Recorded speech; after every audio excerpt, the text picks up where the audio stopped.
quick look at the top five. Barbosa continues to lead. That Ford that we talked about, Scott Dixon, he is second. Bert Purcell is third. The other Ford of Negree goes in the fourth spot. Then comes Ricky Taylor. Now, nobody looks at the Fords any more critical than Jamie Allison, the director of Ford Motorsports. Jamie Allison is with Steve Post. Oh yeah, there's no doubt about it. He has got a keen eye watching the Fords. And Jamie, I know we're still early. We haven't made it to halfway, but how happy are you with the performance so far of these Fords? Well, we're still at a 24-hour race. We're only about halfway. 1,000 miles, almost 300 laps, and then a couple of Fords, the EcoBoost are running second and fourth. So far, so good. We had talked a little bit about it, and I said one of the aces in your hole is there's two words: Doug Yates. And talk about working with someone like Doug Yates and the comfort you have in him and his crew when you put him on a project like this. Obviously, with Doug Yates, obviously all the history and the strength and the expertise. Obviously on the NASCAR side, now over on the IMSA side. Indeed, I mean, those two magic words: Doug Yates, his family, his history, and obviously the cooperation with Ford Motor Company. This is truly a production-based engine. 70% of the parts on that engine come from production. We've had all of the production engineers working with Doug Yates. It's a great marriage between the technical shop at Roush Shades and Ford Motor Company in Dearborn. Always fascinating stuff to me. Jamie, I know you're a car guy. You're a design guy. What's it like being here at the Rolex, though, as a car guy and as a guy that's just ate up with automobiles? What's it like to be at this historic event and be part of it? It is history in the making. We're literally going through history. It was so magical at the start of the race. We weren't able to go up to our driver to wish him well because everybody was packed. It just feels great to be here. But it also feels great to be here for Ford because, as I said a little earlier, bringing an engine that's truly production. We literally lifted out of a Taurus show. It's double the horsepower, but it's the same block, same head, same gas as the production. It just shows to our customers and our fans how we're able to do a production-based engine at the highest level of racing. So it really is just absolutely top of the world. Very exciting stuff. Continued success, Jamie. Thanks. Thank you. Long ways to go. There we go. Long ways to go. That's Jamie Allison. He knows the business around here, but a lot of smiles down here with the performance thus far with the Ford EcoBoost engines. And, yeah, he's singing the praises of Doug Yates as well. And Steve Post, sit tight here for just a second. Let's introduce the world to Jamie Allison, because obviously our broadcast being heard around the world. And I guess if you're familiar with NASCAR, you're familiar with Jamie Allison. But Jamie Allison is the director of Ford Motorsports worldwide. Now here in Daytona Beach, Florida, it is 6 minutes to 1 in the morning, and yet Jamie Allison, Steve Post, is right here, locked, loaded, and watching his cars, his machine, the things that have the oval blue Ford on it. That, my friend, is dedication. No doubt about it. It really is. It's dedication. And Jamie's another one of those effervescent folks. Earlier in the broadcast, I think when Eli and Alex and that game were on, they interviewed Kevin Buckler and how fired up Kevin Buckler is about life. Jamie Allison, likewise, such a passion for cars, such a passion for Ford Motor Company, and such a passion for racing. And he really has. He was very instrumental with NASCAR with this Generation 6 car when the manufacturers went to NASCAR and said, we need to get more stock like with the fuel injection a couple years ago with the Generation 6 race car last year. You can hear it in Jamie's interview, production, racing. How do we marry them together? There's going to be more and more of that, my understanding is, in the NASCAR world as the manufacturers continue to work with it. When 70% of this Ford EcoBoost engine, they're racing here at these high speeds and these long miles, are stock parts that you can get on the race cars.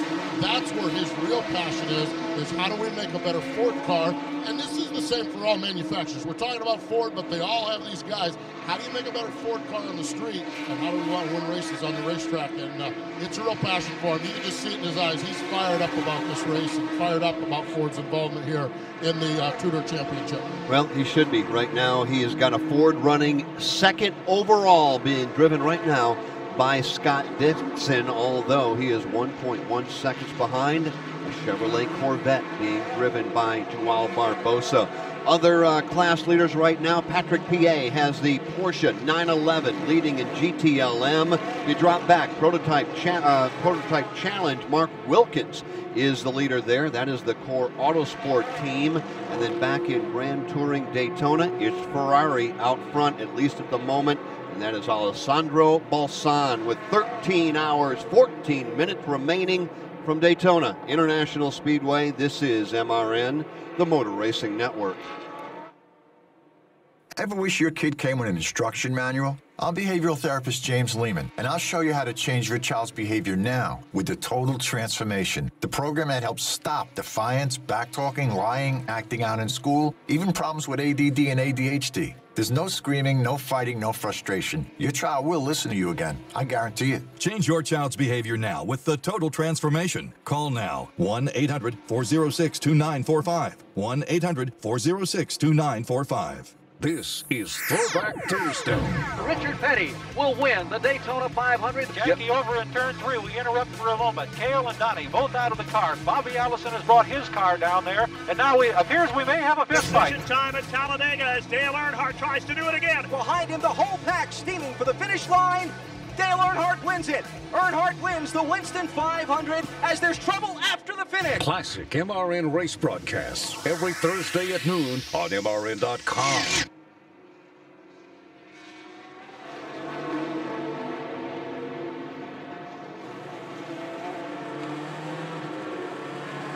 Closing in on 1 o'clock a.m. here Eastern time in Daytona Beach, Florida. It is Barbosa over Dixon, although Dixon is right there. Then you've got Brett Purcell. He goes third. That is the team car to Barbosa. Fourth right now is the Michael Shank entry. That is the Ford. Oswaldo Negri, Oz Negri behind the wheel. Ricky Taylor in that Chevrolet.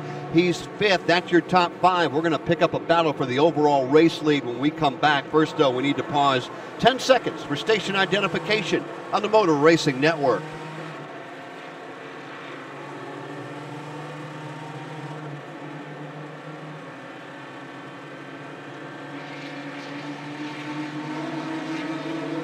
One o'clock Eastern here in Daytona Beach, Florida, and we are seeing a round of green flag pit stops.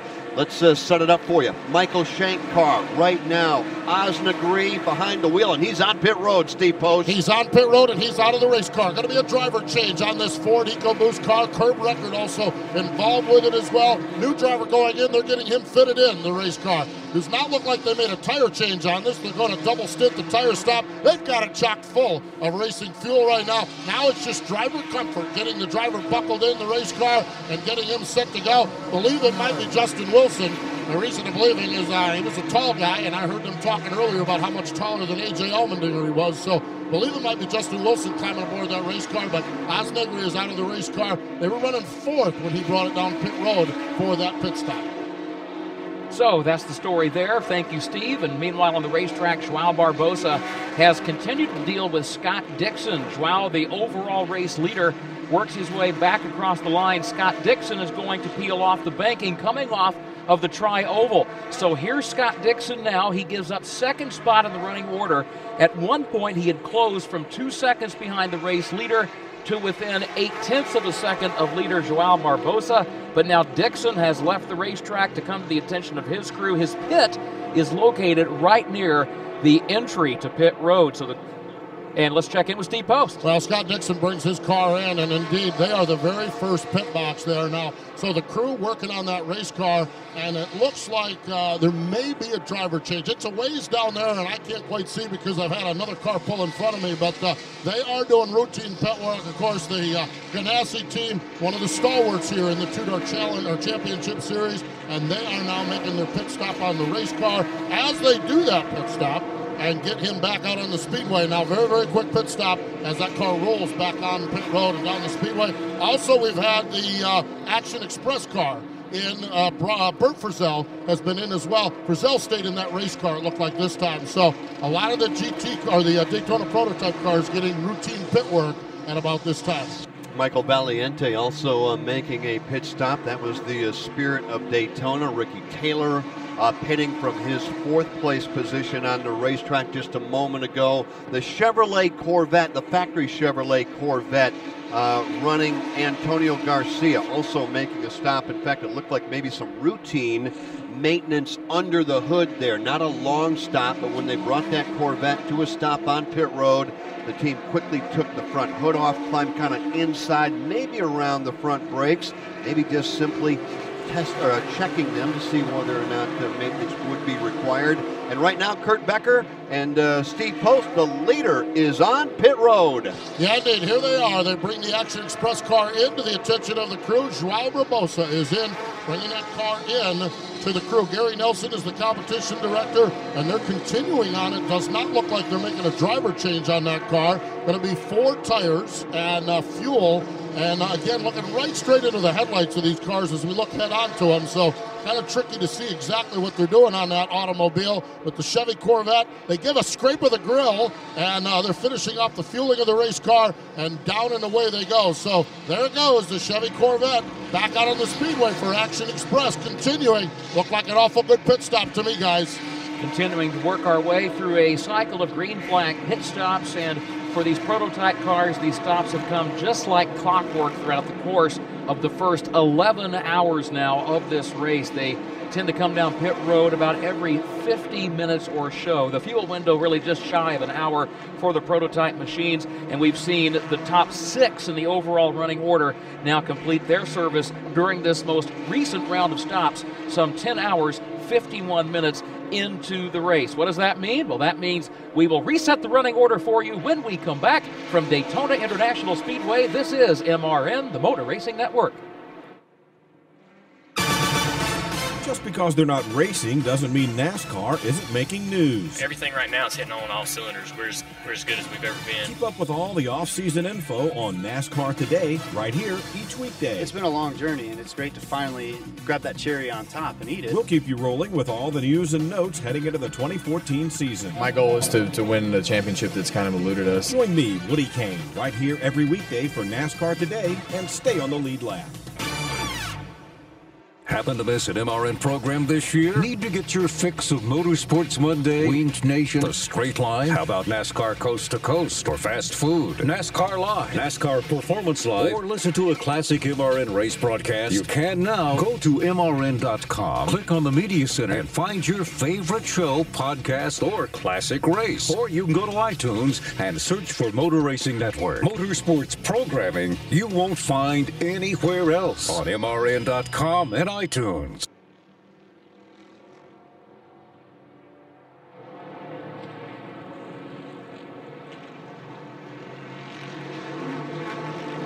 Back with you at Daytona, where 10 hours, 53 minutes are complete in the 52nd running of the Rolex 24 for the TUDOR United SportsCar Championship. The race leader, Joao Barbosa, has just come across the race line. He had been the race leader. He now has switched the driving duties after that last pit stop to Christian Fittipaldi. So Fittipaldi now in the car. Of course, Christian pulled a couple of shifts early in the race, spent a lot of time at the front of the field, Jeff. And how about this? Top 3, nose to tail, not separated by car lengths, separated by inches. Here comes Dixon down to the inside of Christian Fittipaldi in the East Horseshoe, and Scott Dixon has grabbed the overall race lead as they work back to the West Horseshoe. Scott Dixon, a driver who also spent a lot of time in the first 2 hours after the drop of the green flag at 2 p.m. Saturday afternoon, and now back at the top of the leaderboard once again is Scott Dixon, driving for Chip Ganassi Racing. And while the other Ganassi entry, which was piloted at the time by Scott Pruitt, has been in the garage area for the last several laps after making contact out on the course, this entry with Scott Dixon at the wheel is gone with the race lead. After getting around Christian Fittipaldi, Scott Dixon, it is hammered down on the backstretch on the main track here at Daytona. Jeff, he has opened up by 15 car lengths in the blink of an eye. He is flying right now, talking about Scott Dixon leaving the battle between teammates for second and third. And then, of course, is Fittipaldi and Frisell. But Scott Dixon, who had been in the car, now let's give credit where credit is due. Dixon was in the car He is double stinting this run where Christian Fittipaldi had just climbed on board. So we got to give Christian at least a lap or two just to kind of shake the cobwebs out, knock the rust off. Scott Dixon said, I'm not giving you that opportunity, blew him away in the East Horseshoe, and Dixon now is the race leader. Here he comes across the stripe. So Scott Dixon driving for Chip Ganassi, showing the way, running in the second spot right now. Christian Fittipaldi, Bert Frisell, the teammate, then back in the fourth spot, that's Ricky Taylor. Then Michael Valiente running in the top 5. Barbosa had been in the race lead. He turns over the driving controls to Christian Fittipaldi. Barbosa is with Steve Post. Yeah, indeed. He's down here with it. And Joao looked like an awful good run from our perspective, but how was it from the driver's seat? I mean, it's always tough out there in these conditions, but I mean, the car is running great. The Action Express guys are doing a phenomenal job. The car is very reliable, it's really solid, and it's really good with the colder temperatures. So really looking forward and just trying to stay out of trouble at this point. How much has the car changed just over the course of these runs as we're at the 11-hour mark? How much has the car changed in the handling and everything from your earlier ride? Actually, it changed for the better for us. Initially, the car was a lot on the oversteer side, and now the car is actually quite good. So we're able to run a good pace and be very predictable and very careful overtaking the slower cars and just taking our time. It's never easy, but it seems like it's working at this point. And now finally, are you a go back and sleep guy, or are you a guy that's going to follow along with your team as the rest of this race unfolds? No, I'm going to get some sleep. There we go. Joao Barbosa climbs out of the race car with the race lead. These guys are really having a good job. And, guys, he's going to get some sleep. Hey, and you don't have to put it on the air, but Postman, what I'd like to do before he slips away from you, ask him at what % he was driving out there, and I'll explain while you're doing that. I'll explain it to our listeners while we're talking about this. Scott Dixon took over the race lead from Christian Fittipaldi, the 5 car for Action Express, and pulled away. Now, the 5 car, as you know, Kurt, has been the dominant car all day long, and that lead that Dixon had pretty much starting to evaporate right now, Kurt. Yeah, all of a sudden, Christian Fittipaldi is a man on a mission. After Scott Dixon got around him and opened up, as we had mentioned, by about 15 car lengths on the backstretch the last lap, now that Fittipaldi has regrouped, he has chopped into the deficit. All he has to do is get around a couple of lap GT machines, and he'll be in the position to challenge to try to regain that race lead at Scott Dixon's expense. So here's what you've got. You've got the reigning IndyCar champion in Scott Dixon, himself a former Indy 500 winner. He is the race leader. And then you've got Christian Fittipaldi, former Indy 500 runner-up, who's trying to chase him back down as the field works its way up the backstretch. Well, and what I'm trying to get at here, and we'll go back down to Steve here in a couple of moments, is whether or not this 5 car is just simply playing with the field. When Dixon got by and opened up that advantage, it looked like, all right, maybe they are beatable, talking about the 5 and the 9, the Action Express team. But again, we had to allow Christian Fittipaldi simply to get some heat into those tires, get a lap in that race car, and since he's been able to do that, he has begun to close back in on Scott Dixon. So the question is, Steve Post, how hard was that team in Barbosa running at the point he climbed out? Yeah, Jeff, you asked me to ask him that. Well, unfortunately, I didn't get to ask him because I don't know what percentage he was running on the racetrack. But as soon as he said the word sleep, he was going at 100% out of this tent and back to wherever he's sleeping. So I just don't know the answer to that question. He was, I turned around and he was out of sight by the time you started to field the question. So I don't know what he was doing on the racetrack, but he was all in, 100% headed to get some shut-eye. All right, and you know as well as I do, Kurt, that the drivers will periodically tell you that, I'm running maybe 85, maybe 90, maybe 95%. And in some cases, a driver and a team will tell you, the only way we can stay in this thing and contend is if we're running 100%. And just based on what you're seeing right now, it's kind of showing up on the racetrack that this 5 car is the real deal. And when they need to turn up the wick and put a little more extra effort into it, they've got it. And you've got the classic Ford-Chevy confrontation here at the front of the field. You've got the Ford power with Scott Dixon having taken the lead just moments ago. and now the Corvette with Christian Fittipaldi aboard trying to reel him back in. The advantage for Scott Dixon has been hovering right around a full second. It'll drop to about 7/10 and get back up to 1.2, and a lot of that, of course, depends on the traffic that the top two in the running order are hitting and where they pick up that traffic around the course.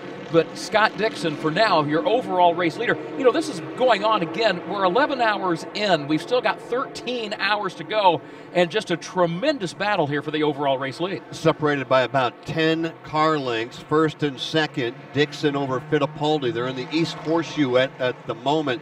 You've got one of the Patrón Ferraris separating first and second as they make that 180-degree right-hand turn. Now back to the left. Kink, Scott Dixon, race leader. Fittipaldi right there in second. Here's Fittipaldi now. He's going to try to find a way to get around the slower GT car straight ahead as they work their way back up through the West Horseshoe, the west end of the infield here at Daytona.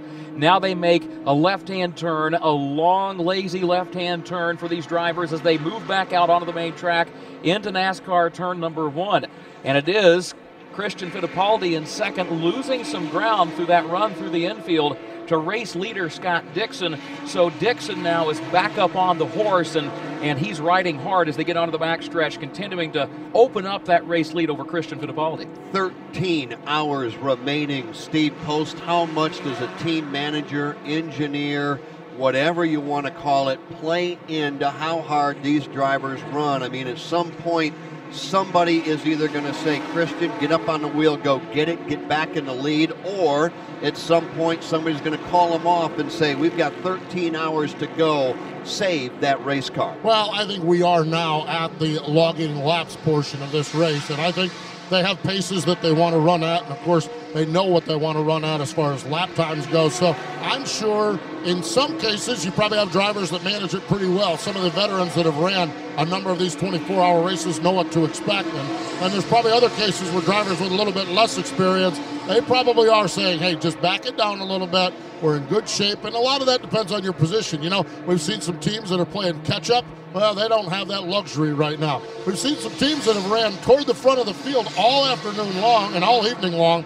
They can kind of set their pace now and just decide what they want to do and what types of things they need to work on to get to the end of this race. So it probably varies more so by how your race has been than anything else. So as Scott Dixon puts some daylight between himself and Christian Fittipaldi, things have settled at the front of the field. Dixon, your overall race leader, and Fittipaldi in the second position. Bert Frizzell third, Ricky Taylor fourth, Michael Valiente in fifth. Checking on the prototype challenge class, Mark Wilkins driving for the folks at Core Autosport. He's the leader in the PC class. Mike Marsal is in second. And then checking the GT Le Mans cars, that's where you've got Patrick P.A. driving a Porsche, who's the leader of the class there. Michael Christensen in a Porsche is in second, and Dirk Mueller following a penalty about a half hour, 45 minutes ago now, has worked his way back up to third in GT Le Mans driving one of the BMWs. And the GT Daytona class, the leader there driving a Porsche is Kuba Girmajak, with Madison Snow riding in the second position, also driving a Porsche. Well, they say this track can either make your day or it can ruin it. Well, right now it's done both for Chip Ganassi and that entire team. It's making the day with Scott Dixon being shown as the race leader. It ruined it for Scott Pruitt and that team. They sit in the garage. Feast or famine, they've got both working right now. It's Dixon over Fittipaldi. Bert Frizzell, as Kurt pointed out, running into third spot. Ricky Taylor fourth, and Michael Valiente rounds out the top five from Daytona International Speedway. This is MRN, the Motor Racing Network. MRN.com is your destination on the web for exclusive streaming motorsports programs you're not going to find anywhere else. Motorsports Monday reviews the NASCAR weekend. Winged Nation is the premier sprint car program in the nation. The Straight Line talks with the biggest names in the NHRA. NASCAR Coast to Coast focuses on NASCAR local tracks and regional racing. And hear classic MRN broadcasts on Throwback Thursday. Check out MRN's exclusive online programs at MRN.com. Winged Nation is back live on MRN.com February 4th. Join Steve Post and Kendra Jacobs as they kick off the 2014 season with off-season news, driver changes, results from down under, and lots more. There's so much to talk about, Steve and Kendra may not be able to fit it all into 1 hour. Winged Nation, the nation's premier sprint car show, returns February 4th. Winged Nation at noon Eastern on MRN.com.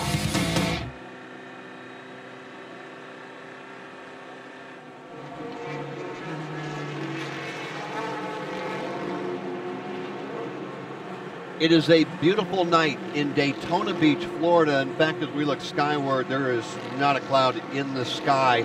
The lights are on here at Daytona. About 15% capacity means it's just kind of a low light as we run these cars around the 3.56 mile road course using a good portion of the Daytona Superspeedway.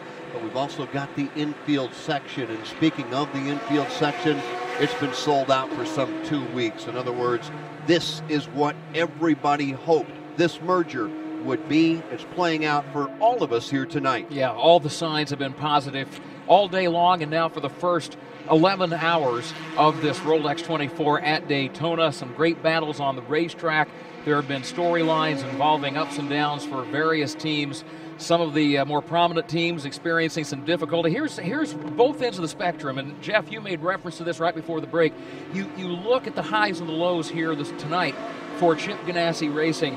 It was right at 12:30 a.m. Eastern time that Scott Pruitt, driving for Ganassi, had been running in the third position. All of a sudden, he's in the garage area. He's down 5, he's down 10, he's down 20 laps. A half hour later, just after 1 o'clock Eastern time, Scott Dixon at the wheel of the other Chip Ganassi Racing entry gets around the Christian Fittipaldi-driven car and takes over the race lead. So in the span of 30 or 35 minutes, the Chip Ganassi Racing team goes from experiencing the lowest of lows to the highest of highs as much as you can at the midway portion of the Rolex 24.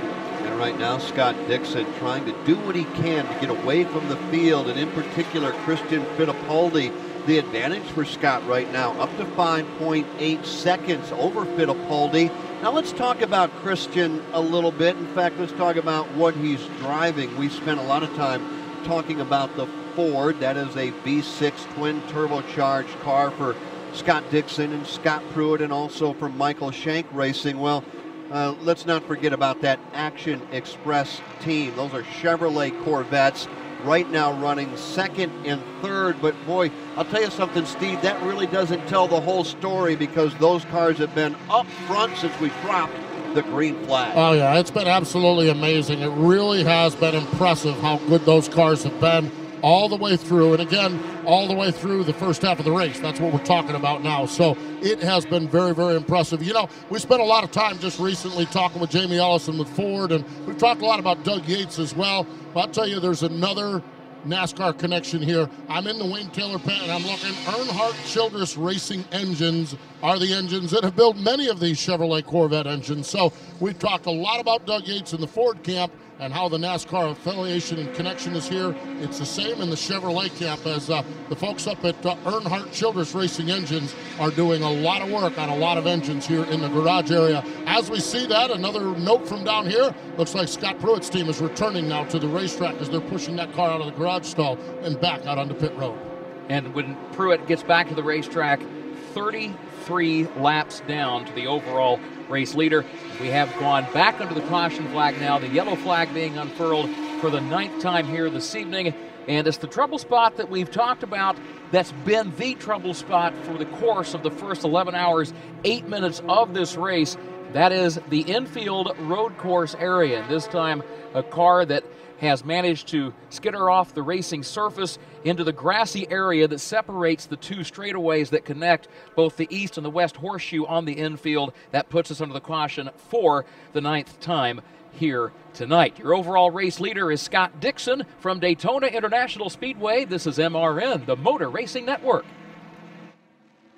February 12th on MRN.com, NASCAR Coast to Coast returns with hosts Kyle Rickey and Buddy Long. Buddy and Kyle talk with NASCAR stars of tomorrow from the K&N East and West Series, Whelen Modified Series, local NASCAR tracks from all over the country, as well as NASCAR's International Series. Grassroots racing talk, news and information that only Buddy and Kyle can get you. NASCAR Coast to Coast, February 12th at 1 Eastern on MRN.com. Need to know who to start in your NASCAR Fantasy Racing League each weekend? MRN.com's Inside Line podcast has the most in-depth fantasy racing commentary today. Comes from the Midwest. There are a lot of short tracks out there. He honed his skills, and he's bringing that to the table right now in the Sprint Cup Series. Host Rich Culbreth and Robbie Mays take a look at each weekend's races, what drivers do well at each track, and give you the statistics to win your fantasy racing league. This might be a week to take Jimmy Johnson out of it and go with someone else. The Inside Line in the Media Center at MRN.com.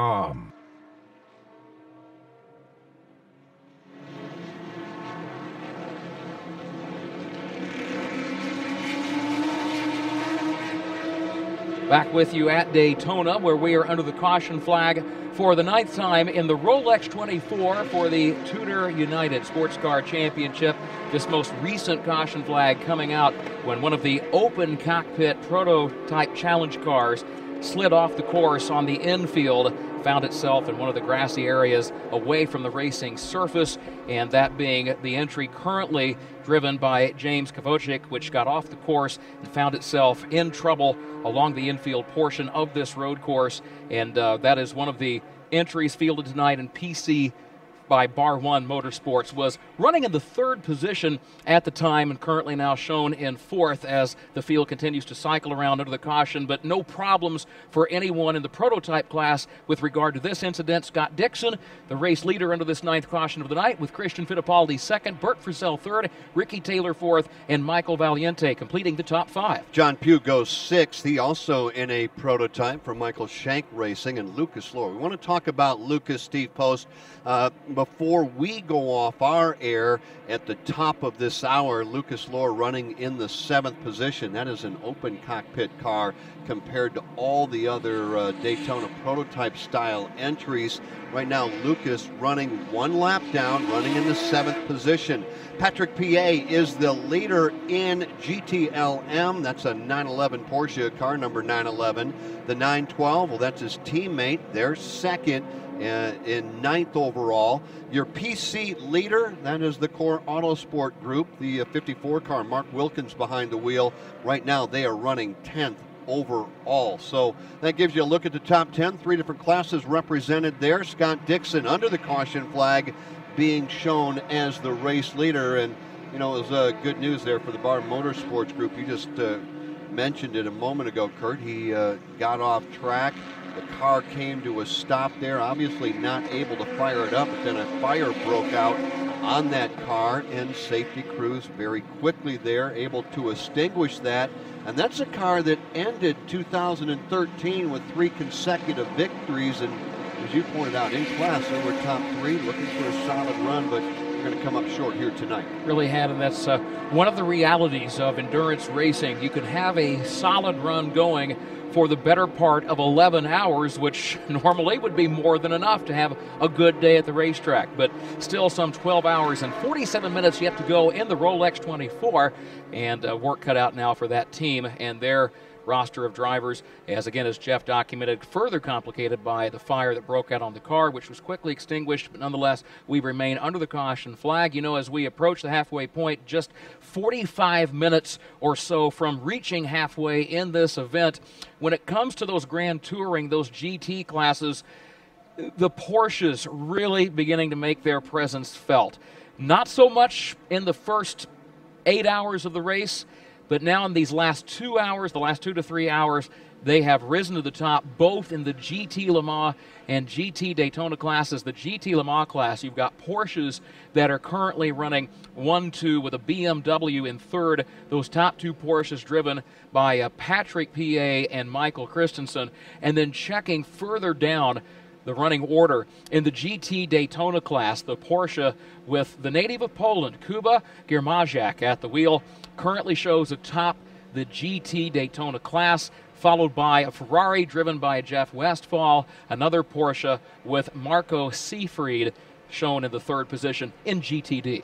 Well, you know, when you talk about Porsche, and I know that this is probably an overused phrase when it comes to endurance racing, Kurt, but you've got to use it, and that's bulletproof. Yeah. They don't fail. They just keep running, and they keep running at the same speed on lap whatever, 500, 600. that they're capable of running on lap 1 or even a day or two before in qualifying. They're as quick as the end of the race as they are at the drop of the green flag, and they're around at the end. And let's face it, to win one of these things, you got to be around at the end, and you just can't make mistakes along the way. And you look at their history in the Rolex 24, Porsche with the all-time record number of overall victories here with 22, and I shudder to think if one would go back through the record books and then factor in all of the various class titles that they've racked up here. And Jeff, after you and I had finished our shift earlier in the broadcast from 4 until 8 p.m. Eastern Saturday night, as we drove back around to the Motor Racing Network compound, at one point you turned to me, I turned to you, we just shook our heads at Porsche, and for that very reason. If you're looking for endurance, certainly that mark has established a big part of its reputation through the endurance factor. And one of the big wins that you really have to circle with all of those that you just talked about has to be Kevin Buckler in 2000, when they took that GT3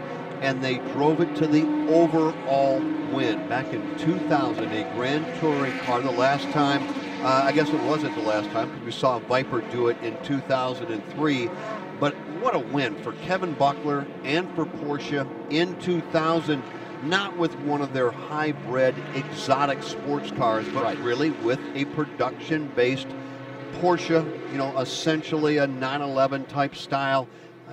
In victory lane, overall winner Kevin Buckler, but he has since moved on and now he's with Audi.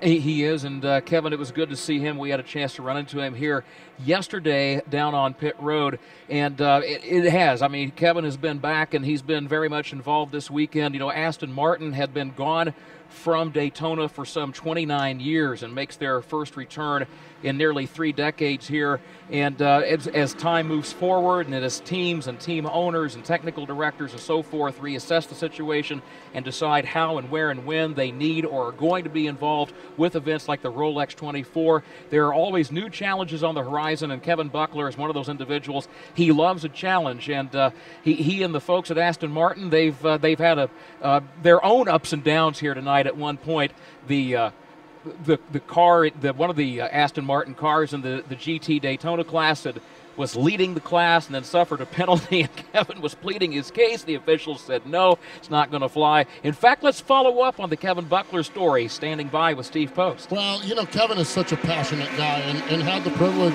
when Kevin had his taste of water over in NASCAR a couple of years ago, spent a fair amount of time when we go to the races out at Infineon Raceway, out at Sonoma Raceway.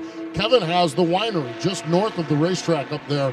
And, you know, as we get a chance to hang, we see him at the racetrack, and he's just a whirling dervish around the racetrack, just absolutely talking to everybody, shaking everybody's hand, you know, always working something, always has something going, just very, very passionate. As we got to the winery, he was the same way. As passionate as about these cars, he's passionate about his beloved Adobe Road wine. And I'll tell you what, the Adobe Road wine, the stuff that we have had has just been absolutely amazing. So it's always high quality, and I know the decision for him to move to the Aston Martin came after a long, long relationship with Porsche. In fact, that's where he started as an amateur racer, as in the Porsche cars. So it went back a long, long way for him with the Porsches, but he saw this as an opportunity to differentiate himself. Hey, when Aston Martin comes calling and wants you to reintroduce the brand to North America, well, you answer it, and he has done a wonderful job with it. They had a huge photo shoot here. They have the 007 car on the side of the car, huge photo shoot. They had everyone dressed in black suits, and they got attention worldwide for that. So when it comes to introducing Aston Martin to the world and reintroducing it here in America, they've got the right man. Kevin Buckler, just amazingly passionate, effervescent guy, just a great guy to chat with, whether you're talking about sports cars or whether you're talking about his Adobe Road winery. Steve, speaking of which, whenever you are out making the rounds and receiving these wonderful gifts from the vineyard, do you ever keep your colleagues in mind when this happens? Who are my colleagues? Kurt who? Fair enough. Yeah, he's actually Woody Kane and I. He's had a couple of parties out there, and I'll tell you, it's first class everything he does. Well, who's going to take advantage of pit road being open up among our race-leading prototypes? We'll find out here shortly. They're working behind the pace car up in turn number 4 on the super speedway. Scott Dixon, Fittipaldi, Bert Frisell, Ricky Taylor, Michael Valiente, John Pugh, Lucas Lohr. Those are the 7 prototypes in the top 7 positions. Now 4 of them immediately come to pit road. We'll tell you who those are in a moment. But staying out on the racetrack, well, that would be one of the Action Express cars. Also the Muscle Milk car of Lucas Lohr. So we've got the leaders on pit road. Steve Post. Yeah, indeed. Some of the lead cars have pulled in. Saw one of the Action Express cars go by. We're actually we're here in the Muscle Milk, the Lucas Lohr pit, and they decided to stay out. So we're trying to get some visibility here now, as the Action Express team is one of them that came in. Looks like maybe Wayne Taylor might have brought their car in as well. So we'll see if we can recap what's going on here on this pit stop in a very cramped area down here in pit road right now, just with limited visibility. And the team I chose to cover on this pit stop chose not to pit. Naturally. So the car that Steve referenced, he had mentioned the fact that one of the Action Express cars was on pit road, and that's correct. Bert Frizzell had just reported to the attention of his crew. The other Action Express car, which is shown now as the overall race leader, is Christian Fittipaldi. He stayed on the racetrack. So Fittipaldi stays out. Everyone else within the top 5 comes down the pit road, including the Action Express machine with Bert Frizzell at the wheel. We'll sort everything out for you here shortly, but Fittipaldi again staying on the racetrack. He did not come down the pit lane. Scott Dixon, who had been the race leader, was one of the drivers who reported to pit road. So Dixon gives up the lead on the pit stop. Fittipaldi takes back over the top spot, Jeff. Action Express second off of pit road behind that Ganassi entry. So it's Ganassi off of pit road first. Action Express off pit road second. It looks like Wayne Taylor coming off, or at least a Wayne Taylor Racing entry coming off of pit road third. And then they just get too far away and being too dark, hard to tell you exactly. But we'll be able to reset it for you. Right now, Christian Fittipaldi is being shown as the race leader over the Spirit of Daytona. From Daytona International Speedway, this is MRN, the Motor Racing Network.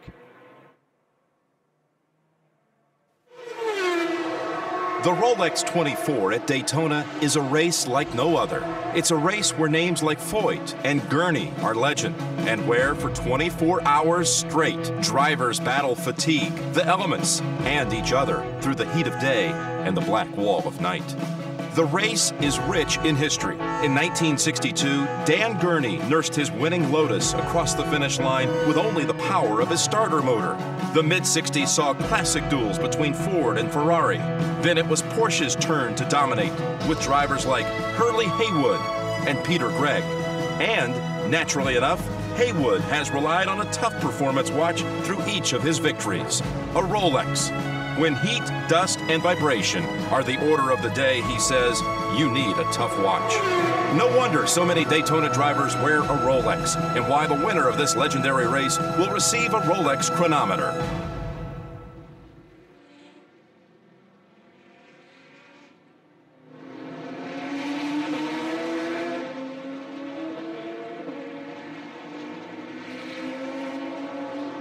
Prototypes and PCs have already had their pit stops. It's Fittipaldi, Valiente, Pugh, Dixon, Frizzell, Taylor, Lucas Lohr, top 7. Now the opportunity for Grand Touring, if they elect to come to pit road, now is their opportunity.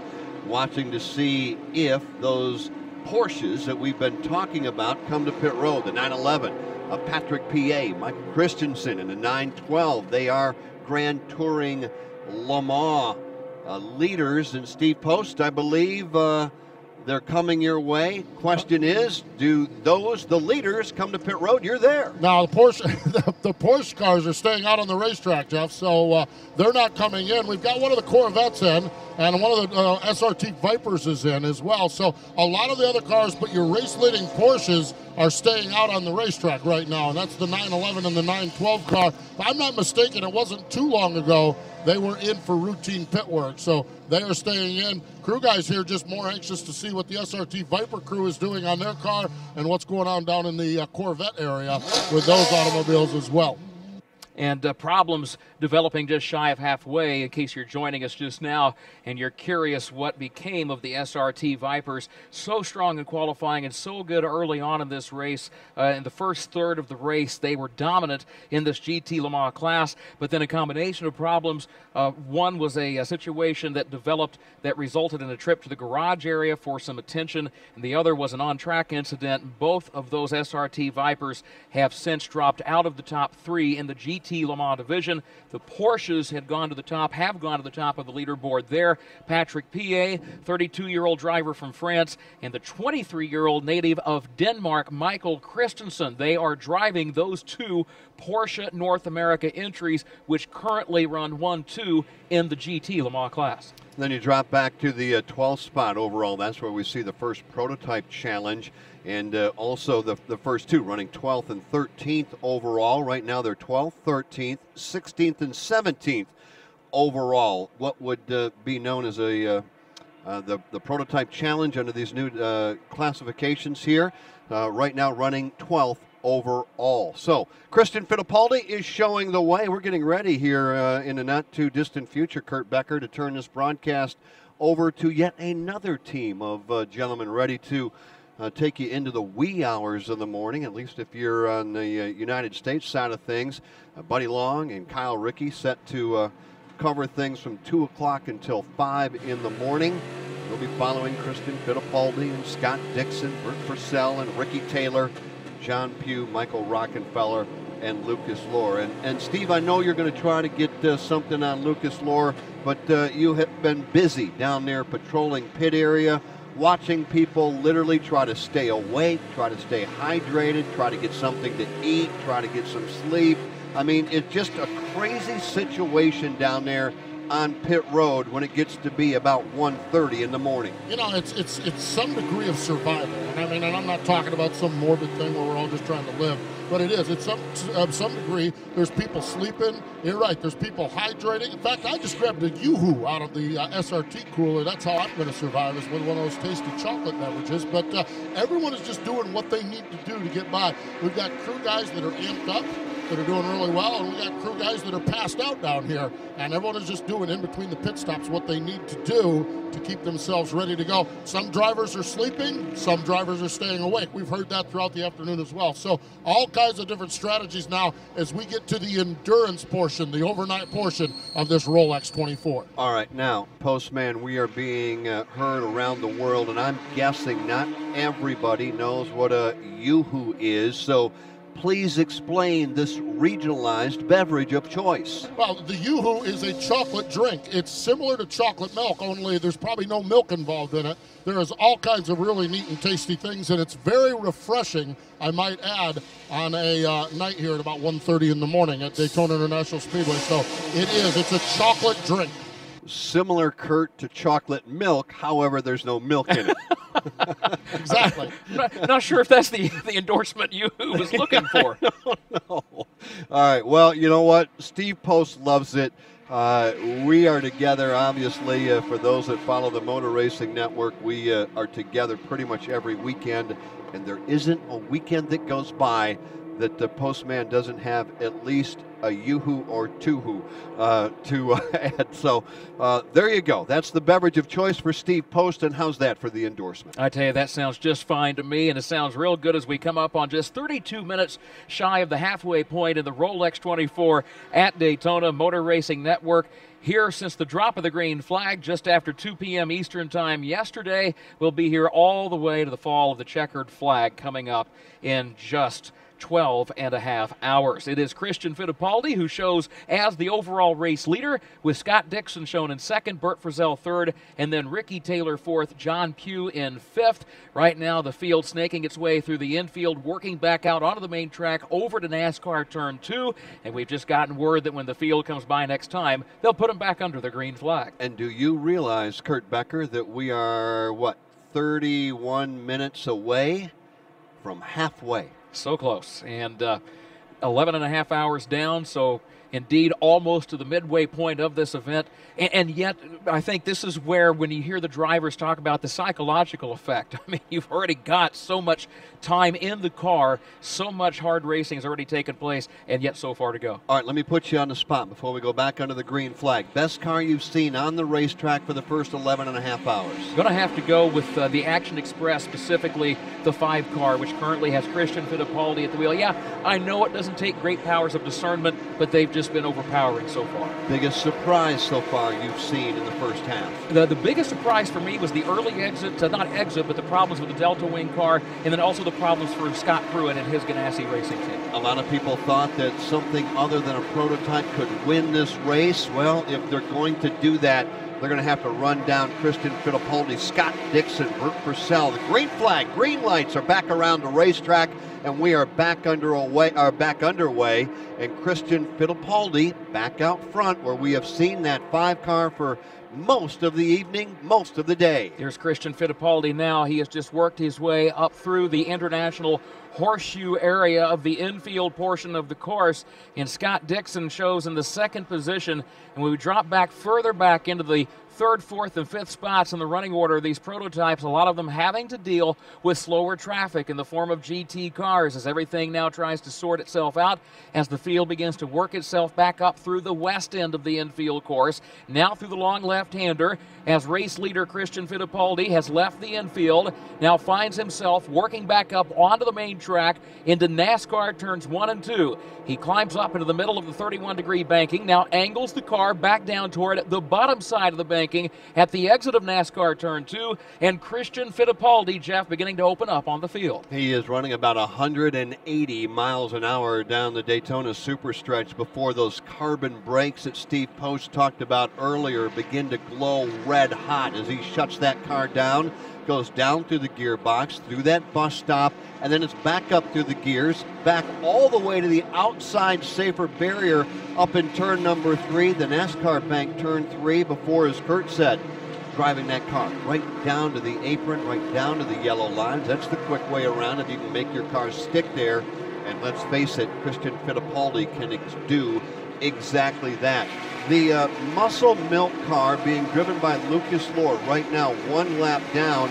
He is actually the car that is trailing Christian Fittipaldi, trying to get back on the lead lap, Steve Post. Well, we're down here in the Muscle Milk pit, the Pickett Racing pit. Alexander Brundle getting ready to go in here, looks like, in a little bit. Alexander, just overall, how has the race been for you guys thus far? Tricky, to be honest. We had a couple of punctures early doors, and it put us back off the lead lap. And when you're struggling so much for speed in a straight line, to get back on the lead lap's really difficult, because it's not as if you can put yourself in front of the leader and hold him up. He just drives clean by you. So we've had a couple of goes at getting ourselves back on the lead lap, and we will do it eventually. It's just a case of getting the timing right in the pit stops and that kind of thing. Apart from that, on overall pace, we're okay. We just can't race wheel to wheel with the Daytona prototype. How patient do you have to be then, and how frustrating is it when you get so close and then have this little bit of your hands tied behind your back with it? So frustrating. I mean, I was second in the queue on a restart coming out of the bus stop, and went into turn 1 fifth. There's nothing much we can do, and that's the way the performance balancing's worked out. So we just got to pound on and hope that just relentless lap speed is going to bring us a result here. But yeah, that's just how it is. No point whinging about it now. We're 12 hours into the race. How much longer before you go in? I think Luke's just going to finish this stint. Depends on when we go to caution, to be honest, but theoretically another like half an hour or something. Well, best of luck in the continuation here. Thanks.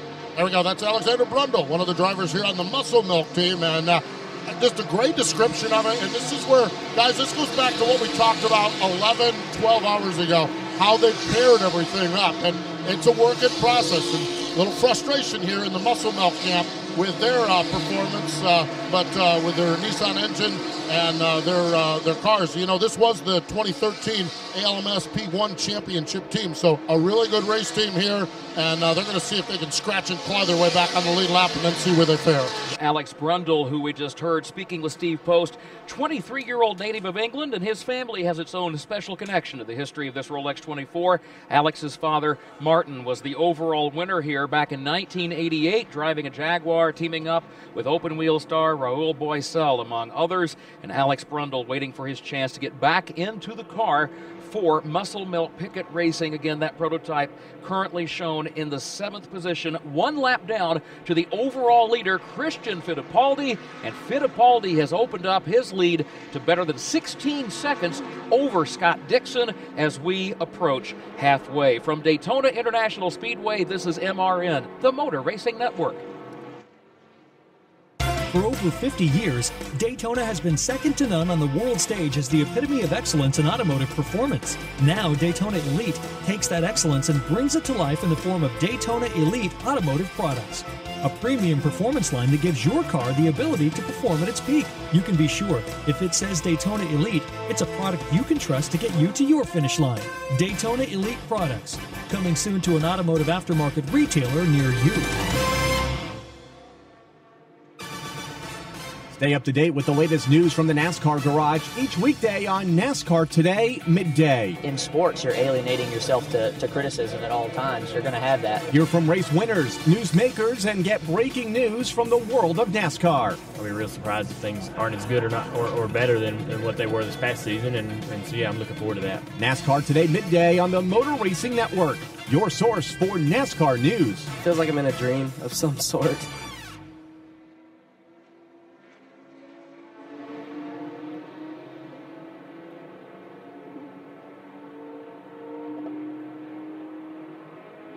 Welcome back to Daytona Beach, Florida, where we are approaching the halfway point, just 25 minutes shy of halfway in the 52nd running of the Rolex 24 for the TUDOR United SportsCar Championship. Christian Fittipaldi, the overall race leader, his advantage some 17 seconds over Scott Dixon.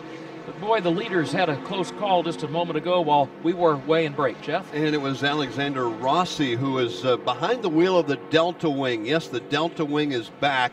It is running in overall position number 60, 97 laps down, and he got tangled up with the leaders. No contact was made, but he got in with Scott Dixon and Bert Frisell as they worked off of the front straightaway into that left-hand 180-degree turn that takes you back into the infield. Boy, a close moment there for drivers running second and third overall. And that goes to the heart of how a sizable advantage can certainly pay off, especially as we move into the middle stages in the middle of the night. If you're Christian Fittipaldi, have to be very thankful for the fact that you are some 16 to 17 seconds ahead of that second place battle. We came on the air and we talked about that drive through the overnight and goal number one, be around when the sun comes up. And Steve, I'm going to give you a couple of thoughts here before we get off the air at the top of the hour. That's 12 minutes from right now.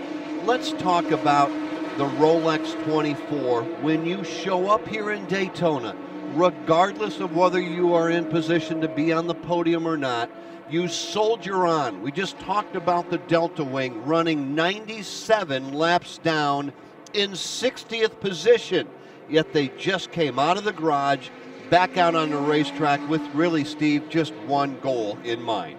Yeah, indeed. And this was so interesting, and want to tie the Delta Wing car in with the Speed Source cars. And we spent a fair amount of time talking about the new Mazda engines on the Speed Source cars that we have here this weekend as well, and very similar stories between these two cars. They're both four-cylinder engines, and they're both highly, highly experimental. And they both have struggled, but they both want to keep powering on here with it. And that's really where we're at with these race cars, is survival at this point. We were talking to some of the folks over at the Speed Source team as they were preparing the car over there, and they said they want to come here and do what they want to do and do the best that they can do, and they want to be better in a couple of weeks down at Sebring. And then they want to go and be better at the next race as well. So consequently, it's one of those things where whether you're Sylvain Tremblay with his Mazda cars, very experimental 4-cylinder diesel engine, or whether you're the team with the Delta Wing, very experimental, lightweight 4-cylinder engines. No, this hasn't gone the way they want to go, but in the case of the Mazda car, there's more laps than they've ever completed in one run as they struggle around there. In the case of the Delta Wing, they're going to learn an awful lot by continuing on. 60th spot, 97 laps down, but now they're in that science class that we talked about and learning about that race car and trying to make it better so that the next time they're out with it, they're a little bit better than they were this outing. That's the survival mechanism. You know, this race, we talk so much about the winners, and we salute and we honor the winners, and that's absolutely one of the beautiful things of racing. There are some teams, just by getting here, has achieved what they want to do, building up small teams. There are some teams that if they make it halfway, they're pretty happy, or if they get more laps than they've ever done before, which is where we're at with the Mazda cars. There are some teams that just want to be here tomorrow afternoon at 2:10, and then there are some teams that will be disappointed if they finish in the second spot. So it's really all of the levels we have here, and they all just keep soldiering on here in the Rolex 24 at whatever their individual specific agenda is. Well, Steve, you touch on the fact that the learning process here tonight, and that's one of the benefits of a 24-hour race. All right, fine. In some cases, if you realize you've got no shot at the win, you can still learn a lot. This is just the opening race of the 2014 season under this new rules package, this new alignment, if you will. So, you know, next up is Sebring coming up in mid-March, a 12-hour race. How intense are these debriefing sessions, Steve, throughout the course of the day and night when you see a driver climb out of the car and start talking to the crew chief and the team manager and so forth? How intense is that debriefing exchange regarding the information that's gleaned? Well, it's very intense. Watching some of them, I mean, some of them are pretty laid back, and that's maybe their human nature, their nature, but some of them are very, very intense. Watch Joao Barbosa as he climbed out of the car. He was very intently explaining every detail. You could see his hands move as he was talking to the guys here in the Action Express car. Watching some of the other drivers as they did their debrief was absolutely amazing, the amount of detail they put into it, the amount of intensity. Now, some of these guys are teams that were looking at the win, and so consequently there was a sense of urgency as well. We don't have to worry about Sebring. We're in the hunt here for Daytona. When you have some of these teams that are struggling a little bit, they might get out and just kind of debrief a little bit less intensely, but just try to make it so that when they get that car repaired, if it's 10 laps, if it's 15, if it's 20 laps, get back out. So a lot of times the intensity of it is relevant to their position on the track and where they think they can do here in this race. We are 7 minutes to the top of the hour, which would be 2 o'clock a.m. local time here in Daytona Beach, Florida. We're going to take a break. When we come back, we'll get some final thoughts from Pit Road and Steve Post. Kurt Becker will add a little bit of insight into the overnight, and we'll also introduce you to Kyle Rickey and Buddy Long and hear what they have planned for the wee hours of the morning when we come back from Daytona International Speedway. This is MRN, the Motor Racing Network. Each weekend we crank the engines at America's tailgate party, NASCAR USA. Hi, I'm Rob Tanner. Join me as we fire up the grill with 2 hours of hot country hits and keep you up to date with the latest in NASCAR racing news straight from our own Steve Post. We'll whet your appetite with tailgating recipe ideas and test your NASCAR knowledge as well. It's country music at the speed of sound each weekend right here. NASCAR USA on the Motor Racing Network.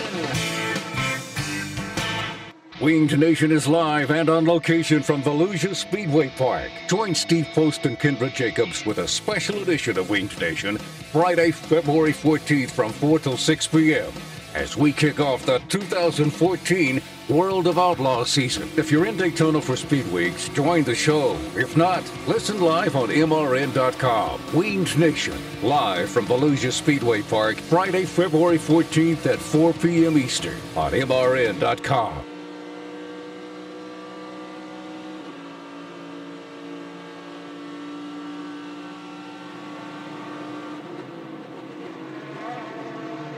"14 minutes away from the crossed flags at the start-finish line, indicating that we are halfway in. 12 hours down, 12 hours remaining and the Rolex 24 at Daytona. Glad to have you with us in the overnight hours, at least here in the States. My name is Jeff Striegel. Alongside is Kurt Becker, and you've had Steve Post working for you tonight on pit road.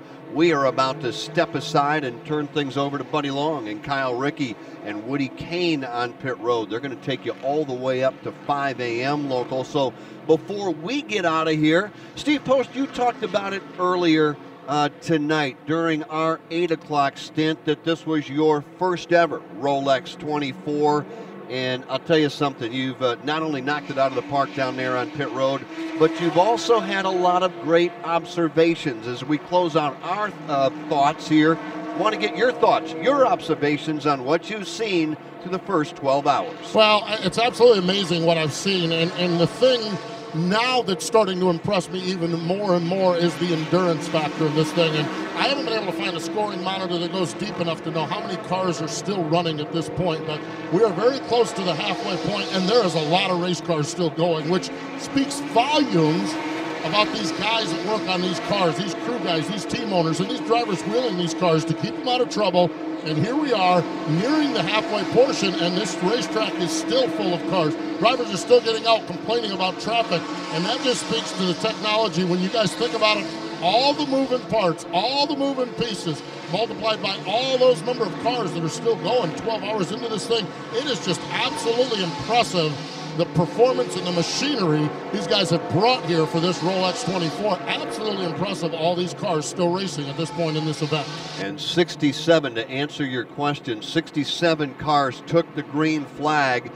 5 of them, only 5 of them have retired so far, leaving us with 62 cars running on the racetrack. Kurt? And if folks are just joining us, and if they're curious how come we're not hearing a report involving the Red Dragon, the entry in the prototype class from Gainesco Bob Stallings Racing, that car was involved in a severe crash on the infield portion of the course early in the race today with Mimo Gidley at the wheel. Made contact with another car, made contact with a GT car to be precise, moving from one of the high-speed portions of the course to one of the slowest portions of the course, and doing so headed toward the west end of the course as the sun was setting and the sun was in the driver's eyes.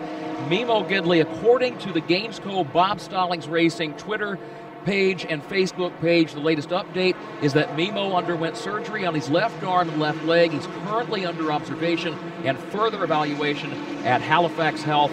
We will continue to provide updates as they are available. Again, that's the official statement from the folks at Gainesco Bob Stallings Racing. And you know what? We'll take that as promising news for sure.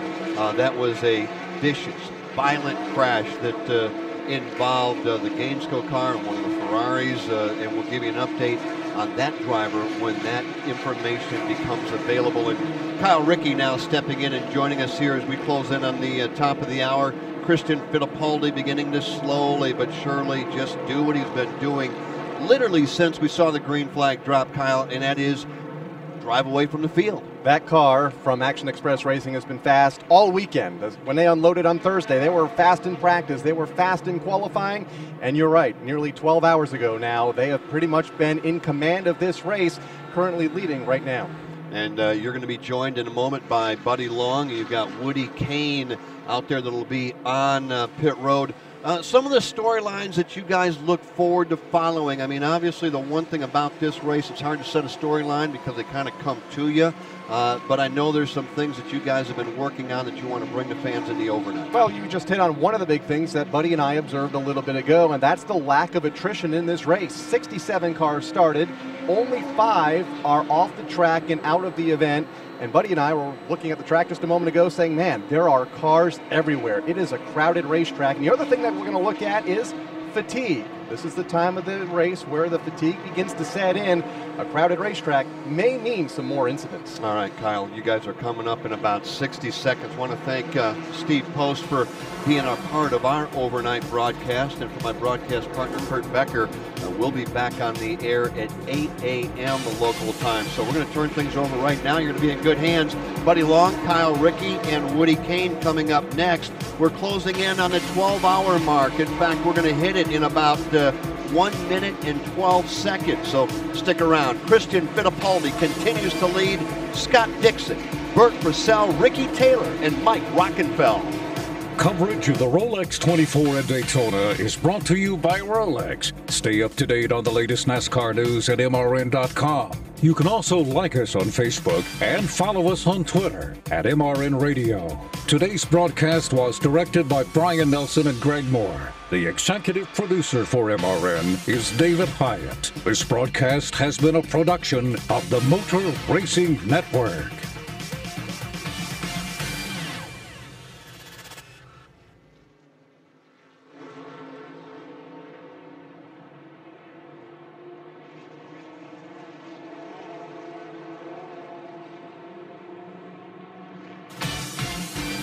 Motor Racing Network's coverage of the Rolex 24 at Daytona continues. Brought to you by Rolex, the official timekeeper of Daytona International Speedway. Now, here's Motor Racing Network's Kyle Rickey and Buddy Long. And our continuing coverage of this, the 52nd running of the Rolex 24 at Daytona, continues here on Motor Racing Network. Kyle Rickey joined by Buddy Long, Woody Kane on pit road, continuing under the green flag, just a few minutes away from the halfway mark. We are 11 hours, 49 minutes, 45 seconds into this race. That means just 12 hours, 10 minutes, and 10 seconds to go, buddy. Well, one of the key moments and key ingredients of this race, so timeline-wise, that drivers are looking for, and that is the halfway point. They know now it's going to be changing. It's downhill. 12 are in the books. Now it's time to concentrate on the next 12, albeit just a little after 2 o'clock in the morning. The halfway mark just 9 minutes away. I think the other big key is, and we may or may not see it during our stint, is when that sun comes up and re-energizes all the team members and all these drivers that have been pretty much non-stop the last 12 hours. Right now, we talked about it a moment ago, fatigue beginning to set in. We saw it in the infield a little bit ago, and we still have at least 4 hours more, 4 hours left in this race in total darkness. And that's one of the things we concentrated on a year ago. Woody Kane is going to be down on pit road joining us throughout this 3-hour session. We talked about the different things that drivers go through, everything, the rest that they're taking right now, the different things they're putting in their bodies, the different nutrients, the massages they get. Flew down to Daytona with a person 2 seats over that was her primary focus. She worked with several different teams. That was her main goal, to come down here and take care of them. So, I mean, you have 4 drivers that are pretty much in. Some are double stinting. Some are just now getting into the cars. And we've talked about that with Kyle Larson, one of the most inexperienced drivers of the 4 with his team in Chip Ganassi Racing, why he would be in the car at nighttime, which would be one of the most critical times. But he's run a lot of nighttime races in NASCAR, and he's fresh, so he should do a very good job. That team leading right now, cycling through a set of green flag pit stops. We mentioned Christian Fittipaldi a minute ago was the race leader. He has since made a stop on pit road. That'll give the lead to Scott Dixon in the 02 prototype from the Chip Ganassi Racing Stables. Of course, the second car, buddy, went behind the wall to repair some damage about an hour and a half or so ago, but they have since got back on the racetrack. And for those of you who are just joining us throughout the world, some of you may already be well into your weekend here. We thank you for joining us here on the Motor Racing Network. But once again, just before we got to the top of the hour, Kyle, Kurt Becker, who just signed off, very good news concerning something that happened several hours ago while we were out on the racetrack at about 4:45 this afternoon. A very vicious wreck in the Gainesville Red Dragon car with Mimo Gidley as well as Matteo Melicelli, one of the Ferrari drivers in the GT class, and we're hearing some promising news after what was a very lengty red flag period. The initial report was both drivers left conscious, alert, and talking. Further word just a moment ago from the Gainesville Bob Stallings Racing team. Mimo Gidley underwent surgery to his left arm and left leg and now is in the recovery process, so we wish Mimo a speedy recovery after a very vicious wreck early on in this event, in which put this race under the red flag for more than an hour. The first red flag that the Rolex 24 has seen in a decade, since 2004, and that was because of torrential rain. We'll go through the running order here in just a moment. From Daytona International Speedway, this is MRN, the Motor Racing Network. If you're a real race fan, then you want to know more than who's in first place and who's leading the points. Raceline is the only TV show that takes you into the shops and asks the questions you want answers to. Raceline brings you in-depth interviews from drivers, crew chiefs, and team owners, and reports from Steve Post and Alex Hayden, plus weekly news updates. Celebrating 20 years of service this year, and now on TV stations and networks around the world and online at racelineonline.com. For the return of the straight line with MRN's drag racing expert Marty Huff and 10-time NHRA winner Doug Herbert, February 12th at noon Eastern on MRN.com. Marty and Doug talk with each weekend's race winners and give you the inside stories that you can't find anywhere else. The Straight Line, February 12th at noon Eastern on MRN.com.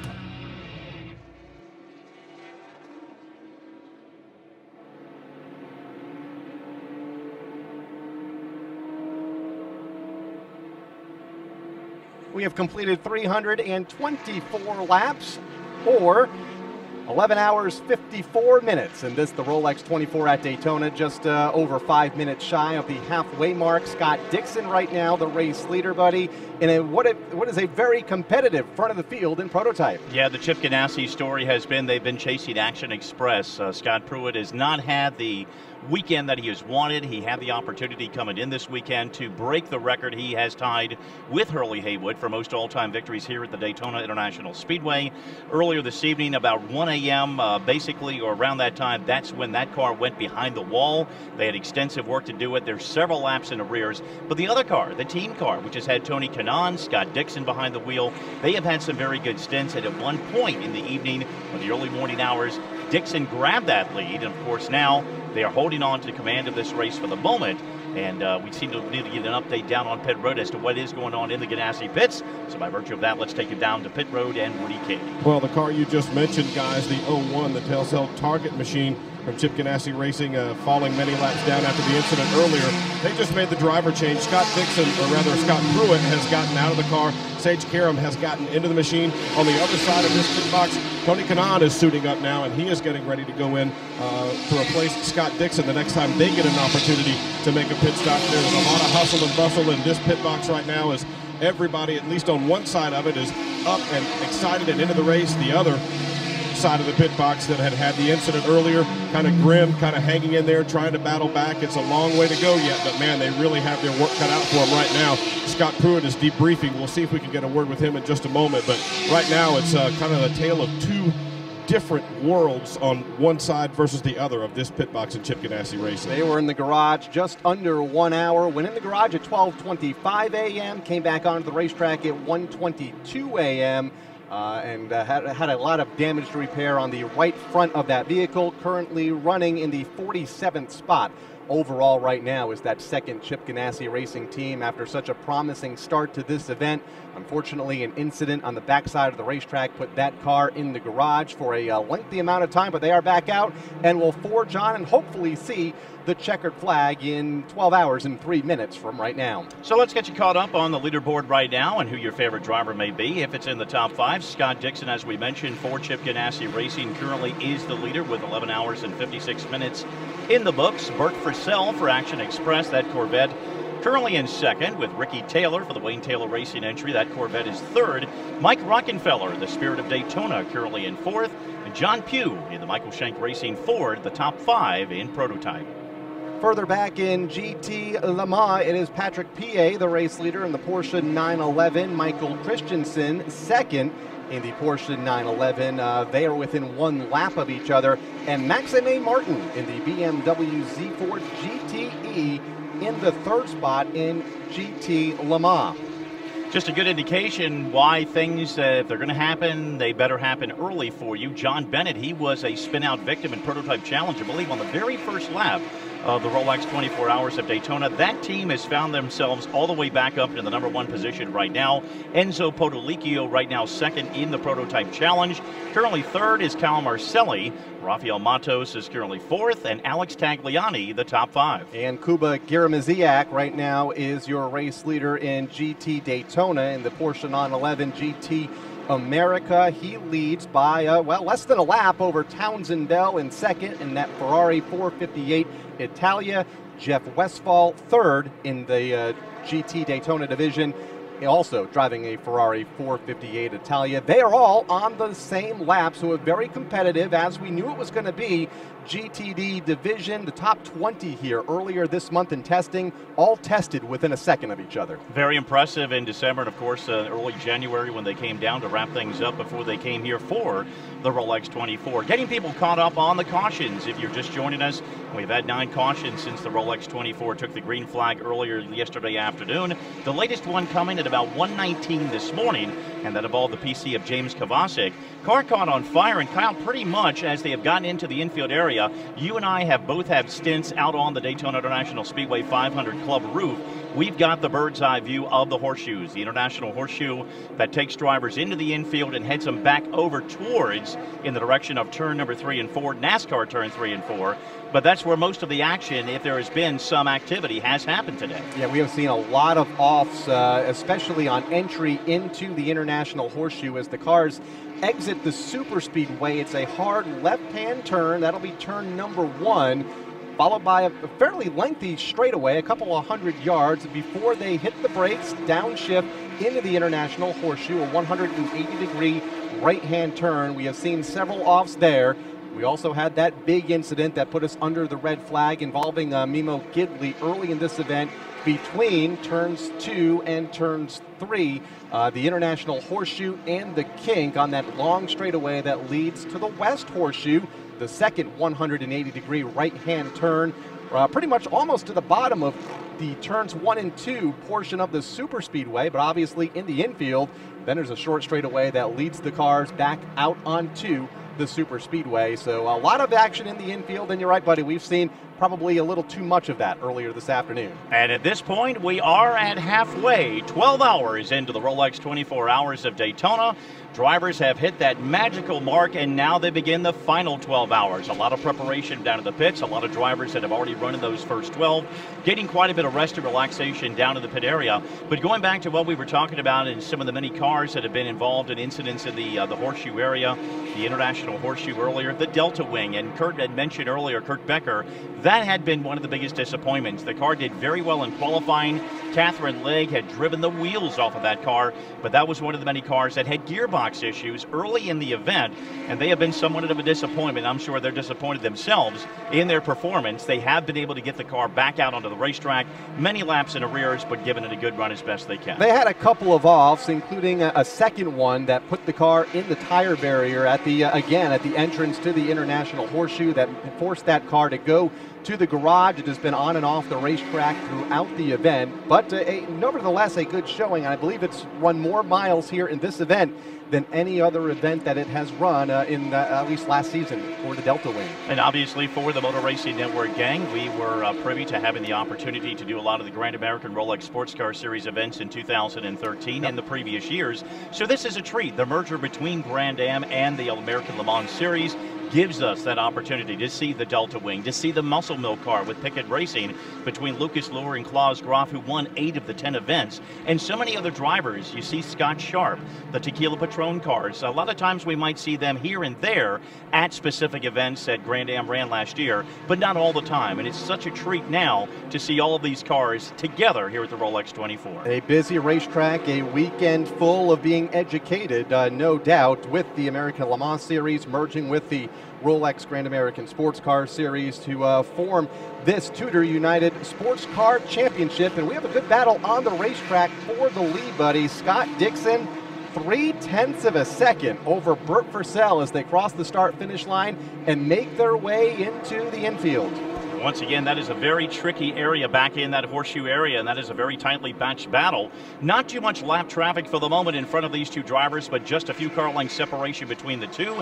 As you can see, Burt Purcell is closing very big in the horseshoe area on the east end, only about 3 car lengths of separation as they now begin to work their way down on the west end of the course. Ricky Taylor in third, some 6 seconds back, but very few lapped cars between the race leaders, Scott Dixon and Burt Purcell, and pretty much clear traffic back to Ricky Taylor in that third spot, 0.4 of a second separated. The top two last time they came through the start-finish line. They're making their way to the exit of the infield and back onto the 31-degree banking of NASCAR turn number 1 here at Daytona International Speedway. And that will be a battle that we will continue to watch throughout the early morning hours here at the Daytona International Speedway, as well as catch up with Woody Kane on many stories happening in this 3-hour segment. From Daytona International Speedway, this is MRN, the Motor Racing Network. Looking for a great spot for an affordable beach vacation or the perfect romantic retreat? Let the Plaza Resort and Spa help. A vacation on the world's most famous beach is sure to help you reconnect with the ones you love. Discover the grand tradition of hospitality and service on Daytona Beach. The Plaza Resort and Spa is the perfect choice for any type of getaway. Book online at plazaresortandspa.com or call 1-855-DB-PLAZA. That's 1-855-327-5292. Whether you long to see the majestic Rocky Mountains or the warm sandy beaches of Florida, get there in a Tom Johnson Camping Center RV. The nation's #1 rated RV dealer, Tom Johnson's service and selection are second to none, with one of the largest inventories in the country, from pop-ups to motorhomes. Check out the RV of your dreams, wherever you are, at TomJohnsonCamping.com, or visit our locations by Charlotte Motor Speedway and the Blue Ridge Mountains.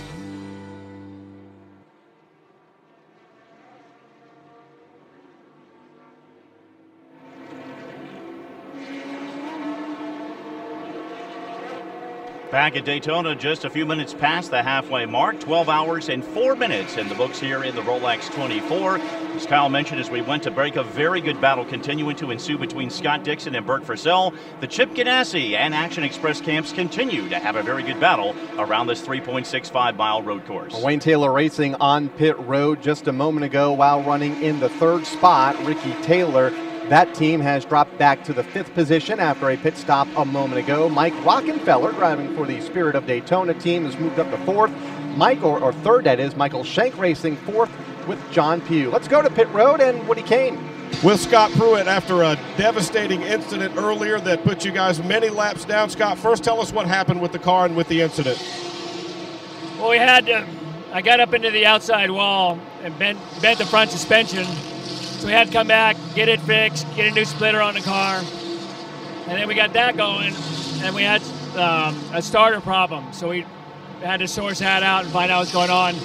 Feel bad for the guys. All I can ask the guys are working so hard and forward with their commitment. The engine has been running great. So, 2 cars up front, so we'll just keep rooting it on. Give us an idea of what it's like from a driver's perspective at this time of night. We're in the middle of the night, just past the halfway point. With these teams and your drivers, what's going through your minds right now? Are you trying to get rest? You're trying to get something to eat? What's the strategy for you guys right now?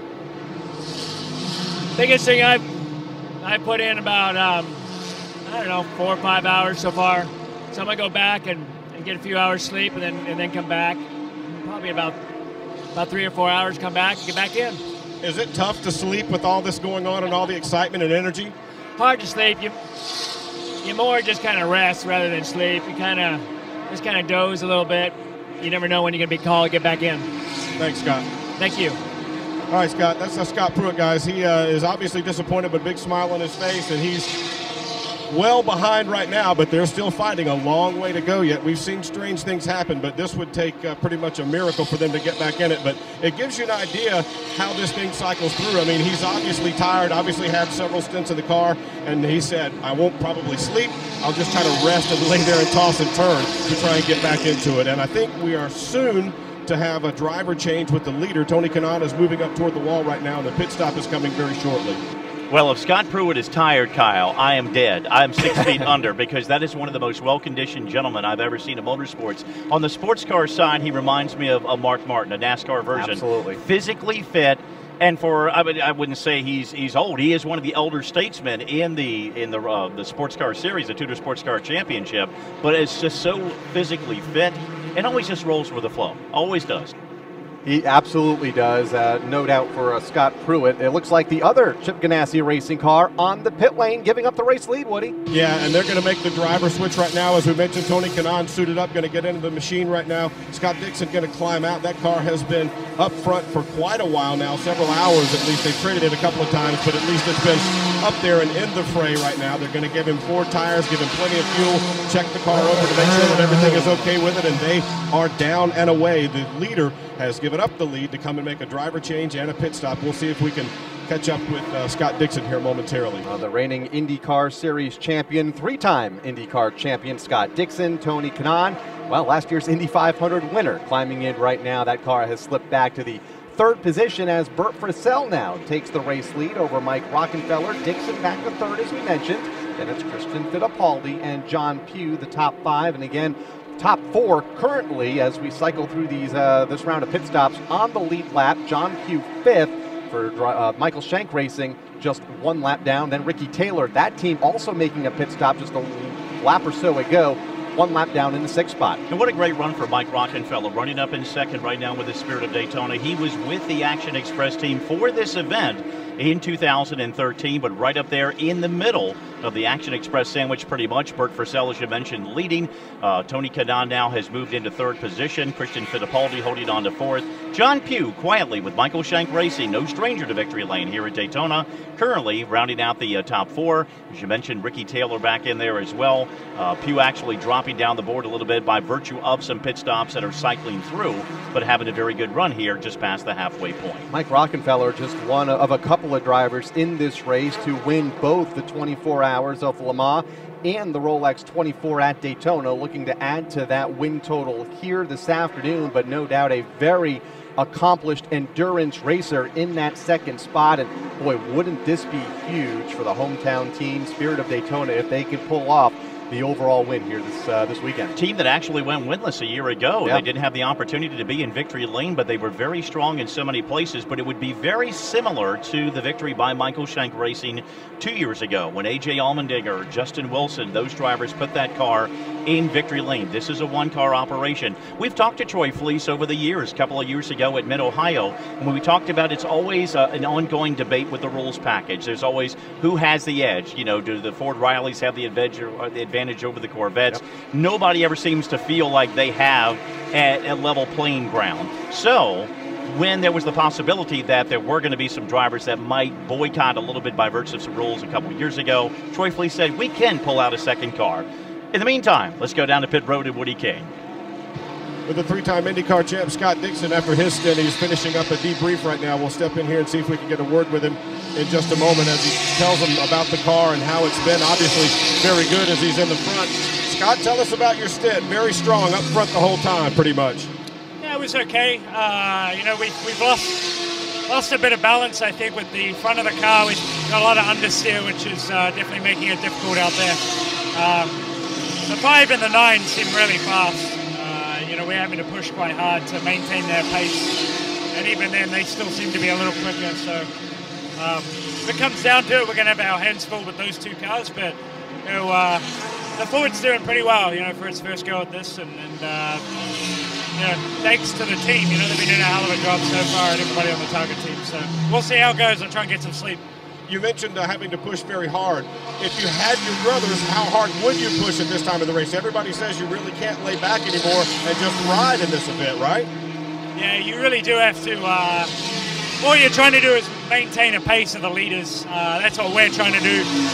Unfortunately, I think the leaders are maintaining the pace quite easily, and we're having to push. So, you know, we have to hope, I think, and fingers crossed a little bit on reliability, and hopefully, you know, those 2 have a bit of bad luck, but we'll keep digging and we'll keep after it, and we'll see what happens once the sun comes up.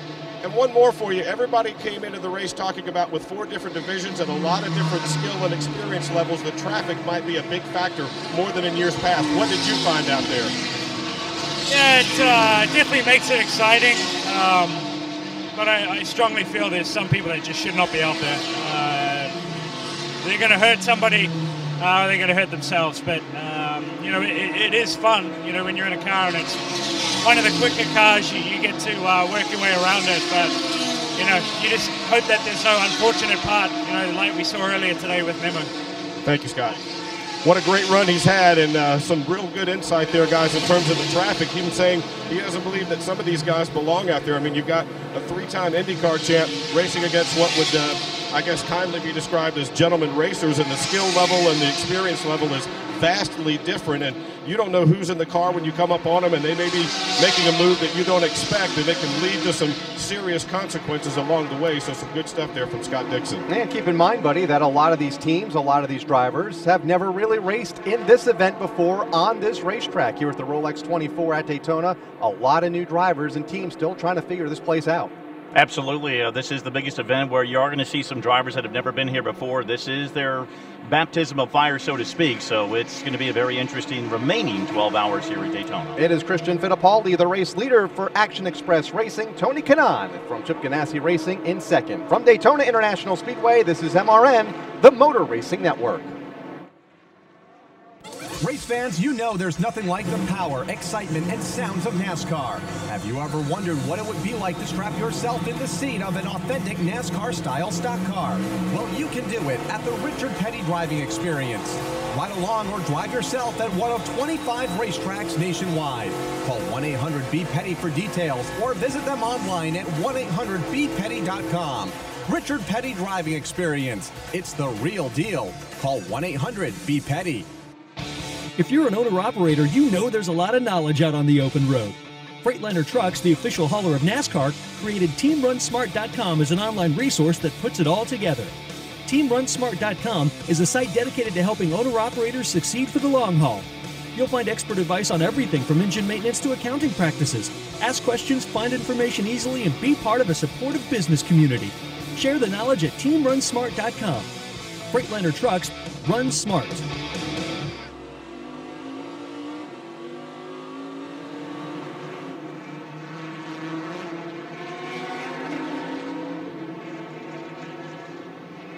Back at Daytona International Speedway, 11 hours, 45 minutes remain here in the 52nd running of the Rolex 24 at Daytona. Kyle Rickey, Buddy Long up here in the tower.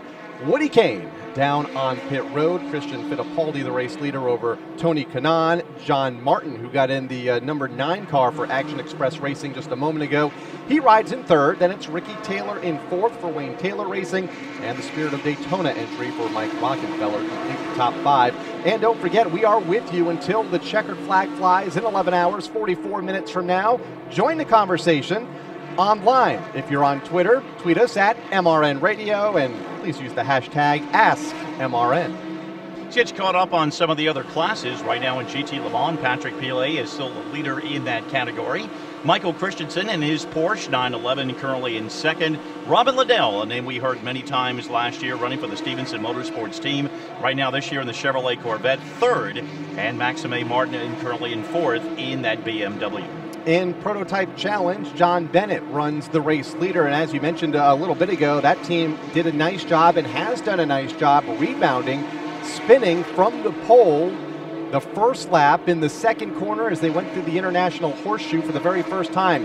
They lead by less than a lap over Enzo Potolicchio in the second spot, and then it's going to be Kyle Marcelli in the third position. Rafa Martos rounds out the top 4 in Prototype Challenge. In GT Daytona, Yakuba Girmazak is still the leader right now. Shane Van Gisbergen, Bryce Miller, Marco Seefried, and Jeff Siegel currently the top 5. Again, 12 hours and 16 minutes. We mentioned 12 hours and hitting the halfway point just a few moments ago. It's not too early to be talking about the second event for the TUDOR United SportsCar Championship that is coming right around the corner. The weekend of March 12th through the 15th, it'll be the second stop on the Tequila Patrón North American Endurance Cup event. The 12 hours of Sebring at Sebring International Raceway.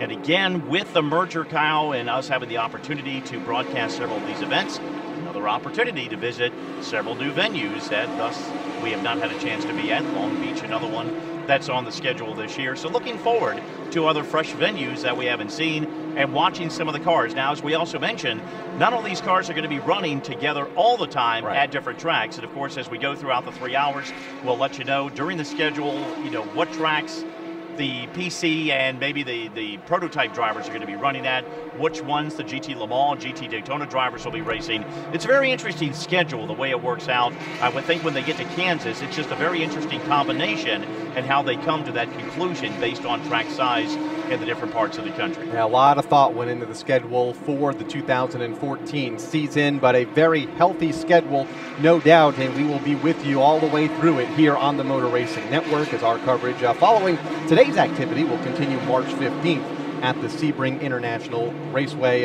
part of the Tequila Patrón North America Endurance Championship. That is round 2. Round 3 will be held on June 29th at the Salen's 6 Hours of the Glen. And then the 4th and final round at the end of the season on October 4th at the Petit Le Mans at Road America, a 10-hour endurance race. So a lot of action ahead in 2014. We're just getting started here at the Rolex 24 at Daytona, now into its second half. Again, Christian Fittipaldi, the race leader. Had a chance to be at Road Atlanta earlier this year when the Grand Am Series was there. That was another stop that we made new to the MRN circuit. What a very interesting racetrack it was indeed. Different elevation changes. And, of course, going back for a 10-hour race. Actually, that the Petit Le Mans this year was a combo event. Rather interesting ticket for race fans because the NASCAR Canadian Pro Series East drivers were there. So you had stock cars of NASCAR, and, of course, then you had the sports car drivers in the Petit Le Mans. So a very interesting ticket on that particular weekend. Yeah, race fans got a little bit of everything. The road racing flair, the NASCAR flair, an interesting weekend a year ago. But we'll be back there later this season for the Petit Le Mans at the end of the year in October. Continuing under the green flag here, we've been under green quite some time here at 2:30 a.m. Eastern Time at Daytona International Speedway, and we have talked about a very competitive field. Top 5 cars on the lead lap, led by Christian Fittipaldi, Tony Kanaan, John Martin, Ricky Taylor, and Mike Rockenfeller.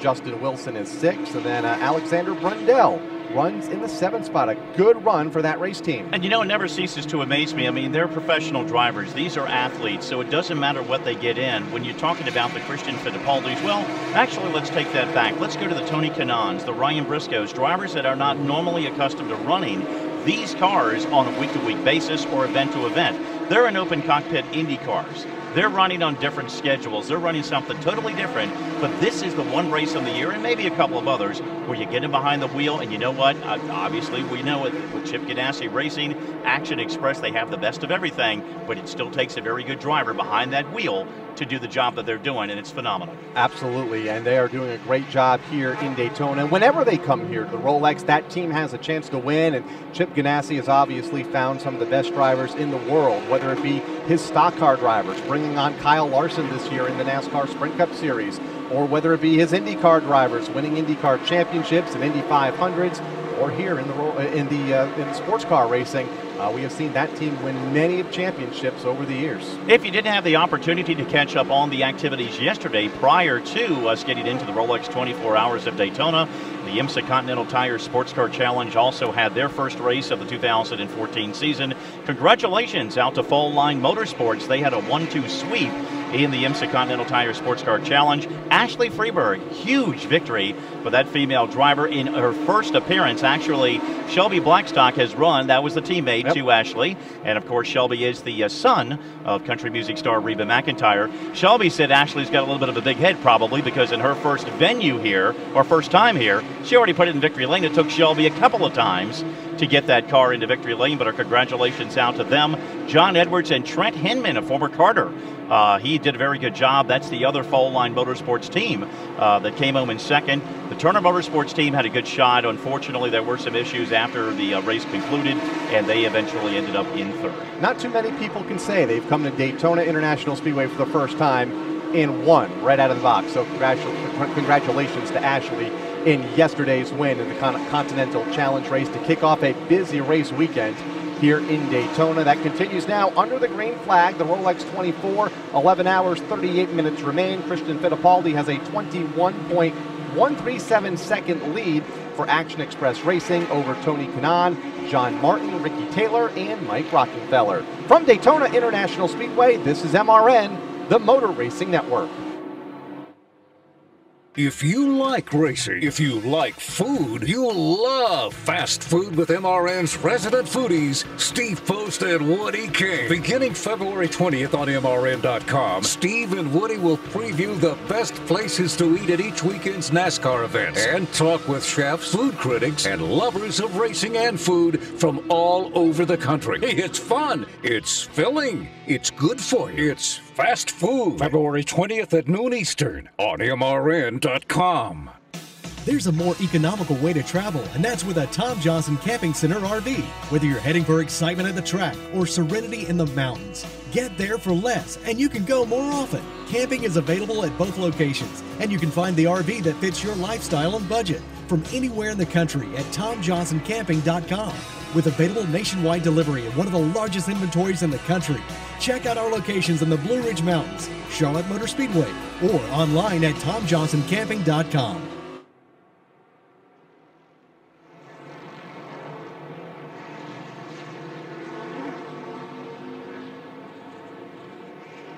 Back at Daytona International Speedway, working lap number 340, but the laps, of course, do not matter in this event. Watching the clock, 12 hours, 23 minutes, 35 seconds into the event. That leaves us with 11 hours, 36 minutes to go. Christian Fittipaldi, the race leader over Tony Kanaan, John Martin, Ricky Taylor, and Mike Rockenfeller.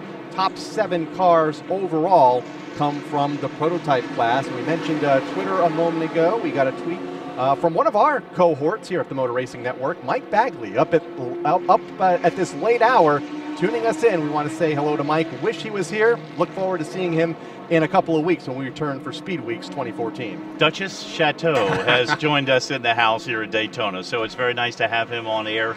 And nice to know there are a few people, other than us, that are crazy enough to be up at 2 o'clock in the morning. Especially on the doing East the Coast. Rolex. Absolutely. But no, you mentioned the top 7. Justin Wilson back there in that 6th position, followed by Alexander Brundle. He's having a very good run. Jorg Bergmeister, one of the top drivers in the GT Le Mans category. But your thoughts early. We've talked about just the cars are scattered all around the racetrack. Maybe this time a year ago, it might not have been that way. But the attrition rate, as you talked about as we came onto the broadcast at 2 o'clock this morning, really isn't that strong. And even though we have some new cars, some rules changes, maybe a rules package that the drivers and teams haven't had for that long, they've done a yeoman's effort in making sure that they have the very best package put together to get these cars out here and maintain their durability. We've seen some incidents, we have seen some contacts, and we have seen 9 caution flags, but overall I believe there are just under a half dozen cars out of this event. 62 cars remain on the racetrack, circulating at speed, a lot with damage. We have seen some cars, several cars in fact, go back to the garage, the Delta Wing being one of those cars, the 01 car from the Chip Ganassi Racing Stables. We heard from Scott Pruitt a little bit ago, got into the wall and had to go repair that car for the better part of an hour just past midnight, but a very busy racetrack, keeping these drivers on their toes, because we talked about it at the top of the broadcast almost 12 hours ago, or a little over 12 hours ago, all the speed differences between now 4 classes on the racetrack instead of what we have seen in recent years with just 2.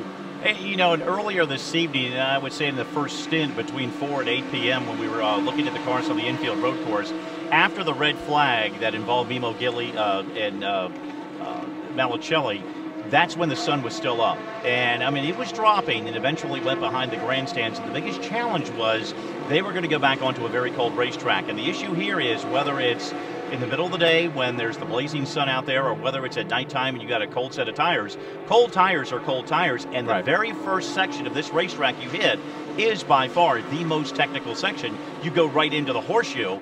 And I guess the point I'm getting at was there were several cars, it looked like the starting lineup, that they were going around the horseshoe. It was about 4 rows, 2 wide. They all went through there and they all made it out. Nobody rubbed against each other. Total respect. Now, not going against what Scott Pruitt was saying, and I'm sure he has seen instances out there. That was just one case right here on this end of the racetrack where everything was okay. I'm sure there are other instances out there where it justifies the statement that he made to Woody Kane just a few moments ago. But for the most part, for drivers that have not seen this track or going on cold tires, going right out onto the road course, they've done a yeoman's effort. A lot of slip sliding around, but everybody's made it through. I guess you could say a lot of give and take, and maybe later in the race, as we say during a lot of our NASCAR broadcasts, we'll see a lot of grab and go as soon as we get to the final hours of this race. Again, we've heard it over and over again. These teams racing for not only sunup, but racing for the last 4 hours. If they can get to that 20-hour mark, then they can go. But we also hear that this has turned into a 24-hour sprint race. There's really no just kind of settling into line, settling into a groove, and just making laps, making time. They're pretty much 100% most of this event, if not all of it. And I think that, you know, you've seen that by virtue of the heated battles that we've seen between Action Express and Ganassi. We can go back 2 years ago when A.J. Allmendinger and Ryan Hunter-Reay were running the DP category here at Daytona, and actually it was nowhere near the 12-hour mark. It was actually when my stint was stopping only about maybe 8 hours in, maybe less than that. They were going at it hammer and tong, and you're exactly right.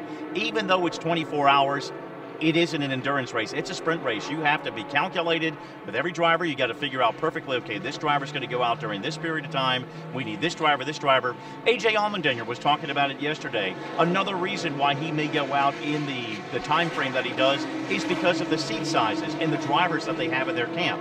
Justin Wilson's a very tall driver. A couple of other drivers might match up to Justin or one other, but then you have the next driver. There's going to be that transition where you have to change the seat because of the height of the driver.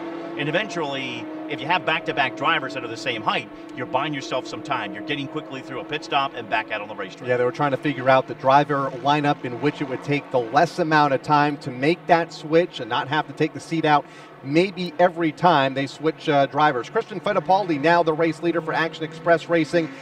One lap over Tony Kanaan as we continue to cycle through. One car goes back behind the wall and to the garage. It looked like one of the mid-pack GT markers, but again, the garage, as we mentioned, very light on nutrition. Not a lot of cars back there. Normally, we're pretty busy in the garage at this point of the event, but so far, so good. Very few teams going back there. Tony Kanaan in the second spot, now 26 seconds back. Ricky Taylor is third, John Martin fourth, and Mike Rockenfeller rounding out the top five. And I guess the other thing that we need to talk about here at Daytona International Speedway, a jammed infield, buddy. The crowd for this event, and I know we broke records 2 years ago for the 50th running of this event. Not sure the numbers yet for this weekend. Obviously still a half of event to run, but we may set another record here in 2014. And I think the perfect example for us is this year, you know, normally our compound is in the infield area. This year we're outside of turn number 3 of the big track here at Daytona, so thus we have some traveling to do to get inside the racetrack. Perfect example is when we've met to get back in a golf cart and leave to get out of this infield area. It's just stop and go traffic. And I mean, it's enjoyable to watch because we're seeing all the scenery around, you know, the Ferris wheel, as everybody's always mentioned, the swings.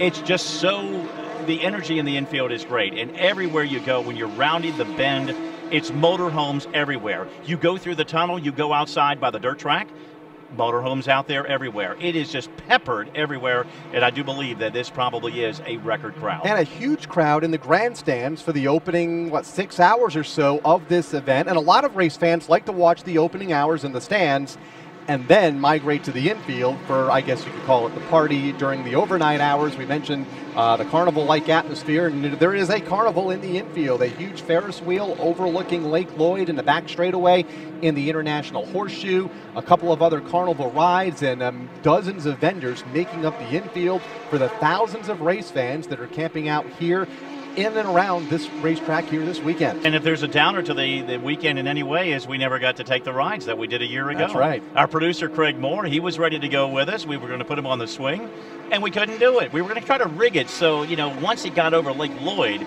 we'd hit a button, we'd click him, and he'd just drop off into Lake Lloyd like a stone. It had to be, 3 years ago, and he would. It had to be about 3 years ago that I actually got to do a report for the Motor Racing Network on top of the Ferris wheel. From the top of it, it was a great view, and no doubt one of the best seats in the house. You're literally right on top of the action. So for any race fans that are able to ride the Ferris wheel during this event, it's a treat. So just one of the many different opportunities for race fans happening in the infield here during the race weekend and during this Rolex 24 at Daytona. We're going to talk more about what makes Daytona so special at nighttime, going from the lights to the Ferris wheel to so many other things as we continue in the early morning hours. From Daytona International Speedway, this is MRN, the Motor Racing Network.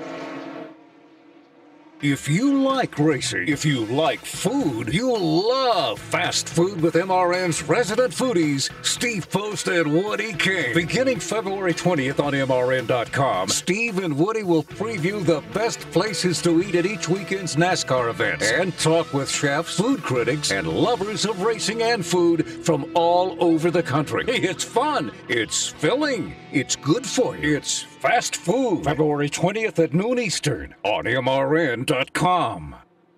Since 1959, it's proven that year after year, lap after lap, this is the race that creates more memories, more Hall of Fame moments, and more believers in the power of racing dreams than any other.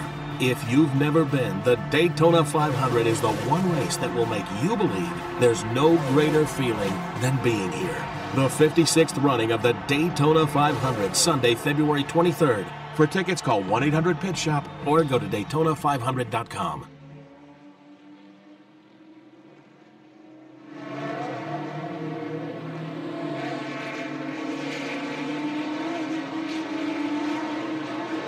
$12 hours and 33 minutes in the record books here at Daytona for the Rolex 24. We mentioned the top 5 a few moments ago in prototype as of recently.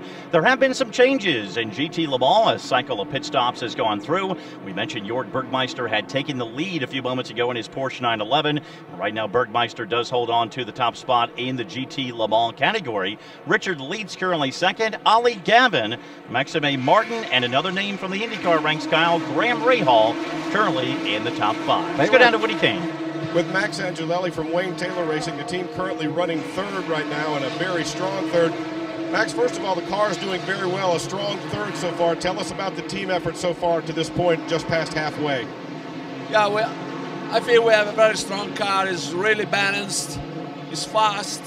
As you can see, this is going to be a race open to 7 different cars. We are all in the lead lap, and it's going to be very tight, very difficult.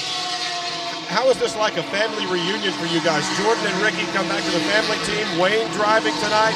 You've been a lifelong family friend. This has got to be just a thrill for all of you.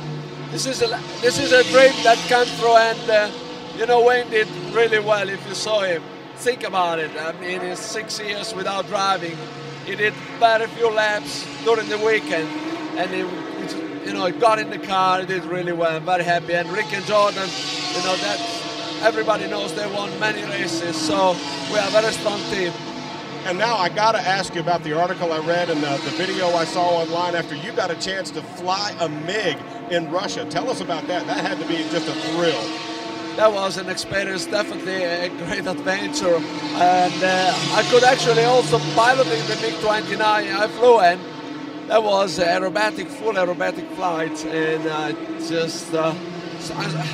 don't know how to explain it to you, but I really touched the sky. How did it feel compared to being in a race car? The G-forces, how did they compare? It's a completely different story. The G-force in the airplane goes from the head to the, from the top to the bottom, which the car goes from one side to the other side. It's a completely different G-force, and I can tell you, the airplane is really tough. Cool. Thank you very much. Good luck. Thank you. That's Max Angelelli, guys. Not only a race car driver, reuniting with the family team here, bringing the Taylor family back together for this event, but flying a MiG in Russia. And if you haven't seen it, there's YouTube videos of that experience, and he's got articles online, not written by somebody else, that Max wrote. And he talks a lot about being in Russia and the cultural differences there, and being an Italian guy speaking with a Russian pilot using hand gestures. It's really cool stuff. Must have been an interesting flight, and no doubt an amazing experience recently there for Max Angelelli. We gave you the top 5 in prototype and GT Le Mans a moment ago. In PC, it is Enzo Potolicchio continuing to lead the way. He out front right now over and John Bennett in second, who lost the lead just a couple of laps ago. Kyle Marcelli riding in the third spot. GT Daytona right now, Townsend Bell has found his way to the top of the leaderboard in the Ferrari 458. Tony Vilander currently in second, Marcus Winkelhock, Rene Rast, and Marco Seifried right now are the top 5 in GT Daytona. You know, he talked about the MiG. I cannot even imagine that after 2 years ago, down here with Alex Hayden, who is one of our pit reporters this weekend, Preston Root, who's been a long-time announcer with the Motor Racing Network, and got in one of the DP cars. I think it was either Bert or Brian Purcell. They gave us a ride on one of the early days down here. And just leaving from a dead stop on pit road and going down to where you turn to go into the infield road course, I wet my pants because you never thought they were going to brake. And I know Eli Gold touched on that with you about the braking zones, the late braking that drivers do throughout the corners of this racetrack and just how critical it is. But, I mean, it's absolutely at the last second. I've had the same type of an experience in an Indy car, and, yeah, I mean, you don't think they're going to make the turn, and yet they do. And I no doubt had my concerns during my ride as well, or watching a bunch of cars now make their way through the International Horseshoe and the West Horseshoe, two very tight 180-degree right-hand turns, and that have long straightaways, long high-speed straightaways that lead up to them, and you think there's no way they're going to make the turn, and yet 9.5 times out of 10, more than that, in fact, they all do. Very few incidents, luckily, in either of those turns, and just a testament of the brakes and the technology that goes into these race cars here at Daytona for this Rolex 24. In years past, we've talked about 2 divisions. Last year, 3 divisions with GX. This year, we have 4. The prototypes, the Prototype Challenge, GT Le Mans, and GT Daytona, a combination of the Rolex Grand American Sports Car Series and the Le Mans Series. Let's kind of bring all of our listeners up to date and kind of describe the differences of each of the 4 classes that are racing here this weekend, debuting here at Daytona as part of the TUDOR United SportsCar Championship. The premier class in the TUDOR United SportsCar Championship is the prototype class. Made up of 4 uniquely different cars, this is the fastest and most technologically advanced of all the classes, and the favorites to win overall honors here in the Rolex 24 at Daytona. The Daytona Prototype, or DP car, enters the class from the Grand Am Rolex Sports Car Series. These fully enclosed cockpit racers are powered by Chevrolet Corvette, Ford EcoBoost, Mazda Skyactiv Diesel, and Dynon BMW power plants. The Prototype 2 or P2 car comes directly from the America Le Mans series presented by Tequila Patrón. These open cockpit cars are powered by Nissan and Honda and are very nimble through the infield sections here at Daytona. The final car that makes up this class is the Delta Wing, a car that started as an open cockpit but last year was converted over to a coupe. It's an extremely lightweight 4-cylinder vehicle that uses weight and aerodynamics to its advantage. In addition, there's a Prototype Challenge series. And with more on that, here's Alex Hayden. The Prototype Challenge class, or PC, is a Pro-Am class featuring professional drivers mixed with amateurs or gentleman drivers as well. They're open cockpit spec race cars running the same Chevrolet engines. These cars also have carbon fiber chassis, carbon brakes, and sequential gearbox. They are true prototype race cars. For more, to Steve Post. The GT Le Mans class is the fastest GT class here this weekend, and it's a continuation of the American Le Mans Series GT division. These are factory-based professional teams. Now, what does that mean? Professional drivers and a financial stake in the effort by the manufacturers. Great variety of manufacturers here as well. BMWs, Chevy Corvettes, Ferraris, SRT Vipers, Porsche 911s, and an Aston Martin. And for some of these, it's a return to the Rolex 24. 14 years since the Vipers have been here when they took the overall victory back in 2000, and 2001 was the last time the Chevy Corvettes were here. They won the overall race as well. The factory connection with these teams is dramatic and all-encompassing.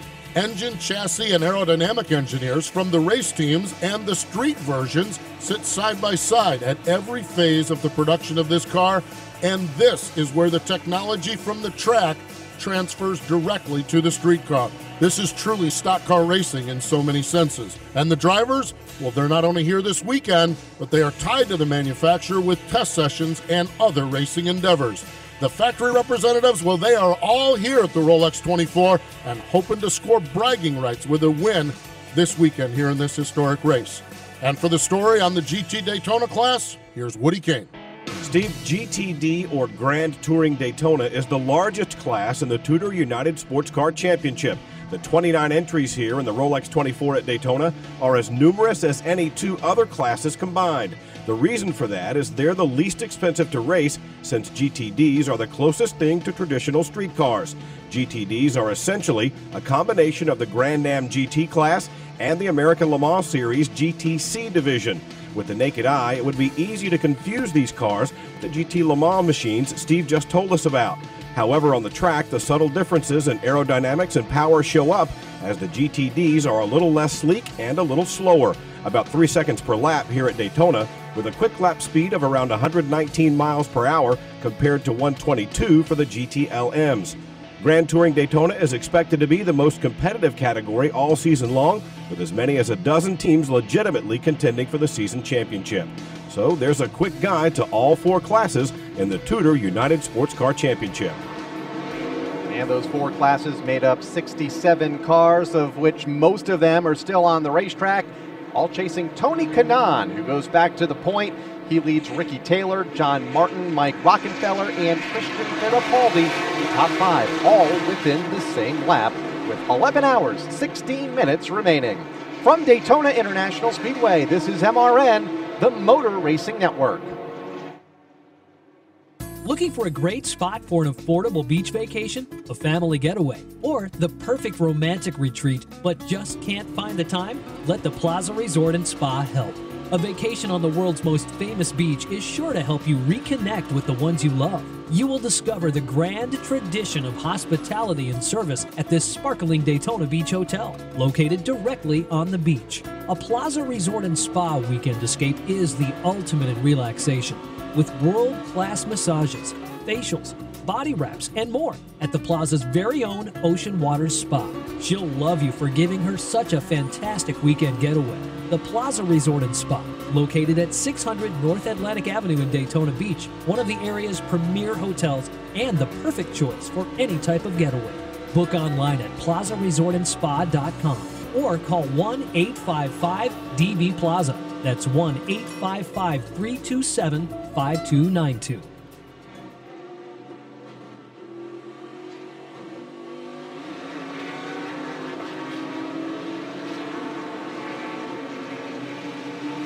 Into the second half of the Rolex 24 at Daytona, we welcome you to Motor Racing Network's live flag-to-flag coverage of this, the 52nd running of the Rolex 24 here at Daytona International Speedway. Kyle Rickey, Buddy Long up here in the tower. Woody Kane patrolling the pit lane here at this early hour of the, I guess it is morning now, so good morning, Buddy. Tony Kanaan, the race leader by 9 seconds over Ricky Taylor in the second spot. John Martin currently 3rd. That is the Action Express entry. Christian Fittipaldi, his teammate, currently 4th. Mike Rockenfeller with the Spirit of Daytona completing that top 5 right now in the prototype category here at 12 hours and 45 minutes in the Rolex 24. And GT Le Mans, a pair of teammates leading the way there. Your Bergmeister over Richard Leeds in the second spot. Ollie Gavin runs in 3rd. Maxime Martin completing in the top 4 in Grand Touring for GT for Le Mans. Prototype Challenge has kind of gone back and forth. We had mentioned John Bennett spun on the very first lap of the Rolex 24, has gathered himself back up. That team has gotten all the way back up to the #1 position. Moments ago, Enzo Potolicchio had the lead, and now John Bennett is back in the #1 position. Potolicchio currently in 2nd in that category, and right now David Estella in 3rd in Prototype Challenge. Townsend Bell, the leader in GTD, or Grand Touring Daytona, in the Ferrari 458 Italia. Then it's Marcus Winkelhock in the second spot, riding in the Audi in the second position. And then it's going to be Tony Villander in 3rd in another Ferrari 458 Italia, and Rene Rast in the Audi R8 LMS in the 4th position in what has been a very competitive GTD class. Easy for me to say here at this early hour, but we knew coming in that was going to be one of the, if not the most competitive divisions in this Rolex 24. 29 cars signed in for this, so again, a very competitive series that we will have throughout the entire season. You listen to the list of drivers, a great array of road race guys, but of course also many IndyCar veterans in there as well. 27 countries represented here for the Rolex 24 Hours of Daytona. And as far as all-time victories by country, the United States has 71. Are you surprised by that in any way, shape, or form, given the international flavor? I mean, obviously we do have a lot of American talent in road racing, in IndyCar, but are you surprised that it's that big of a gap? I mean, that they have that many victories over the UK and so many other countries in the Rolex 24? Yes, indeed. Actually, I thought that we would see some of these ex-Formula One drivers maybe come over and win here, and a few more international stars compete here and win here, and we have not seen that. You mentioned the U.S. leads with 89 drivers. The UK second on that list with just 25. Germany third. 23 Germans have gone to victory lane in this event. You talked about ex-Formula One drivers. Giancarlo Fisichella, one of the many that's in the field. This also brings up a lot of drivers that people may have lost touch with, that may run other series that maybe television doesn't cover for them. There are so many different forms of motorsports. You talk about the Asian series, the Asian Le Mans series. There are just so many different forms and levels of sports car racing that if they're not mainstream in IndyCar, in Formula One, or even in NASCAR for that matter, and they fall into one of those other series and they just don't know how to find it, that's where these drivers have been. So it's so refreshing when you see them come to the Rolex 24. Wow, I forgot about that driver, Giancarlo Fisichella. Great driver for the Benetton team for many years in Formula One racing. Another driver that I somewhat forgot about, but glad to see him here at the Rolex. Yeah, dozens of champions from around the world in endurance championships. We have an Australian supercar champion in the field here. So from series all over the country, and like you mentioned, a lot of ex-champions as far as Formula One and IndyCar is concerned, making their return here to the World Center of Racing, and this, the Rolex 24 at Daytona. It is 3 a.m., so let's pause 10 seconds for station identification on the Motor Racing Network.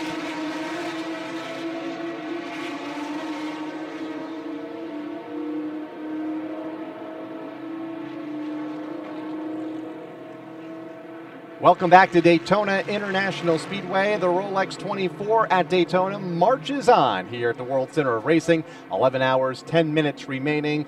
12 hours, 49 minutes in the books, and it is Chip Ganassi Racing at the point once again with Tony Kanaan behind the wheel. He leads by 13.2 seconds over Action Express Racing's John Martin and Christian Fittipaldi in the third spot, Fittipaldi being 27 seconds back. Then it's Wayne Taylor Racing in fourth, 40.8 seconds back, with Max Angelelli now behind the wheel. And we still have quite a ways to go. Of course, coming up at 5 o'clock this morning, just a couple of hours away, Eli Gold, Jason Toy.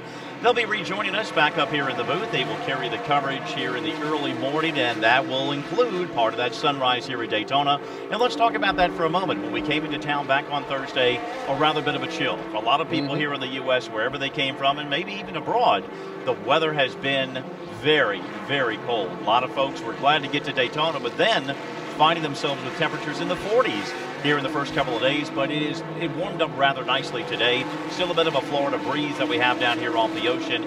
Today, tonight, this morning, everything's pretty good. Temperatures got down probably in the 50s. And tomorrow looks like it's going to be a very promising day to wrap this up right around the 70-degree mark. And that is something that these drivers, I think, have had to adjust to, even just during this race. We saw a graphic a little bit ago during the red flag when the sun was setting.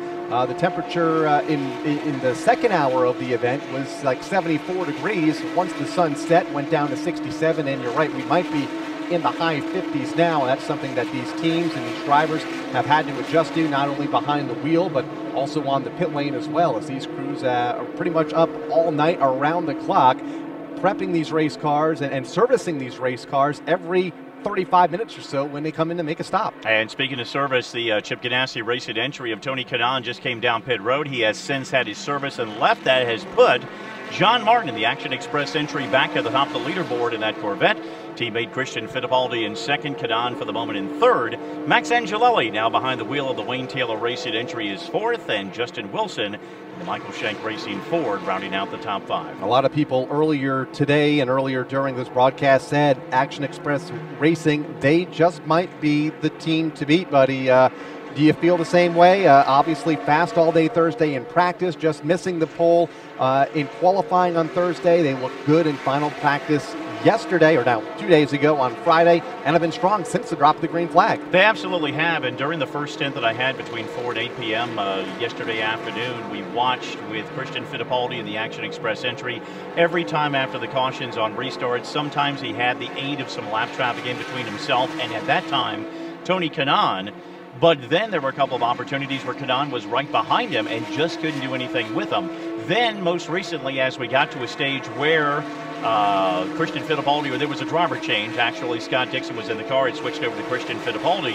Fittipaldi stayed behind that Chip Ganassi racing car, and both Jeff Striegel and Kurt Becker were wondering, okay, there's a little cat and mouse game going on right now. Are they kind of holding back? Are they in reserve for the moment? But all indications are, right now, Action Express has been head and shoulders above the crowd.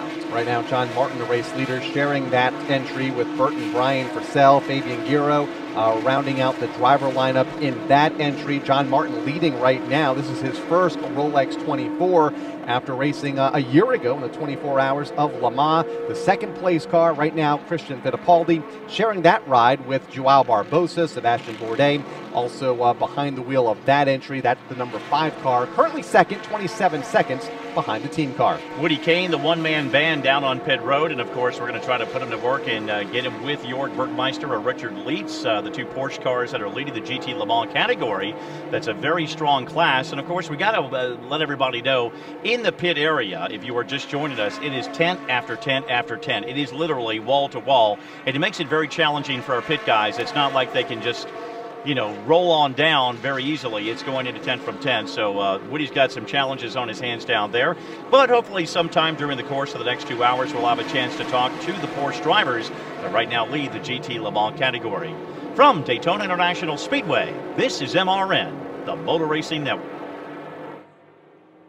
Selling used construction or transportation equipment? Look to Vocon Auctions at govocon.com. The world bids through Vocon Auctions. Vocon specializes in selling all types of vocational and highway equipment to a global audience through live, online, and timed auctions. Vocon offers customer products and services that include transport and the complete management of the sales process. Participation is always easy with Vocon. For all of your vocational and highway equipment needs, visit govocon.com. govocon.com. Vocon Auctions, a Housby company. For my child, life is filled with struggles to do things other kids do so easily. Along with health problems, there's teasing and being left out. I give him a lot, but I can't give him friends or acceptance. But Victory Junction can. Time at Victory Junction, a camp for kids with special needs, makes him feel like he belongs. At camp, he loves riding horses, archery, and especially making good friends. And it's all free. Help transform the life of a chronically ill child at victoryjunction.org.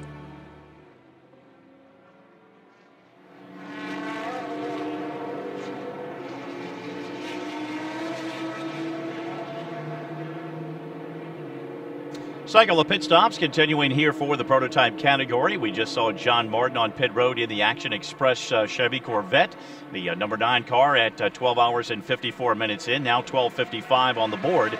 For the moment, Christian Fittipaldi is atop the leaderboard. John Martin right now in second. It is Tony Kanaan third, Max Angelelli and Justin Wilson currently your top 5 in prototype. Watching the Delta Wing on pit road just below us a moment ago. Very odd pit stop, I guess you could say, with a very odd-looking car, futuristic-looking car. Somebody referred to it earlier as a spaceship that races here on the ground. Andy Myrick behind the wheel right now, watching those 4-inch tires come off. Kind of took me off guard there for a moment ago, but Delta Wing still out there plugging along here in its first Rolex 24. We were sitting up here Thursday when our engineer was up here and going through some of the equipment just to make sure everything was working good. So obviously it gave us our first opportunity to be up here, take a look at the cars that actually at that time were going through qualifying. So let me say that was Friday.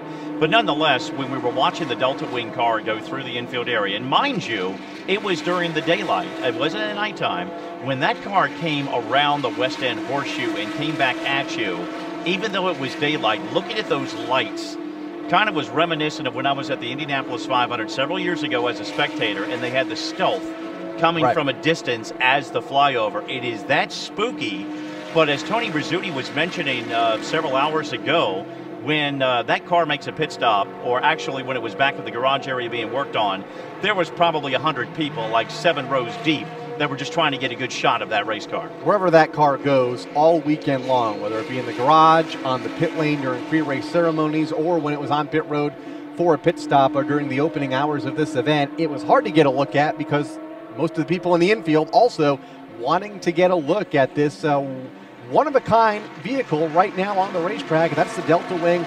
Andy Myrick behind the wheel, running deep in the pack after experiencing a couple of incidents in the first half of this race, but they are forging on, hoping to see the checkered flag in 11 hours and 2 minutes from right now. That car in the prototype class at the front of the field, 7 prototypes, led by Action Express Racing once again in Christian Fittipaldi. Ganassi Racing has fallen back to the 2nd spot with Tony Kanaan. Then it's going to be Max Angelelli behind the wheel of the Wayne Taylor Racing entry in 3rd. John Martin back to 4th, and Justin Wilson completing the top 5. And to get you caught up on a couple of teams that we have not mentioned, if you're wondering exactly where they may be, they have fallen out of the race or have fallen further back. A couple of those are the Extreme Speed Motorsports team, and very early in the broadcast here yesterday afternoon, we talked about the issues the drivers were having through the bus stops. Scott Sharp almost ran over somebody and actually had to hit the brakes. By virtue of that, he spun. Yep. Took him several, minutes before he could actually get the car back on course because, as we have mentioned so often, 67 cars out on this racetrack, and when you get them strung out, there is very little opportunity to get your car going from a dead stop before somebody runs back over top of you. And actually, when he got back out onto the course, that almost happened with a GT machine. Also, the March Racing entry. Last year, they have been, for many years, with Boris Said and Eric Curran, they have been in the GT class of the Grand American Rolex Sports Car Series. They made the move up into the prototype category. They've had their issues earlier yesterday afternoon, also in the bus stop as well. But really good to see that car and that team competing in the prototype category, and I think we're going to see a lot of good things coming from them this year. A sharp-looking red and white entry as they were in GT last year, now in prototype for Eddie Marsh and that whole Wheelan team on the racetrack still, again, making laps like so many of these teams are, running 37th overall, 11th in class. Bradley Smith behind the wheel of that Corvette right now. But, yeah, tough break earlier in the event as they were hoping to contend for the win here in their first prototype race here in the Rolex 24. And not to take anything away from the prototype challenge, because right now it appears they're having a pretty good battle. We mentioned John Bennett and Enzo Potolicchio continue to be swapping back and forth.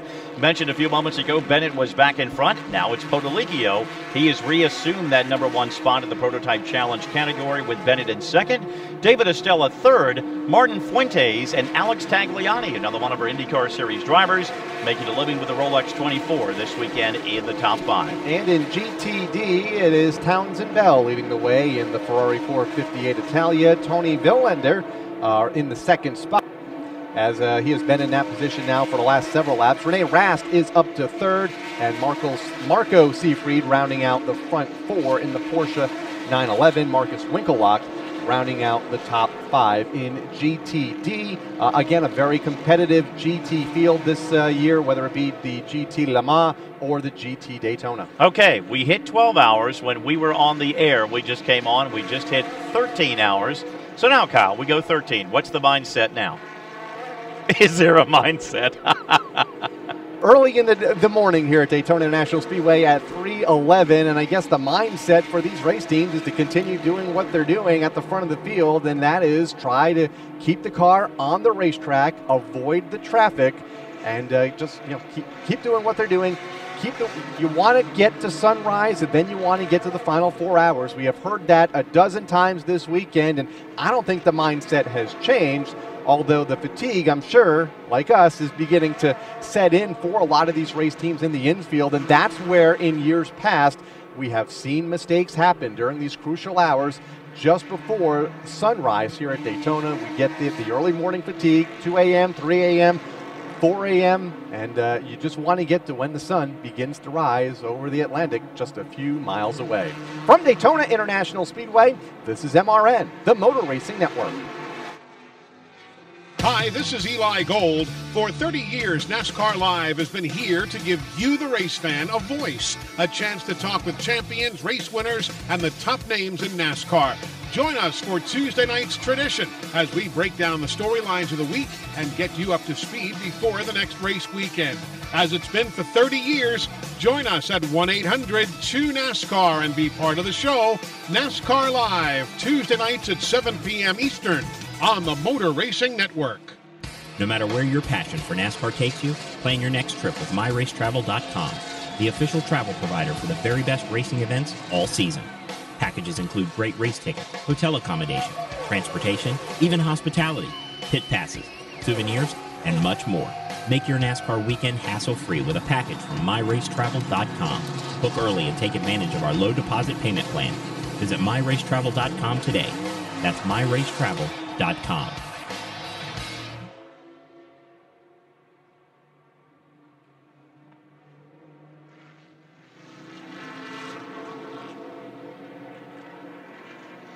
Back at Daytona International Speedway, the Rolex 24 at Daytona rolls on now. 10 hours, 57 minutes, 32 seconds remain in this event. Thank you for joining us here on the Motor Racing Network, our flag-to-flag coverage for the second consecutive year here at the World Center of Racing, keeping an eye on 4 classes here in 2014 in this newly formed TUDOR United SportsCar Championship, the inaugural event here this weekend. If you're just joining us here or wherever you may be, world across the pond, worldwide, or here in the U.S., if you're staying up a little bit late or early hours of the morning, the good report was we did get an update on Mimo Gidley, the driver of the Gainesco Red Dragon.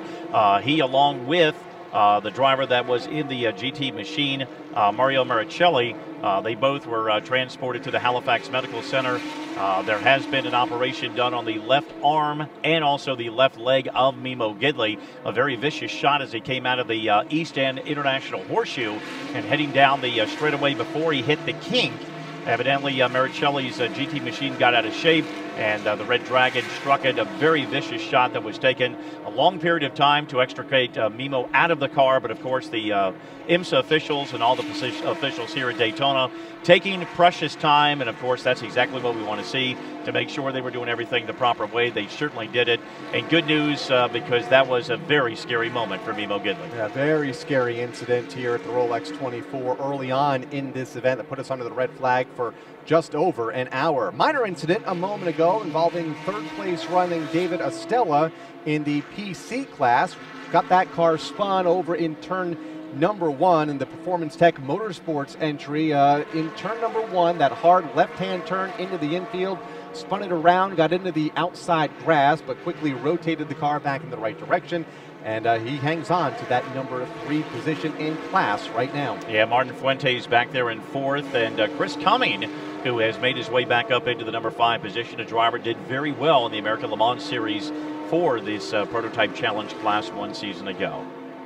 But it is Christian Fittipaldi leading the way, and Action Express Racing continues to run well at the front of the field over Tony Kanaan in 2nd, Max Angelelli, John Martin, that 2nd Action Express car in 4th, Justin Wilson completing the top 5 as the cars make their way around the racetrack. And like we talked at the top of the hour, an hour ago when we came on the air, very little attrition, although we do see another one of the GT cars going to the garage and behind the wall.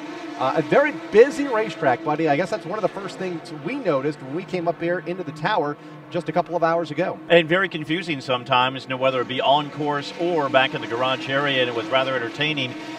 During the couple stints that we had late yesterday afternoon, one of the Dempsey racing machines, of course, that Patrick Dempsey does drive, one of his teammates went back into the garage area and actually could not find where his garage was.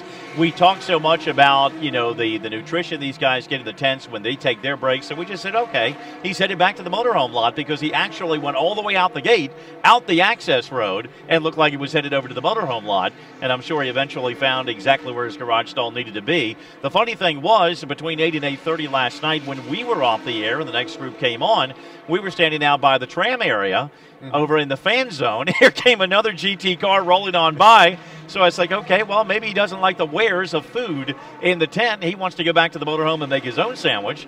So rather interesting, and it can be a confusing place for drivers that haven't been here. How many times in NASCAR racing, whether it be here at Daytona or other tracks, drivers win for the first time? Trevor Bayne, where is Victory Lane? You know, they wonder where it's at. It can be very confusing. It is a very big place, but perhaps one of the most famous racetracks in the world here at Daytona International Speedway. And on a busy weekend like this, and with a reconfigured infield, a lot of changes here in the Daytona infield with the way they've positioned the carnival and the motorhomes and a jammed infield, and trying to accommodate for everybody that wants to get into this event. You're right, it can be confusing. It's confused us a couple of times this weekend and trying to get around to the infield and also the outskirts of the speedway, but good for the sport, no doubt, because I think we're going to see record numbers here as far as the spectator count for this 52nd running of the Rolex 24 Daytona. Now, Woody Kane, earlier we talked, but you were part of the same stint that I was from 4 to 8 p.m. Obviously, there was a lot more energy because we were in the very early stages of the Rolex 24.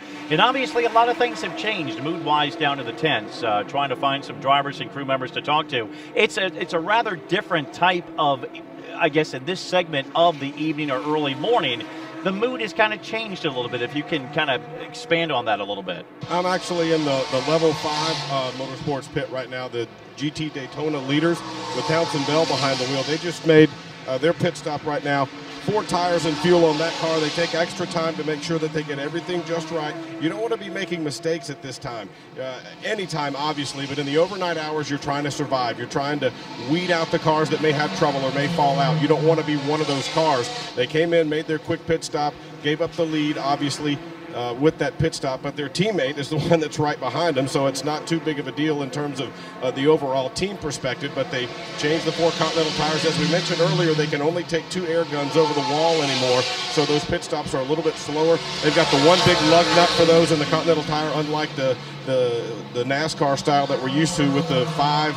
You know, the 5, change it like that. They've got the 1. They jack the car all the way up and get it done that way. The tires coming off the car, the Continental tires look very good, and these guys have really been getting it done in the GT Daytona class. The Ferrari Italia with Townsend Bell behind the wheel, as we mentioned, the leader, and their teammate right behind them in second place. So they are really getting it done for this team. But it is a mood right now of just get through this. They don't want to. It's you heard earlier when we talked with Scott Dixon talking about pushing the car or not pushing the car. He said he had to push very hard to keep up with the leaders. You don't want to fall so far behind that you can't make it up. But in terms of this Ferrari team, they are doing very well in the GT Daytona class. They did not make a driver switch. Townsend Bell switched not long before we came on the air, so he's going a little bit further right now. And this is also the time of night. We talked about the tire situation earlier.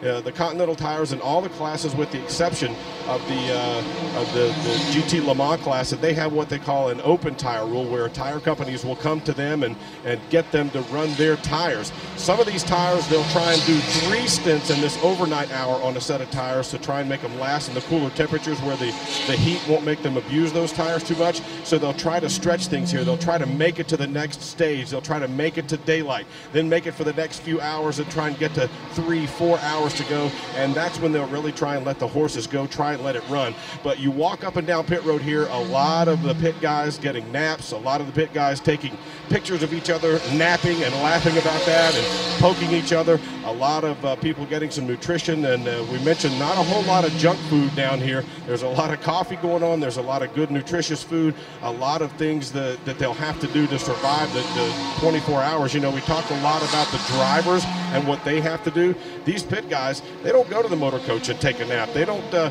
run off and go get a few winks or try and keep up with it. They stay right here in the pit box the whole time. They've got chairs. Some of them have even recliners. They've got these lawn beach type chairs that they can stretch their legs out in and get a few winks here and there along the way. So right now it's trying to make it to that next stage, trying to make it to the daylight hours, trying to survive and feel good so they can be strong for the finish. Well, number 1, Woody, all the junk food is up here in the tower with the announcers, because that's how we make our living. Number 2, can you do that mechanical sound you did about 3 minutes ago? I'll do it. Like that? You like that?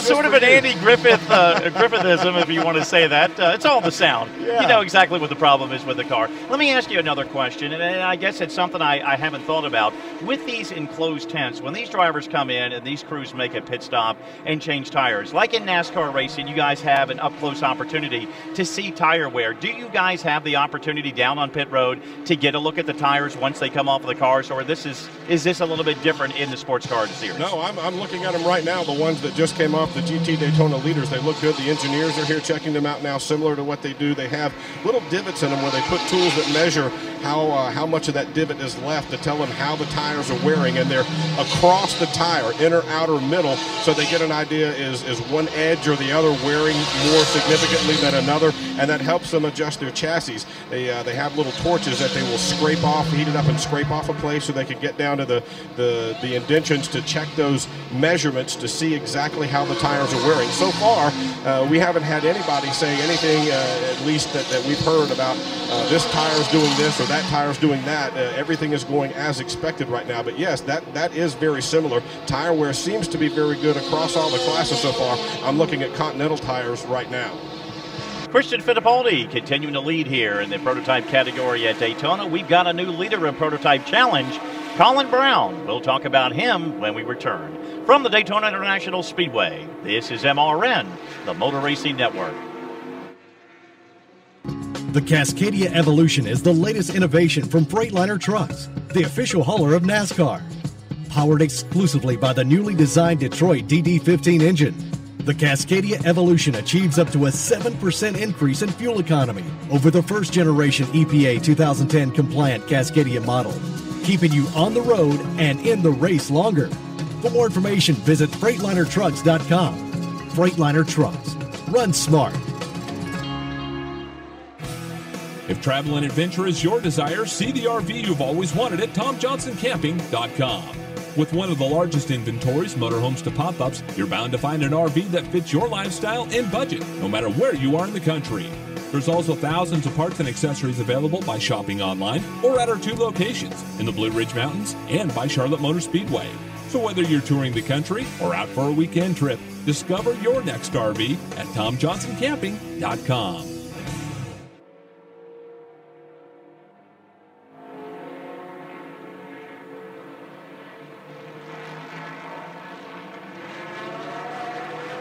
Back at Daytona, 13 hours and 13 minutes in the books here at the Rolex 24. When we went to break, we mentioned that Colin Brown, the new leader in the Prototype Challenge, of course, he is a part of that core Autosport team that includes John Bennett, the driver that finished 3rd in the points. But we wanted to expand on that a little bit, Kyle. We really haven't gotten into teams so much. And here the next hour and a half, or the remaining hour and a half as we hit our halfway mark, that is a very impressive team.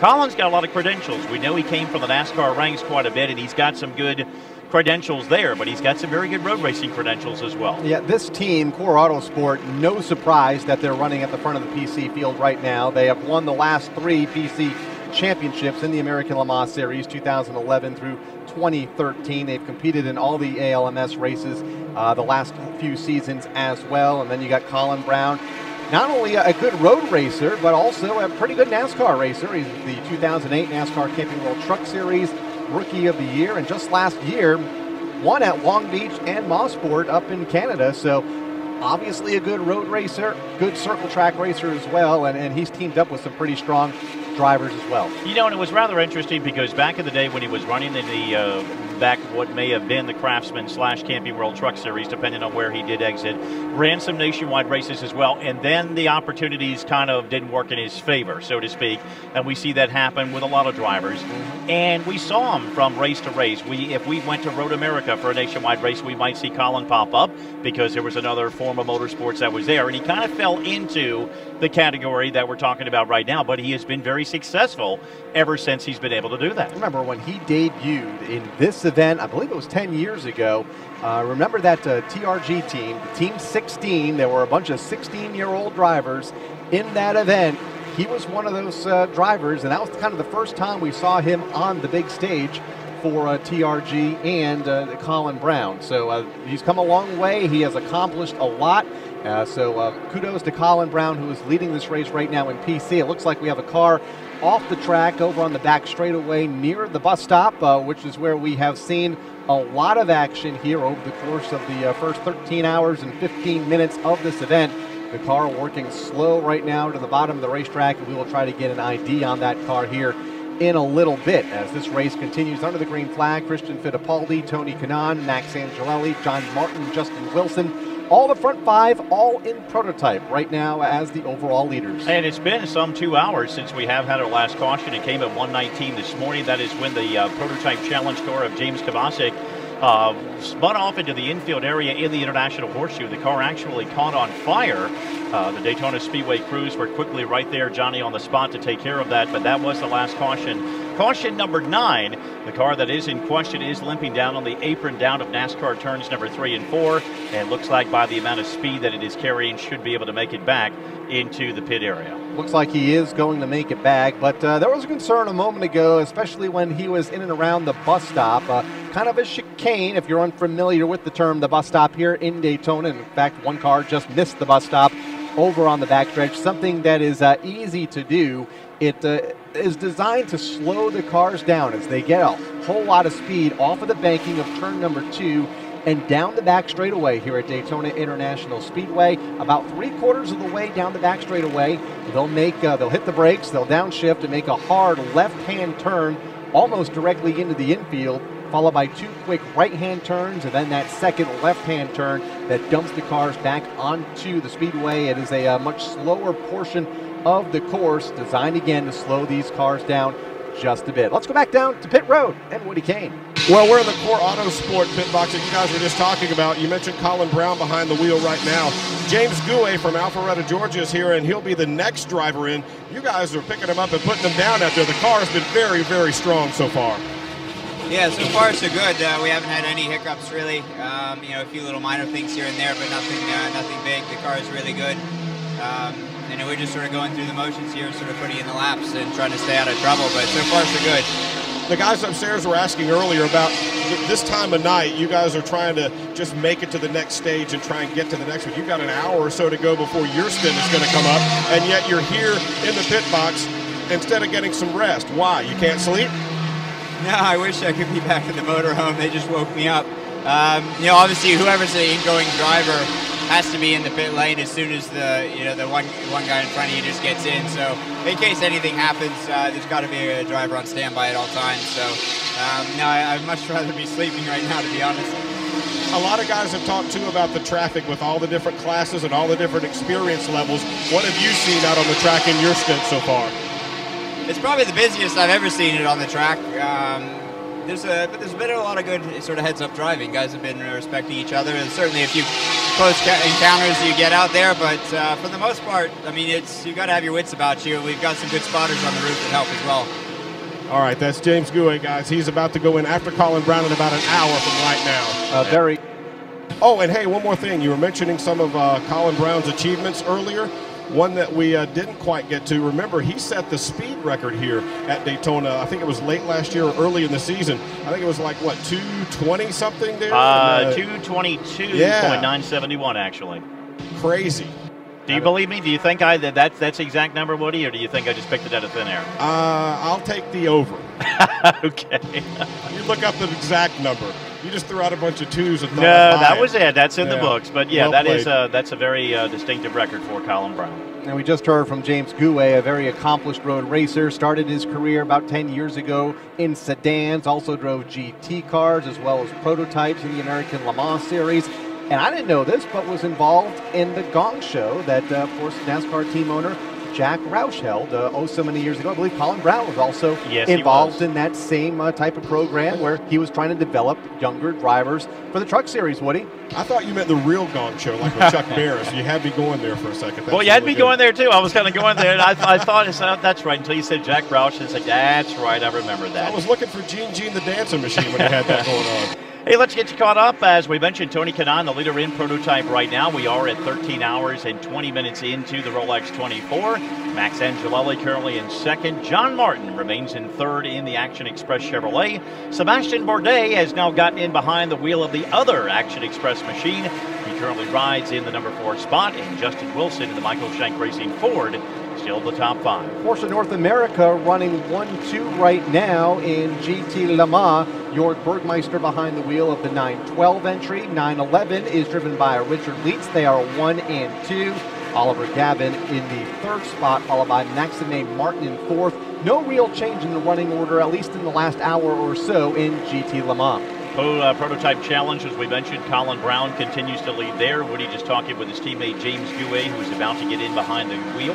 Enzo Potolicchio continues to run 2nd in that category. Martin Fuentes is 3rd. David Ostella, despite the spin that Kyle alluded to several laps ago, holding on to the 4th position. And Chris Cumming, the top 5 right now. And Townsend Bell, the race leader in GT Daytona. He continues to hold the race lead as he has for the last several minutes of this event. Tony Villander in 2nd, Rene Rast in 3rd, Marco Seefried in the 4th position, and Mikhail Ashland rounding out the top 5 right now in GT Daytona. And you know, there's a lot of bad 4-letter words, but here at Daytona in the middle of the night, there is a bad 3-letter word. We keep our fingers crossed because we were very fortunate being up in the booth from 3 to 6 a.m. last year.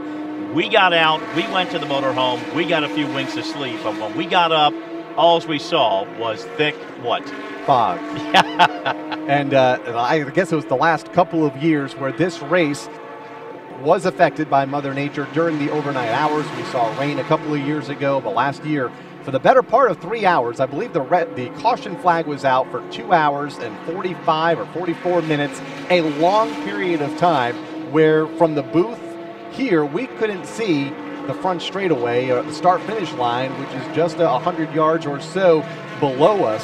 Hard to see, and never mind the rest of the racetrack. So a very thick fog, hopefully something that we'll avoid here this year. Let's go back down to Woody Kane. Yeah, pit stop going on right now, guys, for the GT Le Mans leader, Jörg Bergmeister behind the wheel. And he's kind of adjusting his face mask right now, and they've given him fuel and tires and sent him down and away. Actually, I don't think they even changed the tires. We talked about double stinting. They just gave him fuel, no tire change there. They're going to go a little bit further on those tires. And this is one of the teams that is running those Michelin tires. We talked with some of the teams earlier about comparing the tires, and a lot of them said this one's better or that one's better. But the point of it is the tires will peak at different times. Some will be quicker and fall off faster. Some will be a more stable speed, not maybe as much of a top-end speed, but last longer. So a lot of different strategies there in terms of what kinds of tires that they're using. But they do have the Michelins here on the leaders among the GT Le Mans class with Jörg Bergmeister behind the wheel of that Porsche. They have fueled the car and are down and away. He is on pit road and beginning to make his way back onto the racetrack and continues to maintain the race lead, at least for now. Not sure if Richard Leitz has made the pass. We'll wait and see when timing and scoring catches up as the leaders continue to make their way around the racetrack. But Bergmeister beginning to make his way back up to speed through the International Horseshoe and on through the infield portion of this course. Again, it'll take a lap or so for that car to come fully up to speed as the tires warm. Yeah. We have 10 hours and 36 minutes remaining, 13 hours and 24 minutes into the Rolex 24 at Daytona. From Daytona International Speedway, this is MRN, the Motor Racing Network. In the trucking industry, the Detroit brand of heavy-duty engines has made a major impact on fuel efficiency and performance. That's why it's exciting that Detroit is expanding its product line into transmissions, axles, and virtual technician. Put more of that world-class Detroit engineering into your trucks and into your business. Detroit is the #1 service network with hundreds of locations throughout North America. To learn more about Detroit engines, transmissions, axles, and virtual technician, visit demanddetroit.com. Detroit Diesel Corporation is a subsidiary of Daimler Trucks North America, LLC, a Daimler company. The grill is hot and the cooler is cold at America's Tailgate Party, NASCAR USA. I am Rob Tanner, head chef and host each weekend here on the Motor Racing Network. We're serving up 2 hours of the hottest hits in country music. Steve Post drops by with the NASCAR news straight from the sport's top garages, and we'll have tips to make your tailgating experience the best it can be. Revving up your weekend with country music at the speed of sound, it's America's Tailgate Party, NASCAR USA.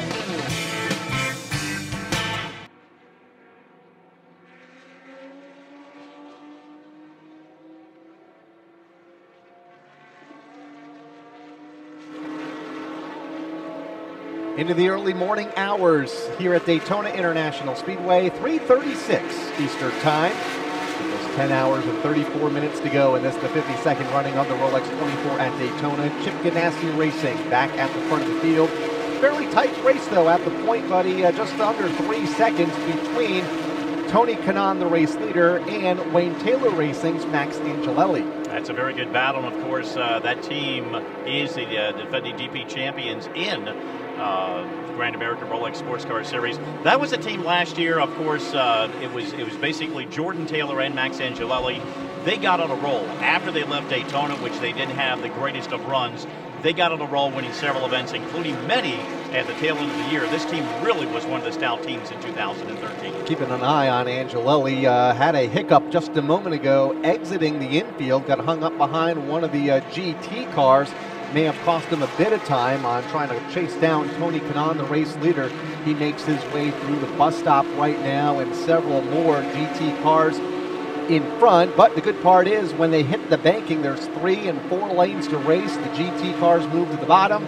Angelelli goes to the top side and will bypass several of those cars as they come back by the start-finish line.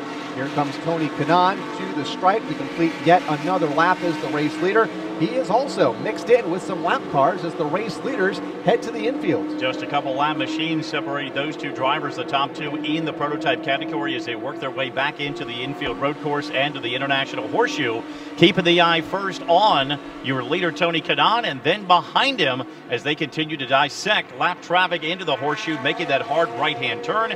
Back down to the other end of the race course, the west end. They get around the kink and continue to try and hunt each other down to find a good battle for that #1 spot in prototype category. Max Angelelli so strong under braking. It looks like he can drive that car much deeper into the turn than most of the other prototypes on the racetrack, and that is where he's gaining his ground. As Tony Kanaan now is mixed in with some slower GT traffic as they exit the infield portion of the course and race back up on to the Super Speedway or NASCAR turn #1. It is Kanaan, Max Angelelli, 1-2, separated by about 3 seconds as they make their way to NASCAR turn 2. Hitting the high banking, the 31 degrees here at the Daytona International Speedway, working down that back straightaway, as once again this has been about the tightest battle we have had. We have been under green flag conditions ever since we came on the air at 2 this morning. We mentioned the last caution came at 1:19, so again this is a very extended green flag run for all drivers in all 4 categories right now. John Martin continues to run third in that Action Express entry. Teammate Sebastian Bourdais back and forth. Justin Wilson fifth. The leaders begin to work their way back off the high banking of turn #4 and make their way back to the stripe. There they come around off of turn #4, and it looked like we may see some pit stops among some of the race leaders as they cross the stripe and hit the front straightaway. Tony Kanaan, Max Angelelli, John Martin, and I believe Max Angelelli might be on pit road heading into his pit stall right now, Woody Kane. Yes, he is. The car slides to a stop right now, the Velocity Worldwide Toshiba Chevrolet machine, and they're going to do a 4-tire change and fuel to make sure that everything is A-OK. Max Angelelli, we talked to a little bit earlier about his flight in a MiG. He actually got to take the controls for a little while in that machine while he was in Russia. Tires coming off the car, they look pretty good. No significant issues in terms of wear, high, low, middle, that type of thing right now. Trying to get every ounce of fuel they can in the car and make sure that it's serviced, the grill is clean. And as you heard, down and away goes that machine, that Corvette right now for Wayne Taylor Racing. They are having just a really, really strong run. Well, good run indeed as that now drops them down to third on that cycle of pit stops. It continues to be Tony Kanaan leading for the moment. John Martin in second. Angelelli for the moment will be third. Sebastian Bourdais and also Justin Wilson the top 5. Looks like in GT Le Mans, Kyle, we do have a change atop the leaderboard there as well. Jörg Bergmeister at the point over Richard Leeds. They continue to run 1-2, although they did swap it around just a lap ago. Oliver Gavin still a distant third, but within a lap, I believe, or 1 lap down, rather, in the third spot to the class leaders. Maxime Martin also in 4th, 1 lap down as they battle for that position. In fact, Ollie Gavin in 3rd on the lead lap with both Jörg Bergmeister and Richard Leeds as they cross the timing and scoring line below us. And no change in prototype challenge. Colin Brown remains up in the 1st position. Enzo Podolicchio 2nd. David Ostella has moved himself back up into 3rd. Martin Fuentes in 4th. Chris Cumming currently in 5th. Townsend Bell continues to lead the race in GTD over Tony Villander, Jan Halen, and Michaela Ashland. rounding out the front 4. Also Marcus Wigglelock in the top 5. So they round out the front 5. All of those cars within a lap of each other as well. So a very competitive race in GTD. As we mentioned, this is stop number 1 for the Tequila Patrón North American Endurance Cup event. Of course, race number 2 will be coming up March 12th through the 15th in the 12 Hours of Sebring, as we have our 10th caution that is falling on the racetrack here at 13 hours 31 minutes into the Rolex 24 of Daytona. Looking to see what the issue may be in and around the racetrack. Don't see a car off from where we are positioned, high above the start-finish line. All looks well through the infield portion of the course. And looking over toward the bus stop, and don't see any cars stalled over there. So this may be for debris, but we will confirm that here in a moment as we are under caution number 10 at 3:42 a.m. here at the Daytona International Speedway. And this will really tighten the field up, buddy, and maybe a caution that a lot of these guys that just made pit stops want to see, especially if they were able to stay on the lead lap like Max Angelelli did. And I think for many drivers or teams, they're saying this is the break we've been looking for. We needed the opportunity to make our way down pit road or catch up to the field. This is going to happen. Everybody's going to be tightened up. This is the first time in well over 2 hours, 2.5 hours since our last caution fell back at 1:19 this morning. So we'll see a flurry of pit activity that will be taking place once again here at 3:43 with 13 hours and 32 minutes in the record books. Again, John Martin had the lead, Tony Kanaan in second, Sebastian Bourdais, Max Angelelli, and Richard Westbrook the top 5. From Daytona International Speedway, this is MRN, the Motor Racing Network. This is Throwback Thursday. Richard Petty will win the Daytona 500. Jackie over in turn 3. We interrupt for a moment. Cale and Donnie both out of the car. Bobby Allison has brought his car down there. And now it appears we may have a fist fight. Decision time at Talladega as Dale Earnhardt tries to do it again. Behind him, the whole pack steaming for the finish line. Dale Earnhardt wins it. Earnhardt wins the Winston 500 as there's trouble after the finish. Classic MRN race broadcasts every Thursday at noon on MRN.com. Just because they're not racing doesn't mean NASCAR isn't making news. Everything right now is hitting on all cylinders. We're as good as we've ever been. Keep up with all the off-season info on NASCAR Today, right here each weekday. It's been a long journey, and it's great to finally grab that cherry on top and eat it. We'll keep you rolling with all the news and notes heading into the 2014 season. My goal is to win the championship that's kind of eluded us. Join me, Woody Kane, right here every weekday for NASCAR Today, and stay on the lead lap.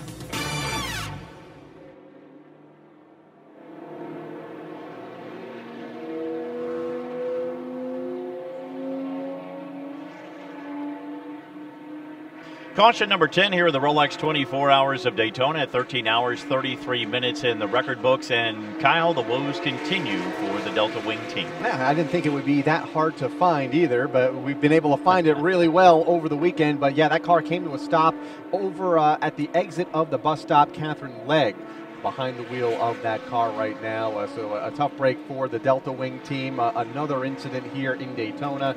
Not sure if she spun or just got off course and the car just went dead in the water, but a single car incident over on the backside of the Daytona International Speedway, just at the exit of the bus stop. Catherine was in the Delta Wing earlier this afternoon or yesterday afternoon when the caution came out, when they had gearbox trouble right into the International Horseshoe. The car went off course just off the course just outside of the International Horseshoe turn, just slightly made contact with the wall, so they eventually got that car going again, and eventually many laps behind the wall in the garage area. Andy Myrick, he started the day off in that car. That team also includes Alexander Rossi and Gabby Chavez, drivers that have had stints in the car. But again, for Catherine Legg, bad luck hits over on the bus stop here at 13 hours and 34 minutes. So as you mentioned, this is the 10th caution of the event. John Martin shown as the race leader for Action Express Racing, while his teammate Sebastian Bourdais is in the second spot.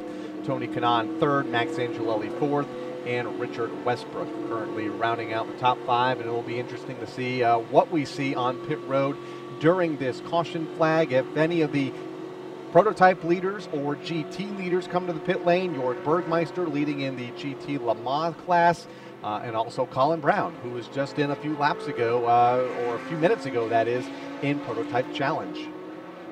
Well, we mentioned stop number 2 for the Tequila Patrón North American Endurance Cup would be coming, the second event of the season. That will be the 12 Hours of Sebring which will be March 12th through the 15th. The other events that we did mention that are part of that will be the Sail in 6 Hours at the Glen later in the season in Watkins Glen, New York, and eventually back to Road Atlanta for the Petite Le Mans that will be coming up in the month of October. So those will be 4 of the major events. Getting back to Mimo Gidley, and of course that was, I guess, important to note, obviously things turned out better than we thought based off what we saw when Mimo was transported out of the hospital. But prior to that, the Gainesville Red Dragon had made the announcement that they weren't going to follow the entire series schedule in 2014 and pretty much concentrate on the Tequila Patrón North American Cup or Endurance Cup.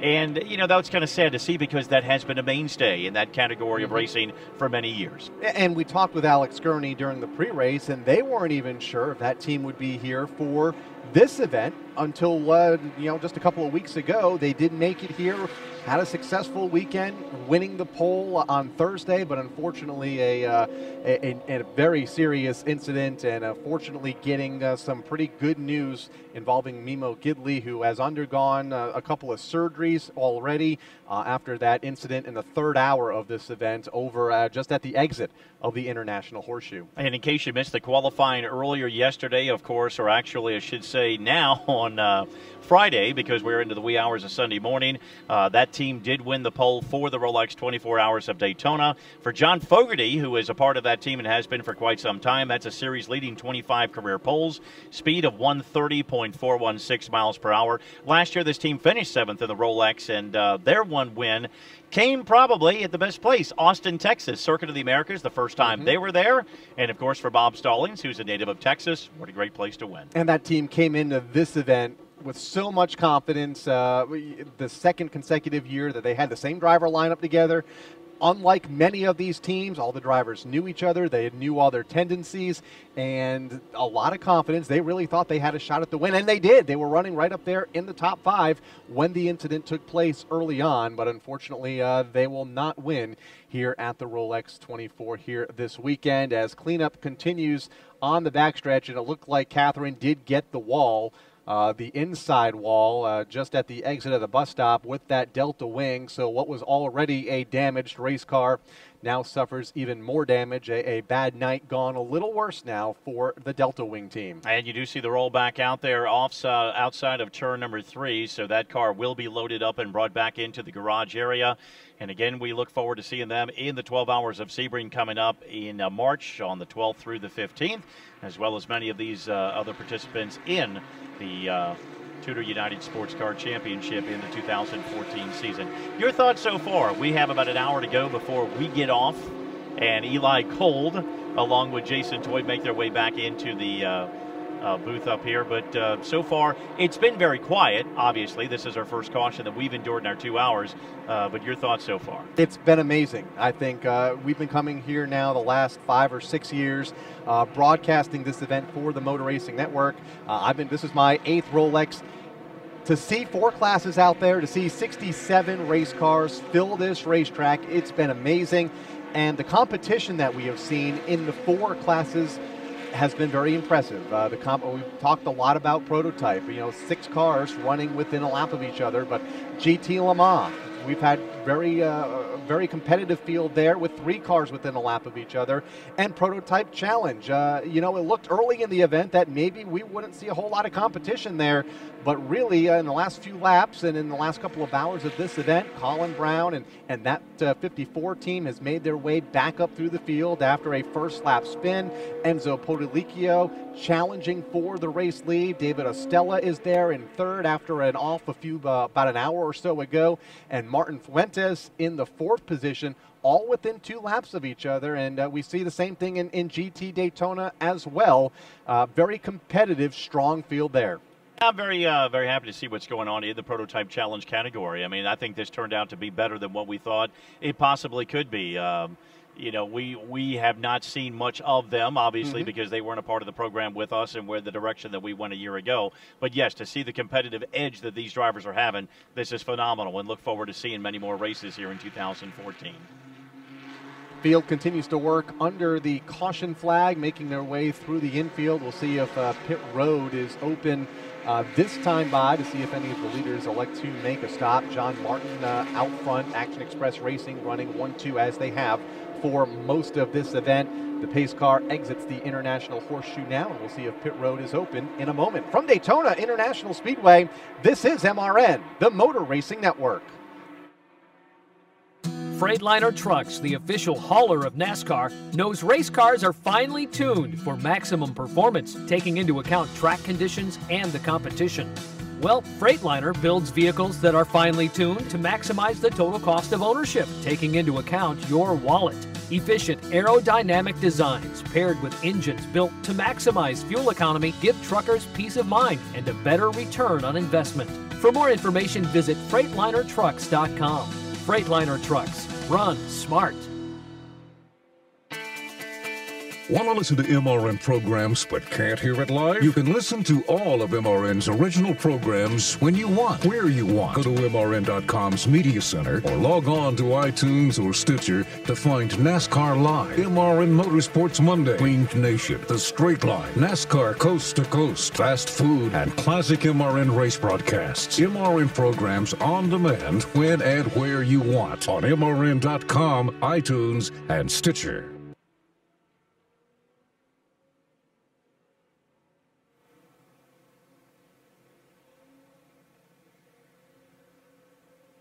Ten hours, 18 minutes remain here in the Rolex 24 at Daytona. Welcome back to Motor Racing Network's live coverage from Daytona International Speedway. Kyle Rickey joining you along with Buddy Long, Woody Kane on the pit lane. Now, we got my perspective of this first half of the event. How about yours, Buddy, as we are now within 10 hours and 17 minutes of the checkered flag? Well, I think it's meant to be that every time I come on the air, whether it's in the booth or in the turn position, that we're going to go at least an hour and 45 minutes before we get our first caution. That seemed like that was the theme earlier this afternoon as well. But during that green flag stint, obviously the Action Express team was very strong. We have seen some comeuppance by Tony Kanaan and the Chip Ganassi Racing team, and just a few moments ago, we saw the Wayne Taylor car with Max Angelelli coming to life. So, are some of the cards now slowly being put on the table little by little, still with a lot of time to go, 13 hours and 42 minutes in this event. The other thing, and I think this is where we're going to segue over to, was as it got dark during the first stint between 4 and 8, you know, you talk about the short tracks of Richmond, of course, the night races, and you see the brakes just light up cherry red. But once they got going back to green flag racing after a caution back then, going into the International Horseshoe, brakes are just cherry red. I mean, it just lights up the night sky to see that. I think Woody's going to eventually have a report with regards to the metal brakes compared to the carbon fiber. I think Jörg Bergmeister, one of the teams that's going to be coming in, possibly making that change. Woody, if you would like to elaborate on that. Yeah, they will here in just a minute. The prototypes are going to come down first, but the leaders in the that we were just in, the Porsche North America class, they're going to come in and change their brakes. Now, they're using the metal brakes. Some of the teams are using the carbon brakes, the ceramic brakes, if you will, to make those changes with those type of brakes. They're lighter, they resist heat better, but it requires them to make some suspension and chassis changes and some cooling changes in order to get those brakes to perform up to what they would like. The metal brakes that they'll have on the Porsche North America teams, when they come in, they'll have to change those. And we've seen in years past, guys, a couple of times brake issues have knocked teams out of contention here. As you hear one of the Ganassi cars pulling away on the DP side, the 01 car made a pit stop there. The DP side is open for pit stops right now. Pit road is open, but the brake differences we've seen, brake failures can certainly cost you a race. We've seen brakes practically explode on teams when they're leading and cost them a chance at victory here. So this brake change is going to be critical, that they get it done right, get it done quickly, but you don't want to get it done so quickly that you leave something askew and leave something off kilter that will hurt you later in the race. So this is a very important situation here, and a lot of teams take plenty of time to do that just as a course of their routine maintenance so that they don't get bit later in the race. Woody, there was a prototype car that did go behind the wall, quite possibly could be one of our front runners. We're going to see if Woody can check on that story for us as we get a lot of good information with regards to the brake situation here at Daytona International Speedway. Most of the prototype drivers have already made their way down pit road. Some of the service continuing right now. GT drivers, the Prototype Challenge, the Le Mans Daytona drivers will be coming back around, and very shortly they'll be making their pit stops as well. Yeah, it might have been the 10 for Max Angelelli. We want to double check, though, as the cars work their way now down the back straightaway under the caution. And, of course, with the limited lighting here at Daytona International Speedway, was tough to tell, but one of the Daytona prototypes did go behind the wall into the garage area, and we'll get a report from Woody Kane in just a moment as to who it was, and we'll see how scoring shakes out here in just a moment, if it was that 10 car or not. Sebastian Bourdais continues to be scored as the race leader over Tony Kanaan and John Martin. That is the top three under this, the 10th caution flag of this Rolex 24. And let's talk about that for a moment while we have a break before our next group of cars will come down on pit road. The lighting situation here at Daytona. For those that are new to the Rolex 24 Hours of Daytona, just joining us for the first time ever, if you've never seen it on television or if you're experiencing it for the first time, if you did late yesterday afternoon before they went off for the evening, this track isn't lit up completely like it would be for a NASCAR event. Well, I'm guessing, 40 to 50% maybe the lighting capacity. I know here on the front straightaway, every third light pole is lit, and then every other light pole around the racetrack from turns 1 to turn 4 lit, and not at the maximum lighting capacity. So definitely not what we normally see here when we run a NASCAR event under the lights, and what we'll see here next month with the Sprint Unlimited and the Budweiser Duels now under the lights for the first time, and of course in July when we come here for the NASCAR weekend. So let's go back to pit to road and into the garage with Woody Kane. Well, I'm standing here at Michael Shank Racing's pit right now, and the car, they have the rear bonnet off. It looks like they're looking at the rear gear assembly right now. They are changing a gear right now and don't know if that situation is going to be resolved quickly. It looks like they're thrashing at the rear of the car right now. They've already pulled the gear out. The bonnet is off. The cooling hoses are off. The driver sitting helplessly in the car right now as they try and get this car back on the track. Justin Wilson is behind the wheel, the IndyCar driver. The engineers are leaning in, talking to him, both sides of the car right now, but it looks like a rear gear issue on the Michael Shank Racing machine. And what a tough break for the 2012 Rolex winners. They did such a great job. Third of the Rolex a season ago. But the history for Michael Shank Racing ever since 2004, he's had 4 podiums. And that's incredible when you look at the superpowers, when you look at Chip Ganassi Racing, when you look at Wayne Taylor, when you look at basically a couple of other teams that have done very well multi-car operations, and to see what Michael Shank has done. Pretty much, I mean, we've seen him run a 2-car operation for the past couple years. 1 car here this weekend, and of course that's doing it on a very limited budget. He's got quite a bit of talent on that team, but what a great job they have done. John Pugh, Oz Negri, A.J. Allmendinger, and Justin Wilson sharing the driving duties. Unfortunately now behind the wall for that team after a quick stop into the garage, hoping to make it back onto the racetrack. As for the 10 car and Max Angelelli, they are indeed third on the racetrack, still in the running order and on the lead lap with 384 laps complete. Let's pause 10 seconds for station identification on the Motor Racing Network.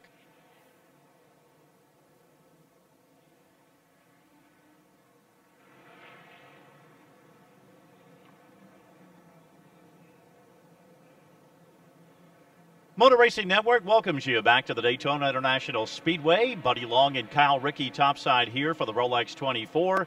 We have hit the 4 o'clock hour. We are 13 hours and 49 minutes into the Rolex 24 of Daytona, the 52nd edition.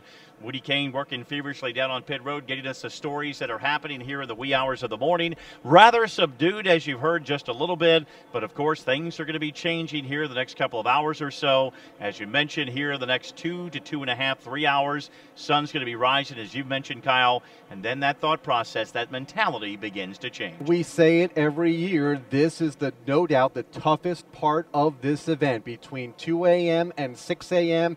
in the deep hours of the night. But like you said, in just a matter of 2 hours or so, that sun will begin to rise over the Atlantic Ocean just a few miles from this Daytona International Speedway, and that'll kind of rejuvenate us all here as we get to close in on the final 25% of this race, a race that will see the checker flag just after 2 o'clock Eastern Time. And let's go back to what we were talking about earlier, the wee hours of the morning. We were talking about the fog that did roll in last year. That has been synonymous here at Daytona. Hopefully that will not happen this this year, but let's talk and give credit where credit is due. A yeoman's efforts and one of the best of the business, especially when it comes to the TUDOR United SportsCar Championship. Eli Gold, masterful effort. When you have fog on the track, there is no on-track activity. I mean, the way they orchestrated that last year, Alex Hayden, Tony Rizzuti, working the pits feverishly to find anybody. A lot like what you guys go through when there's a rain delay for a NASCAR Sprint Cup Series event, and you're looking for anybody. I mean, you know you're staying on the air, but you got to do anything that you can to keep your audience informed and stay on the air and do the best you can. Eli did a fantastic job. And a bit tougher to find people last year. It was a very thick fog here at Daytona International Speedway. Hopefully we will stay free and clear of that here tonight or this morning at Daytona.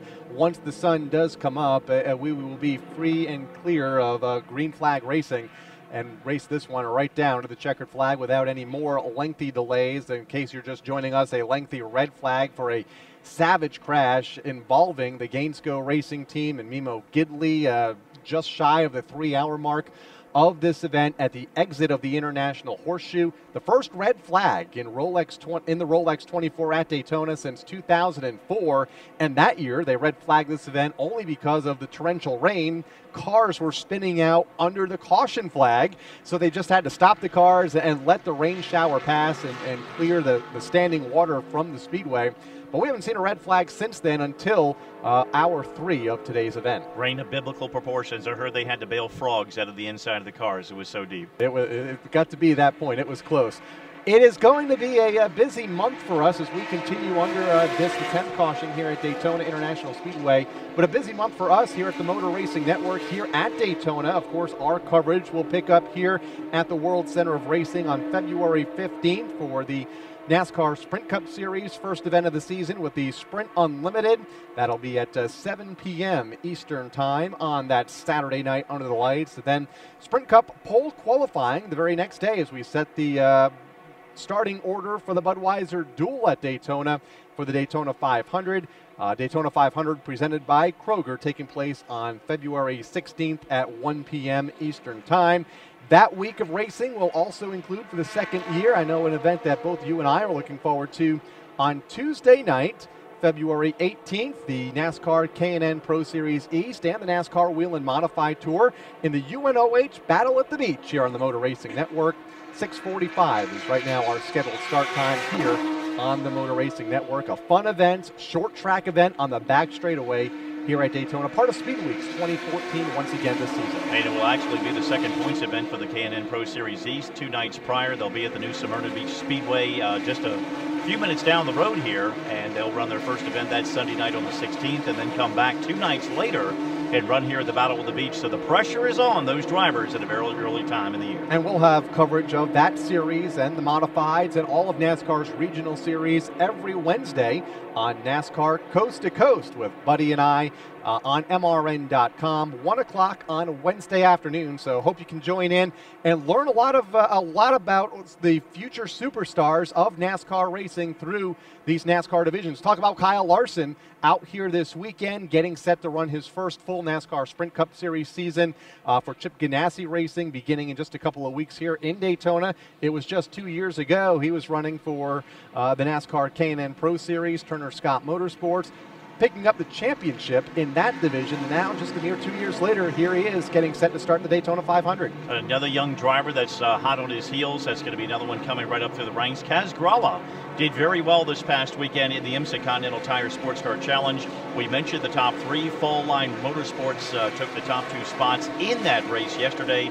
Turner Motorsports with Michael Marcel was 3rd, but Kaz Grala, running for Rum Bum Racing, came home in 4th in the IMSA Continental Tire Sports Car Challenge that was run on Friday. So our congratulations out to him. He'll be another young driver up and coming in the ranks. And with that, we go back under the green flag here at the Rolex 24 at Daytona with 10 hours, 5 minutes to go, and the top 3 cars all nose to tail on the racetrack through the International Horseshoe.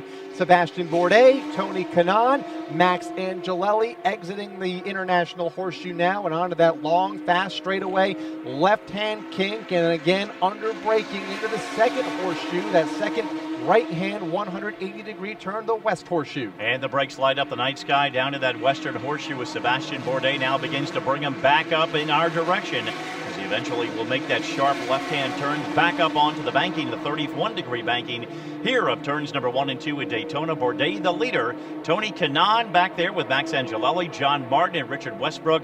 The first time in over 2 hours these drivers have been this close to one another, as the last caution followed at 119. And a pretty good battle right now as they string out over in turn 1 and 2. The 4 lead cars in that lead pack of traffic, all within 4 seconds of each other. Sebastian Bourdais, Tony Kanaan, Max Angelelli. Mix in a couple of GT cars, which is why we see a bit of a difference back from Angelelli to John Martin, running in that 4th spot for Action Express Racing. Let's check out in with Woody Kane really quick in the garage. It was a gear issue with the Michael Shank Racing entry. And Justin Wilson, is that right, Woody? Yeah, I confirmed that with one of the team guys right now. They're changing it, but he's losing, 4, maybe 5 laps at the moment right now. This is going to be a big blow to their hopes. Remember, this team won the 50th Rolex 24, and it doesn't look like they're going to be able to do that again and repeat that feat, at least unless they get some help along the way. Trying to find Michael Shank himself, but I don't see him in the pit box. We'll go back toward the garage and see if we can get a comment from him. But a devastating blow. Justin Wilson behind the wheel, just sitting helplessly while they try and fix it. What a tough break for that team. And Michael Shank is a guy I think you'll pretty much root for. I mean, I know we're members of the media, and obviously you're as level across the board with all the teams, but he's such a great guy, and that's another great thing about this sport. They are so open when you go to talk to the Troy Fleeces with the Spirit of Daytona, with the Michael Shanks. They are ready and willing to talk to you at any time, give you any information. John Doonan from Mazda. These guys are just willing to sit down at any time, talk to you, give you any information to help the broadcast work that much better. And that's another great positive about this Sports Car Championship. And it's a good thing because we needed to be educated this weekend. Absolutely. There's a lot of people willing to talk to us and kind of bring us up to speed on all the changes that took place during the offseason. A bit of a change now in GT Le Mans, a penalty for one of the leaders, Jörg Bergmeister, who was out front just a couple of laps ago in the 912. That car ran over some equipment during its last round of pit stops. Has to hit the penalty box, so a tough break for Jörg Bergmeister. Ali Gavin, the new leader in the GT Le Mans class, as he is out front right now. And right now, it looks like we have a good battle back for third in the prototype category. Sebastian Bourdais, about a lap ago, really lit the tires up going into the bus stop. Plume of smoke came out from behind that car, but that has not held him back any at all. He continues to stretch out the lead as the prototype drivers make their way back down the front straightaway. Tony Kanaan remains in second spot. The rest of the field makes their way back across the start-finish line. They'll race it back into turn number 1. A healthy lead right now for Sebastian Bourdais. I say healthy, 1.8 seconds. And after 13 hours and 57 minutes, not much of a lead over Tony Kanaan in the second spot. Max Angelelli right there in third. That second place battle continues to heat up. John Martin falling back a little bit more, 6.9 seconds back for Action Express Racing. He rides in fourth. We will update the leaderboard on the other 3 series as part of our Rolex 24 Hours of Daytona when we return. From Daytona International Speedway, this is MRN, the Motor Racing Network. February 12th on MRN.com, NASCAR Coast to Coast returns with hosts Kyle Rickey and Buddy Long. Buddy and Kyle talk with NASCAR stars of tomorrow from the K&N East and West Series, Wheeling Modified Series, local NASCAR tracks from all over the country, as well as NASCAR's International Series. Grassroots racing talk, news and information that only Buddy and Kyle can get you. NASCAR Coast to Coast, February 12th at 1 Eastern on MRN.com. Stay up to date with the latest news from the NASCAR Garage each weekday on NASCAR Today, midday. In sports, you're alienating yourself to criticism at all times. You're going to have that. Hear from race winners, newsmakers, and get breaking news from the world of NASCAR. I'll be real surprised if things aren't as good or not or better than what they were this past season. And so, yeah, I'm looking forward to that. NASCAR Today, midday on the Motor Racing Network, your source for NASCAR news. Feels like I'm in a dream of some sort.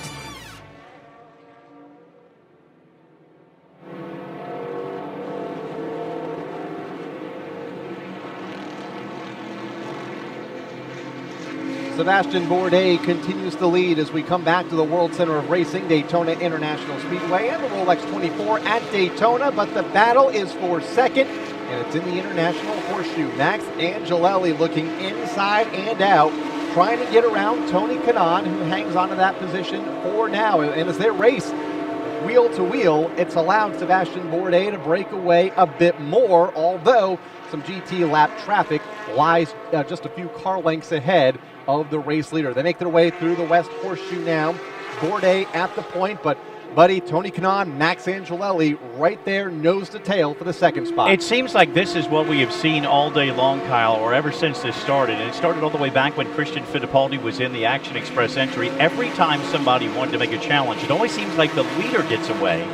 Then there's a battle for second or third. But it never seems like there's been the biggest challenge or a great challenge right now, or a big push to get the driver that's up in that number one spot right now. Tony Kanaan's trying to do that, but it's going to have to fend off Max Angelelli first. And that's allowing Sebastian Bourdais to open up what was a 1.944 second lead the last time by. The race leaders making their way through the bus stop now and through the banking of NASCAR turns 3 and 4. We'll see what the interval is this time. And it looks like one prototype, a huge run, 3 wide off of turn number 4 of the NASCAR Oval. And that looks to be the leader of Sebastian Bourdais, crossing the line, going 3 wide and allowing that second place battle to close in a bit more.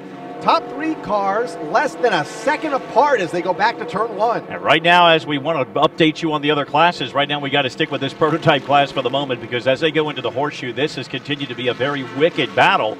And for the moment, Max Angelelli hasn't been able to get around the Tony Kanaan machine, but you saw it a while ago. They almost split the difference going into turn number 1 here at Daytona, the infield road course, but he had to back off, and that cost him just a little bit of time as he fell back in line. They make their way through the left-hand kink and now under braking, downshifting a bit through the West Horseshoe now, that 180-degree right-hand turn back toward the front straightaway, and then that left-hand turn onto the front stretch. Top 3 make their way back into the tri-oval as we go back down to pit road and Woody Kane. We got their leg right now as the Delta Wing car, they've got it fired back up. What was the problem with the car?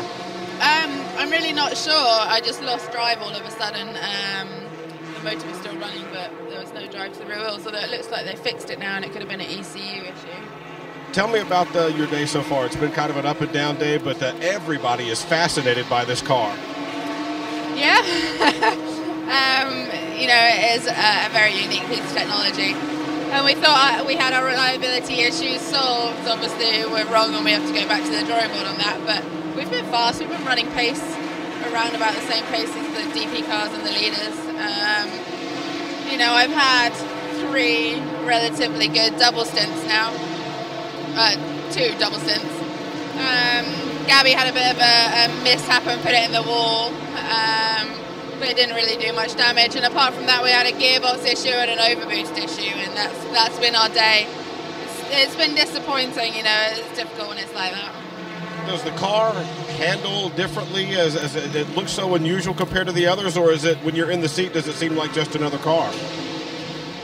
I'm used to it now, so I'm a bit biased. But no, when you're in the seat, it seems like just another car. Obviously, it had its own way of handling, as does driving a DP car compared to a LMP2 car. So it's still a race car at the end of the day. All right, there you go. Thank you very much. Welcome. She's got a giant cup of coffee here too, guys. Everybody trying to make it through the night. That's Catherine Legg, who'd been driving that Delta Wing machine, but she listed a number of issues that they had on and off during this just past halfway point in the 24-hour race. But just unbelievable the amount of attention that car is attracting. There are probably 30 people out here at 3 o'clock in the morning with cell phones taking pictures of that car, taking videos of it, and just amazed by this machine. And made a bit of history a year ago in the ALMS, became the first female driver to lead an American Le Mans Series race last year at Road America. For Catherine Legg, unfortunately not being able to lead here today, just trying to get to the finish in that Delta Wing. But man, a heck of a race for the lead, buddy. We're keeping an eye on the top 3 cars: Sebastian Bourdais, Tony Kanaan, Max Angelelli, last time by, all within 0.2 of a second. So fortunately, all it took was for me to say we haven't had a battle for the lead in quite some time, and all of a sudden we have 3 cars fighting for the number 1 spot. Leaders coming across the stripe: Sebastian Bourdais by 2 car lengths over Max Angelelli, who has got around Tony Kanaan, and now Angelelli really putting the pressure on your leader as they enter back into the International Horseshoe, back into the infield area. They have got 1 lap car to negotiate. It will be Bourdais Bourdais going to the inside. Max Angelelli is right there. Only a car length separation. Tony Kanaan 3 car lengths back. Angelelli had a good look to the inside going into turn number 1, but had to fall back in the line. Another good look going into the hairpin, but was moving around that slower GT lap car. And now let's see if he outbreaks him going into the West Horseshoe. He tried, but had to fall back in the line once again. Sebastian Bourdais hanging on to the top spot by less than a car length over Max Angelelli.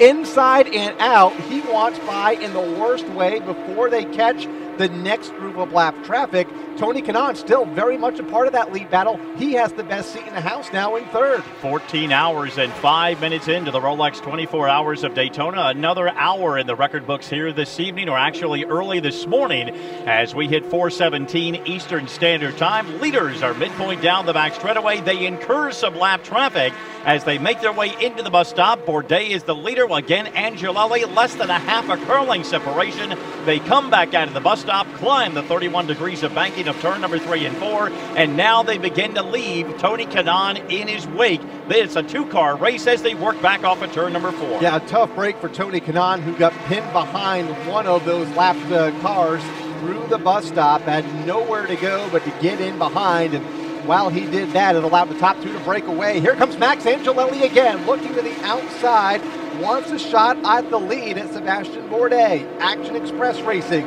Wayne Taylor Racing. 1-2 off of turn number 1 as they make their way now under braking toward the International Horseshoe. Going into turn number 1, that has been the strength of Max Angelelli, and when they come upon lap traffic, that is where he really begins to gain. Look to the inside, but the high side momentum again to the Action Express entry of Sebastian Bourdais. They head back down around the left-handed king. They work their way back down into the west end. Still a very tight 1-2. No lap traffic to deal with for the immediate moment. And now Angelelli looks to the inside. It's a dogfight drag race as they try to work their way back up onto the turn number 1 of NASCAR. I think if I'm any other driver in the field, the last guy I want behind me is Max Angelelli, one of the best road racers in the world, and Sebastian Bourdais no doubt has his hands full as they go back into the banking of NASCAR turns 1 and 2. Off of the corner and down the long super stretch or the back stretch here at Daytona International Speedway. Another lap car lies just ahead, and it doesn't look like, buddy, they're going to be able to clear it before they make the horseshoe. And that's what happened last time with a pair of lap cars. Right as they get to the bus stop on the back straightaway, they catch that lap traffic at a very inappropriate time.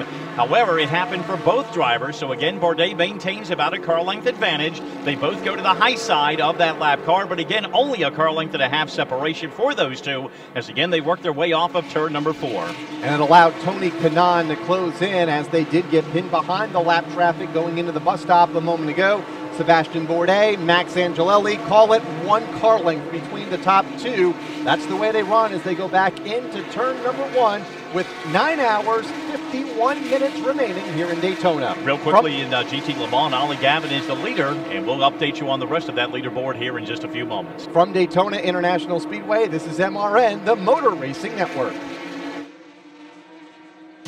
If you're a collector looking for the highest quality in diecast, look no further than the Racing Collectibles Club of America. RCCA is the premier club for motorsports fans and collectors, giving you access to elite and rare products. With thousands of members across the country, RCCA events give you the opportunity to meet other collectors just like yourself. And RCCA's ePoints Rewards program lets you gain valuable points and perks for every dollar you spend. There's no time like the present to join RCCA. For more information, visit www.rccamembers.com today.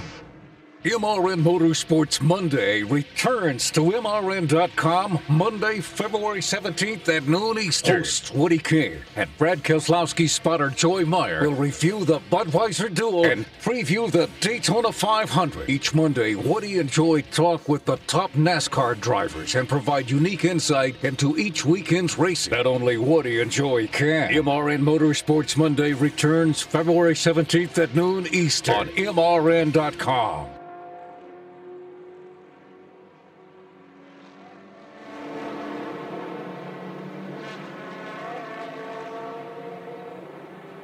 The race for the lead comes off of turn number 4 here at Daytona International Speedway. NASCAR turn 4, that is. Crossing the start-finish line, Sebastian Bourdais to the outside of a couple of the GT cars. that might be a little bit of a buffer between himself and Max Angelelli, who is still right there within a couple of car lengths. Angelelli caught those cars at a very inopportune time. He is still stuck in between both of them, or actually has one more to negotiate before he can get back up to Bourdais, who will have a couple lap cars to deal with here in just a few moments. Now, we mentioned, as we got set to go to break, we wanted to catch up on some of the leaders in the other categories in GT Le Mans. Oliver Gavin continues to lead the way. York Bergmeister second. Richard Leitz, Maxime Martin, and Graham Rahal in the top 5 at this juncture of the race. Colin Brown leads in Prototype Challenge over Rob Huff, who is now in the second spot. David Estella, who has been third most of the last couple of hours, remains in that position. Martin Fuentes rounds out the front 4. Those top 4 within 2 laps of each other in Prototype Challenge. In GT Daytona, Lorenzo Casse holds the lead for the time being, with Jeff Siegel, Jan Heelen, Marcus Wingelhog, and Sergei Zlobin, the top 5. And in GT Daytona, it's Lorenzo Case, the race leader, over Townsend Bell, Shane Lewis, and Spencer Pumpelly. That is the front 4 in GT Daytona, as the race leaders in Prototype make their way through the bus stop on the back straightaway, and it continues to be a whale of a race up front. Sebastian Bourdais, Max Angelelli still within 2 car lengths of each other as they make their way off of NASCAR Turn 4 to complete lap number 396. This has been one of the best battles of the entire 24 that we have had so far in the prototype category. The closest battle and the most lengthy battle that we have had for that top spot. No lap traffic between your top 2 drivers, and again, just like that, there he is, Max Angelelli, within a car length of your leader, Sebastian Bourdais. They worked themselves back into the infield road course. Bourdais held up momentarily by a slower GT machine, and that allows Angelelli to be right there as the field works its way around the International Horseshoe. And Tony Kanaan slowly but surely closing back in. Remember, he lost a bunch of time a couple of laps ago in lap traffic in the bus stop on the backstretch, lost 15 or 20 car lengths. He is slowly but surely regaining that ground, trying to make this a 3-car battle up front. Right now it's 2, leaving the West Horseshoe. Sebastian Bourdais over Max Angelelli, who again looks to the inside of that final left-hand turn, looking back toward the super speedway part of this racetrack and this course. They make their way back up onto the banking. Angelelli still within 2 car lengths of Bourdais. Bourdais trying to find some type of breathing room, but with this merger and 67 cars at a very low attrition rate here at the Rolex 24 Hours of Daytona, you're going to pretty much find a lap car in every inch of this racetrack so far. As Bourdais works it down the back straightaway and works his way back into the bus stop, Angelelli not giving him any breathing room whatsoever. It is no doubt very difficult to try to break away and hide. Even if you're at the front of the field, it's only a matter of time before you catch that next group of lap traffic. A half second last time by between Sebastian Bourdais and Max Angelelli. 1.6 seconds back is Tony Kanaan. Again, that's a lap ago. It looks like he's closing in even more. They are 3 wide in lap traffic on the front straightaway. Hold your breath racing, and it looked like Angelelli got him. He did indeed. Gets around the slower car. Max Angelelli, your newest leader, and Taylor Racing grabs the lead here with 14 hours and 13 minutes in the record books here at the Rolex 24 Hours of Daytona. And we're not done yet. Sebastian Bourdais and Tony Kanaan still have a good battle within some lap traffic, which will now be for second. Angelelli has cleared that lap traffic and draws away rather significantly. I'm not sure how there wasn't contact here on the front straightaway, because they quickly ran out of room going into the tri-oval. Max Angelelli threading the needle through the traffic to take the top spot, moving around not only Sebastian Bourdais, but one of those lap cars. It was incredible. The 3 sets of headlights coming toward us here in the tower, 3 wide all the way down the front straightaway. No contact that we know of anyway among the 3 cars, and Angelelli comes out on top, and I think, buddy, we knew it was only a matter of time. And actually, he was going to do it, but actually he was the one I least suspected at that time based on where his position was on the racetrack coming upon that lap machine as they worked themselves down the back straightaway. Max Angelelli continuing to have a very strong run. Again, this is the best battle we have had so far in the prototype category here, just a little over 14 hours. Taken care of in the record books in prototype. Sebastian Bourdais, Tony Kanaan, John Martin, and Richard Westbrook are your top 5. From Daytona International Speedway, this is MRN, the Motor Racing Network. There's a more economical way to travel, and that's with a Tom Johnson Camping Center RV. Whether you're heading for excitement at the track or serenity in the mountains, get there for less, and you can go more often. Camping is available at both locations, and you can find the RV that fits your lifestyle and budget from anywhere in the country at TomJohnsonCamping.com. With available nationwide delivery and one of the largest inventories in the country. Check out our locations in the Blue Ridge Mountains, Charlotte Motor Speedway, or online at TomJohnsonCamping.com. Winged Nation is back live on MRN.com February 4th. Join Steve Post and Kendra Jacobs as they kick off the 2014 season with off-season news, driver changes, results from down under, and lots more. There's so much to talk about, Steve and Kendra may not be able to fit it all into 1 hour. Winged Nation, the nation's premier sprint car show, returns February 4th. Winged Nation at noon Eastern on MRN.com.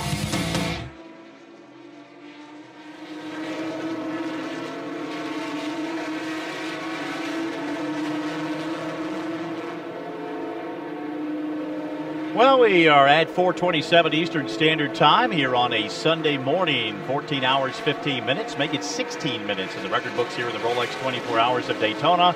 And if we ever need a little jolt, we don't drink coffee, Kyle, but we got the jolt. We didn't need any beverage up here. Those three drivers went hammer and tong for 3 or 4 very exciting laps. A wild battle for the lead. The three drivers, of course, you're talking about, Max Angelelli, Sebastian Bourdais, and Tony Kanaan going at it hot and heavy here at 4:27 in the morning here at the Daytona International Speedway. They have singled out 4 now as they make their way across the start-finish line. Angelelli really able to break away once he was able to get out front over Sebastian Bourdais. Now that lead, 4.5 seconds, 5.7 seconds back to Tony Kanaan, who runs in third.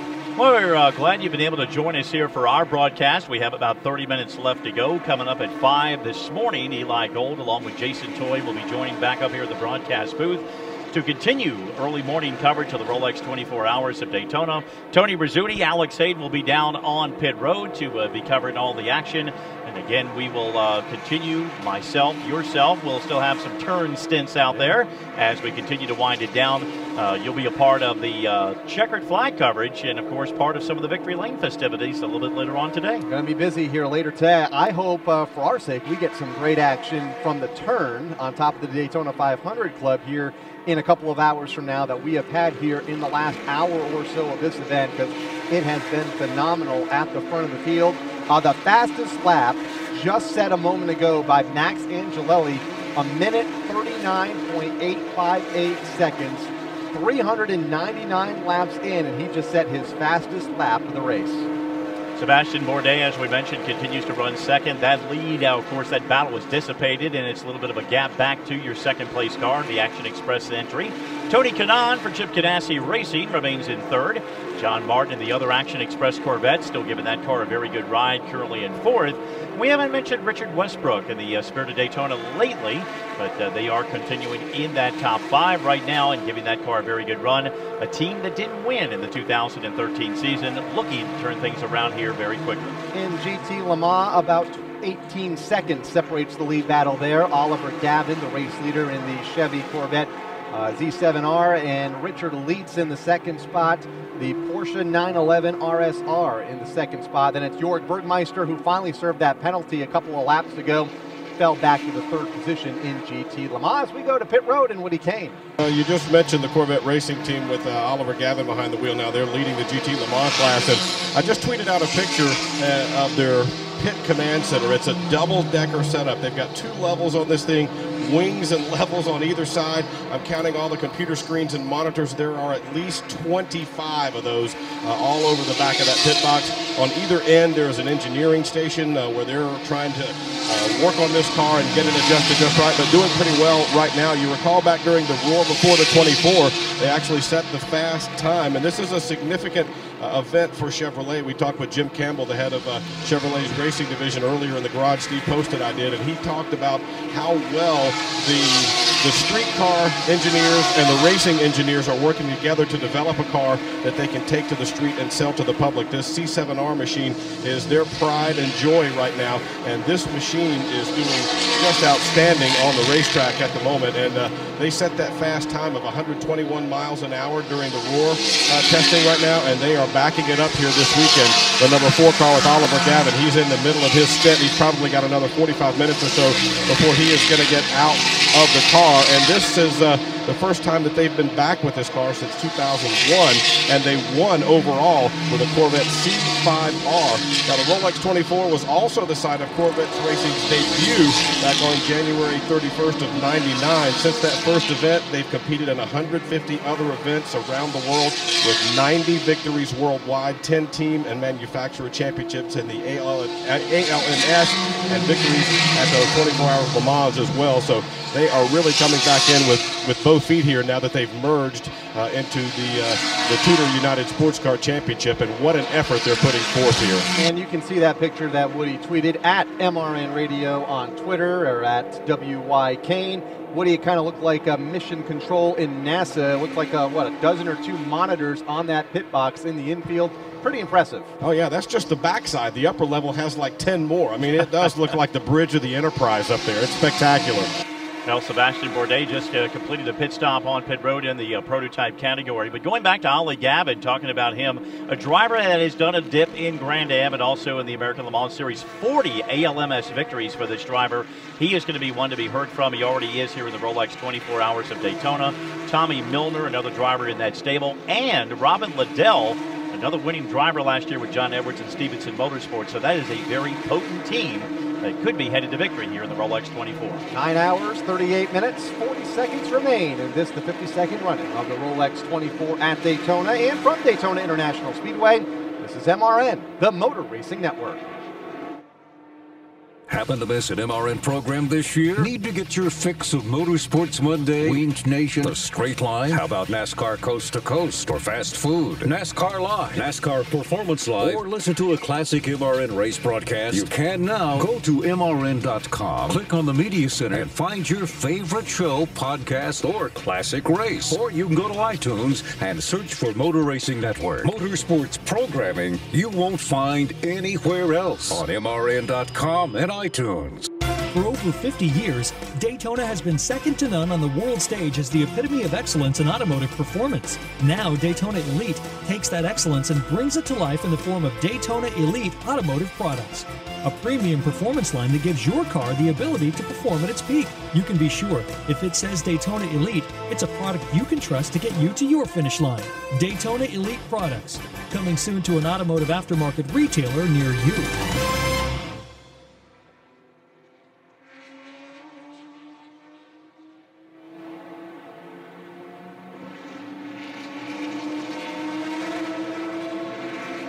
Continuing under the green flag here at Daytona International Speedway, but buddy, it looks like we might have a car stopped. We do have a car stopped just at the entrance of the International Horseshoe to the left side of the circuit, still trying to identify that car as safety teams look to get to it under the green flag. And so far we have remained under green flag conditions for the moment here in the Rolex 24 of Daytona.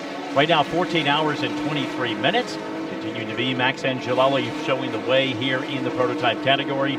Tony Kanaan in second. We mentioned Sebastian Bourdais had made a stop down on pit road. His teammate John Martin has now moved up into the third position. Bourdais dropping back to fourth. Richard Westbrook currently in the top 5. Looks like the race leader on pit road for Max Angelelli. Wayne Taylor Racing on the pit lane. Team servicing that car. It appears Angelelli is going to stay in the vehicle. They are fueling it up. Not changing tires on the car. It appears to be a fuel-only stop. Angelelli remains in the car for Wayne Taylor Racing. We'll confirm that in a moment with Woody Kane on the pit lane. So the race leader on pit road, Tony Kanaan, will become the new leader. John Martin will become the new leader for Action Express Racing. Angelelli falls to second. Kanaan third. Sebastian Bourdais in fourth. As Wayne Taylor Racing, that 10 entry down and away, and will rejoin the race as the caution flag comes out for the 11th time. GT Le Mans leader right now continuing to be Ollie Gavin as we go under the caution for the 11th time here this morning in the Rolex 24 of Daytona. The second one during our stint. Of course, we mentioned the last one had been back at 119, then just not long ago. We did have a caution for the Delta Wing car being powered by Catherine Legg as she was sitting up against the wall outside the bus stop going into NASCAR turn number 3. And now we do have a car that's down on the inside on driver's left of the guardrail, the entrance of the International Horseshoe, to bring out the 11th caution here in the Rolex 24. Tony Kanaan on the pit lane. He also will rejoin the field while running among the top 3 and was part of that hot and heavy battle that we saw just a few laps ago. He is now rejoining at the International Horseshoe. Under caution, though, the field will slow. The pace car will pick the field up here in just a moment in the infield portion of the course, and we will look to identify that car that has come to a stop on the left side of the circuit. It appears there was no contact, just came to a complete stop, and the rollback is out to remove that car from the racetrack. Well, the Extreme Speed Motorsports team has not had the best of weekends. We mentioned Scott Sharp earlier in the day out at the bus stop on the back straightaway. He had his issues. Of course, Ryan Dial and David Brabham teammates with him. The other car, of course, Ed Brown, who is the CEO of Patrón Spirits, one of the drivers, co-drivers of the car. Johannes Van Overbeek, Simon Pagenaud, and Anthony Lazaro, teammates in that second Tequila Patrón car. And of course, we're going to see them quite often going to our next Tequila Patrón North American Endurance Cup race, and that's going to be our Endurance Cup event, which will be the 12 Hours of Sebring, coming up the weekend of March 12th through the 15th, and certainly hope you can join us. If not, at the track itself, of course, we'll be here on Motor Racing Network covering the action for the second Tequila Patrón North American Endurance Cup event. The other two, as we mentioned, the 6 hours at the Glen up in Watkins Glen, New York, and eventually back at Road Atlanta for the 10-hour Petite Le Mans, which we very much look forward to as well. So as the Extreme Motorsports entry is removed from the infield portion of the course, the pace car has picked up the field over on the back straightaway. We'll see if the pits are open this time by and see if we'll have any activity on the pit lane. Just had a lot of the lead lap cars as far as prototypes are concerned on the pit lane just prior to this, the 11th caution flag of the morning, or of this event. Now 9 hours, 33 minutes remaining. 14 hours, 26 minutes complete. We mentioned Ollie Gavin, the leader in GT Le Mans during this caution now. Jörg Bergmeister remains in second with Richard Leitz, Maximo Martin in the fourth position. And Graham Rahal, he has had a very consistent run in the GT Le Mans category, kind of hanging up in that top 5 here in the last couple of hours. And Colin Brown continues to be the race leader in Prototype Challenge. That car has been at the front of the field for most of the last couple of hours of this event. And of course, we talked earlier about that car getting off track on the opening lap of this event after starting on the pole, spun at the exit of the bus stop on lap number 1, had to battle back through all that traffic, use a little bit of pit strategy to get back up toward the front of the class. And that's where they are right now over Rob Huff, that is, in the second spot. GT Daytona, Lorenzo Casse continuing to show the way here at this juncture in the morning. Jeff Siegel, Jan Halen, Marcus Winkelhock, and Sergei Zlobin are the drivers within the top 5 as cleanup continues to work on the International Horseshoe. They are trying to get the car loaded up down to the inside guardrail down there. Soon as that is taken care of, in the meantime, we continue to watch and see as the cars go by right now. No takers for the moment, or pit road is not open, but see who is going to make some moves here at this juncture in the morning. This race last year went 709 laps by the winning Chip Ganassi Racing team.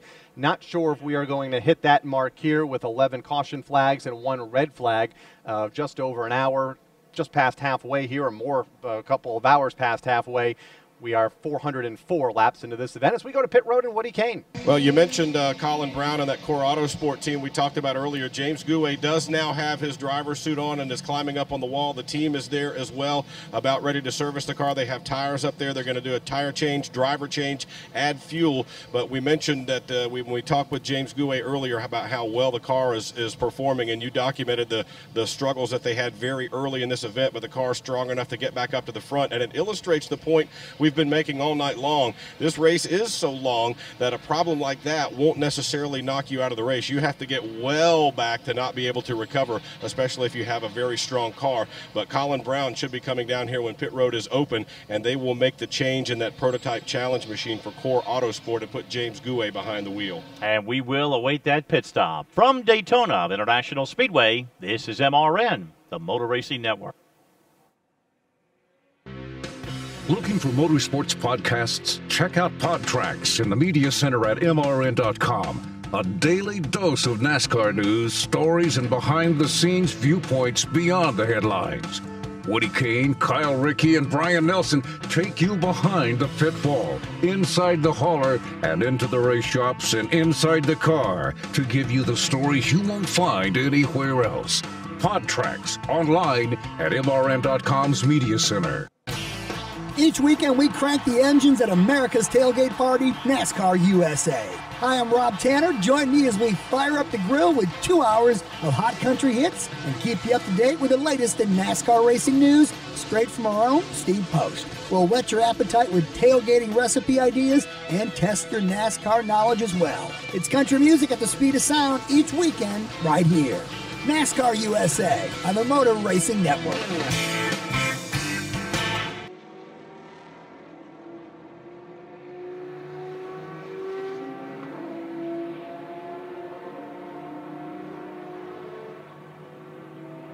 Back at Daytona International Speedway, 14 hours and 30 minutes in the record books here in the Rolex 24, the 52nd edition here at the Daytona International Speedway.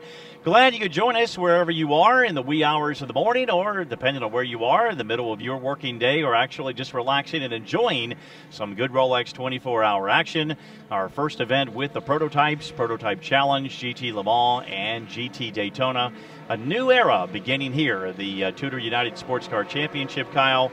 And, of course, until recently, we finally saw a wicked battle up front in the prototype category, and I don't think that's the last time we're going to see it today. Running 2 and 3 wide lap after lap just a couple of laps ago. That's when Max Angelelli was able to take the lead from Sebastian Bourdais. We should document Kyle Larson, another driver we talked about an hour or so ago that has made his way up to the NASCAR Sprint Cup Series this year in the Chip Ganassi racing car for the second time in this Rolex 24. He is running in the 4th position right now, and Richard Westbrook rounding out the top 5 and 5th. All of those cars on the lead lap, currently behind John Martin from Action Express Racing. As we anticipate pit stop shortly, the pit lane remains closed as the leaders come back by under this, the 11th caution flag, and it looks like that car that stalled a moment ago on approach to the international horseshoe has been removed, so we should see the opening of the pit lane here shortly. Coming up in about 15 minutes, Eli Gold and Jason Toy will rejoin the broadcast as the 5 o'clock crew wakes more people up here this morning and brings them more coverage here with the Rolex 24 Hours of Daytona. Tony Rizzuti and Alex Hayden will be down on pit road giving the live coverage.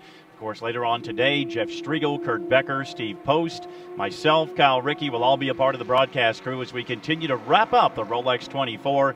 It's been a good one, folks. We are glad that you can join us wherever you are throughout this world, and even here in the grandstands at Daytona International Speedway. We talked about that earlier, how packed how packed the infield was. But again, you noted at the very beginning of this race, and I actually noticed it as well, more people in the grandstands than we had seen in quite some time that obviously want to see the beginning of the race. Always have a really good crowd in the grandstands for the start of the Rolex 24. Today we had a really good crowd, if not a great crowd, for the start of this event and the opening 4, 5, or 6 hours before a lot of those spectators, as we mentioned, made their way back into the infield as the sun began to set and the party atmosphere really kicked into high gear in the late evening hours or the early dark when we go into the lights here at Daytona International Speedway when the sun is fully set and the party really kicks in, and the party continuing all night here at the Rolex 24. Still 9 hours, 26 minutes remain in this event.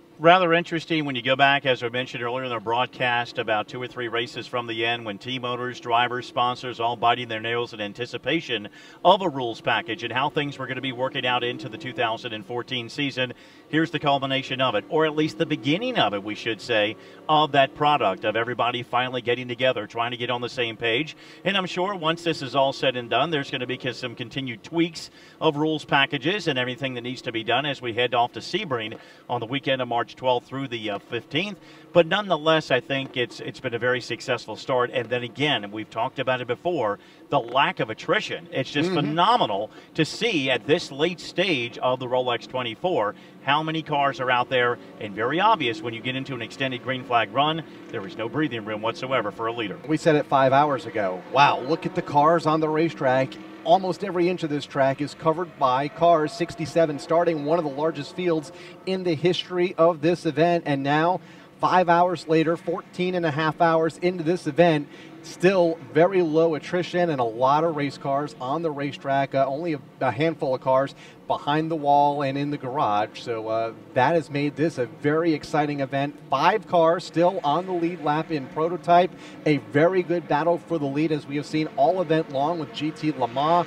Ollie Gavin right now leading the way over Richard Leitz. Colin Brown, Rob Huff have been in a great battle for a prototype challenge. It's going to come right down to the wire, I think, 9.5 hours from now when the checkered flag flies in all 4 of the divisions. A lot of nip and tuck has been going on in the prototype challenge category as well as GT Le Mans, as we do see some drivers making their way down on pit road as it has officially opened up. Some of the DP cars are making their way down onto the pit lane. Woody Kane, let's take it back down to you and get some of your thoughts right now. Well, it looks like we're going to have that change that we talked about. They're waving the pit board now for the Core Autosport team. Colin Brown brings it to a stop. He will climb out. James Gouet will climb in. They will change 4 tires and give it fuel. They've got the Continental tires on this GT, or rather this Daytona prototype machine right now. Colin Brown is out of the car and he goes immediately to the scoreboard to try and find out where everybody is. Now this has the open cockpit car, and they're not as much of an elaborate change as it is when they have to open the door and squeeze through a smaller opening. They can just hop over the top and sit in, similar to what you'd see in the old school Batmobile type of car, if you will, at least from the cockpit area. But Colin Brown now taking off his Hans device in the car. The Core Autosport machine is down and away after a change there, and Colin Brown taking off his helmet. We'll grab a word with him here in just a second, guys, about his stint and see how things went. They, as you mentioned, had that problem a little bit earlier and fought their way back to the lead. A very, very strong car, and Colin Brown is stepping out of the car and putting his helmet away right now. Let's have a word with him. Colin, the car very stout. You had a really good run. Tell us about your night so far. Yeah, no, it's going really good. You know, everybody's doing a great job here at Core Autosport, and you know, we've got a fast race car. Just being smart, not trying to use it up too much. You know, there's definitely some more left in it, so we just got to get to the end of this race and then you know, see if we need to push hard, and if we do, push, and if not, just keep cruising around. I guess that's the key, though. The car had a problem very, very early in the race, but you're fast enough to overcome it. This race is so long as you don't destroy it, you're really still alive, aren't you? Yeah, you are. You know, John Bennett, my co-driver, got spun there early on lap 1, so luckily it happened on lap 1. It gave us a long time to be able to recover from it, and you know, qualify on the pole, obviously have a fast race car and a really good team. We've won the team championship the last 3 years in this class, so these guys know how to get it done. And you certainly know how to get it done around here. We talked to you earlier when you set the speed record. Tell us about that effort, because I know you were on cloud 9 after that. Yeah, that was really cool. You know, that Ford EcoBoost sure does have a lot of horsepower, and neat to hold the, you know, the lap record around this place. Daytona's a really special place to me, so hopefully we can keep it up there. We were debating earlier the exact number, but I bet you know it off the top of your head, don't you? 222 something, I don't remember. 0.6, it was fast, it was way fast. All I remember was, you know, breaking the record at like 2:13, 2:14, and I said, hey, can we be done now, guys? That's the record, right? And they said, oh no, we got a lot more left. So I was glad to be done at 2:22. That's awesome, guys. That's Colin Brown after his stint in the Core Autosports machine. So there you go, buddy. 2:22, way fast, according to Colin Brown. Absolutely, and that's an incredible mark here at the Daytona International Speedway. What a great kid. I mean, I've just really, you know, once we got back into sports car racing, I really sorely missed him when we lost him from NASCAR and he ventured into another sport. But now that we're doing the TUDOR United SportsCar Championship, gives us the opportunity to maybe just reunite some of those relationships that we have with some NASCAR drivers that are in the sports car world now. Hard to believe. Colin's been running sports cars for 10 years, of course, had that NASCAR stint there in the middle, ran that Team 16 entry for TRG Motorsports 10 years ago, looking for his first Rolex 24 win, very hungry for it. It could come in 9 hours and 21 minutes from now. Right now, that team has dropped to second. James Gouet behind the wheel. Rob Huff, the new leader in Prototype Challenge. Max Angelelli leads overall in Prototype over Sebastian Bourdais, Kyle Larson, Brian Purcell, and Richard Westbrook. From Daytona International Speedway, this is MRN, the Motor Racing Network. At Housby Mixer Systems, the strength of our success lies in our dedication of manufacturing innovative rear discharge mixer systems and providing the industry's best product support. Housby is recognized as an industry leader in reliability, performance, and customer acceptance. As a mixer manufacturer, we are committed to providing the product quality ready-mix producers expect. Housby Mixer Systems, operating for some of the world's largest ready-mix producers for over a decade, and we're ready to work for you. Visit HOUSBY.com for more information. Whether you long to see the majestic Rocky Mountains or the warm sandy beaches of Florida, get there in a Tom Johnson Camping Center RV. The nation's #1 rated RV dealer, Tom Johnson's service and selection are second to none, with one of the largest inventories in the country, from pop-ups to motorhomes. Check out the RV of your dreams, wherever you are, at TomJohnsonCamping.com, or visit our locations by Charlotte Motor Speedway and the Blue Ridge Mountains.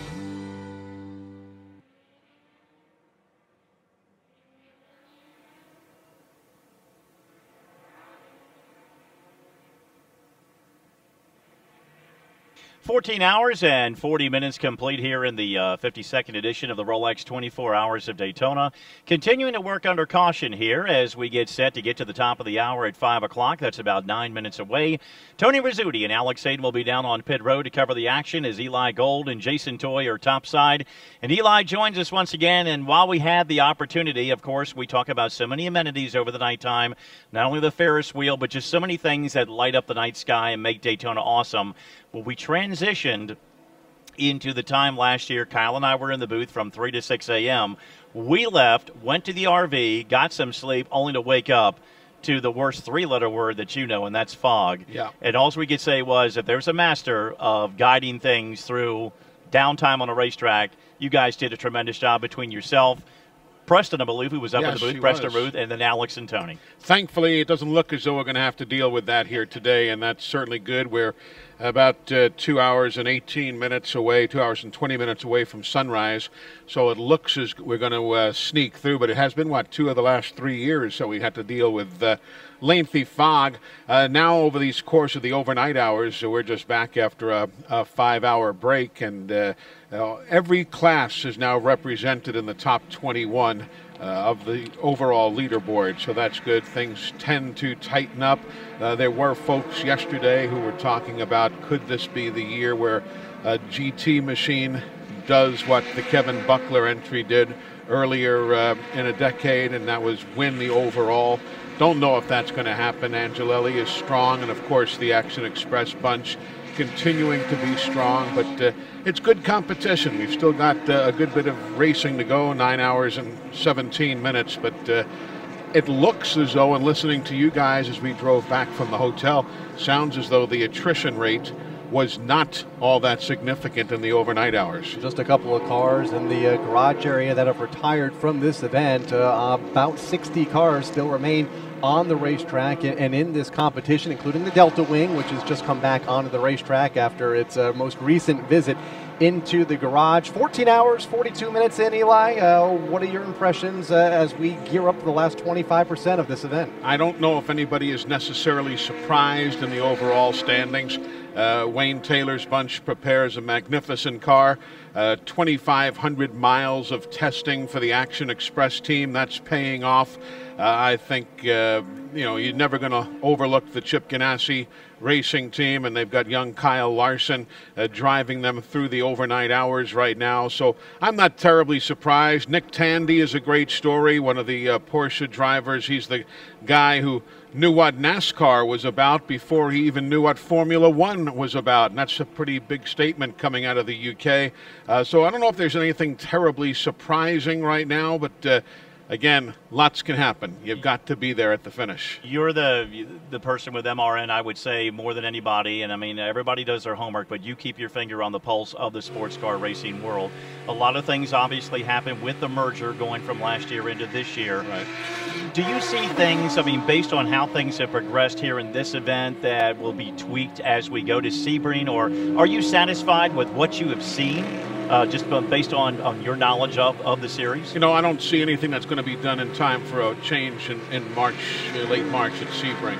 Or, for that matter, other than a few little tweaks here and there, of which certainly IMSA has done. They have issued many technical bulletins leading up to this event, and there will be more.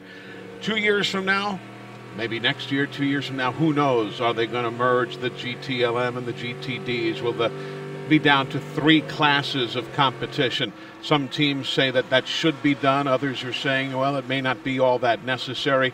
That's not our area. We'll react, obviously, to what the sanctioning body does. But overall, this merger is something that had to happen.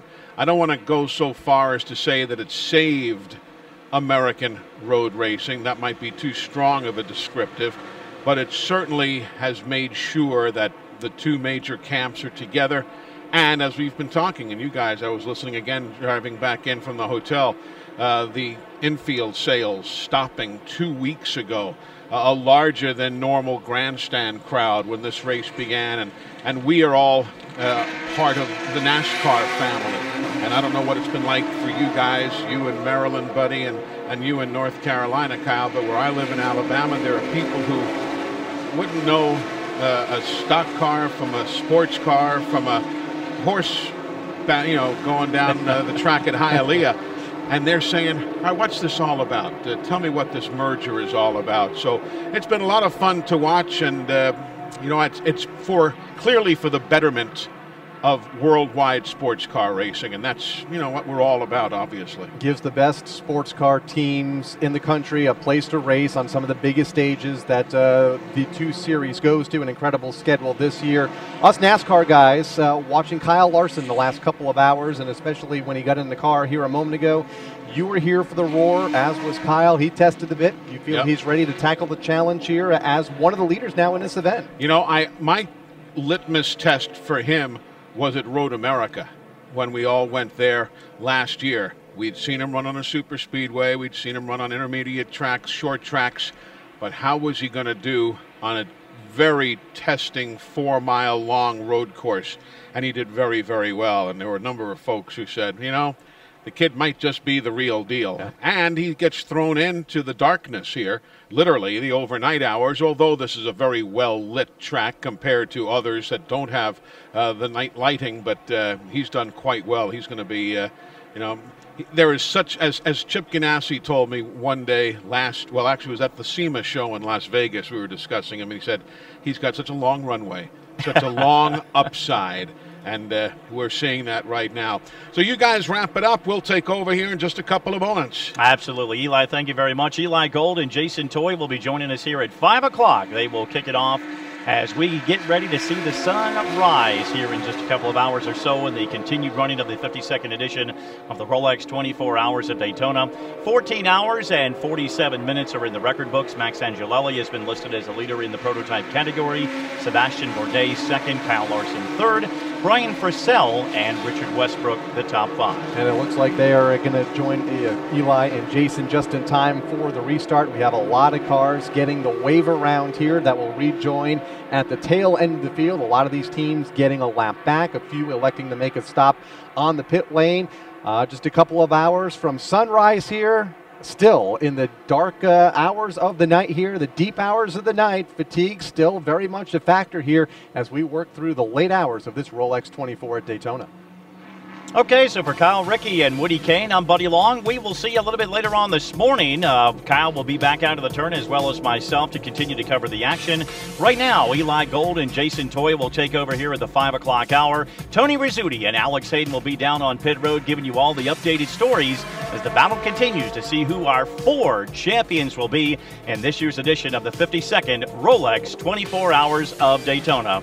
We thank you for joining us here in this 3-hour session. We turn it over to Eli Gold and Jason Toy. Coverage of the Rolex 24 at Daytona is brought to you by Rolex. Stay up to date on the latest NASCAR news at MRN.com. You can also like us on Facebook and follow us on Twitter at MRN Radio. Today's broadcast was directed by Brian Nelson and Greg Moore. The executive producer for MRN is David Hyatt. This broadcast has been a production of the Motor Racing Network.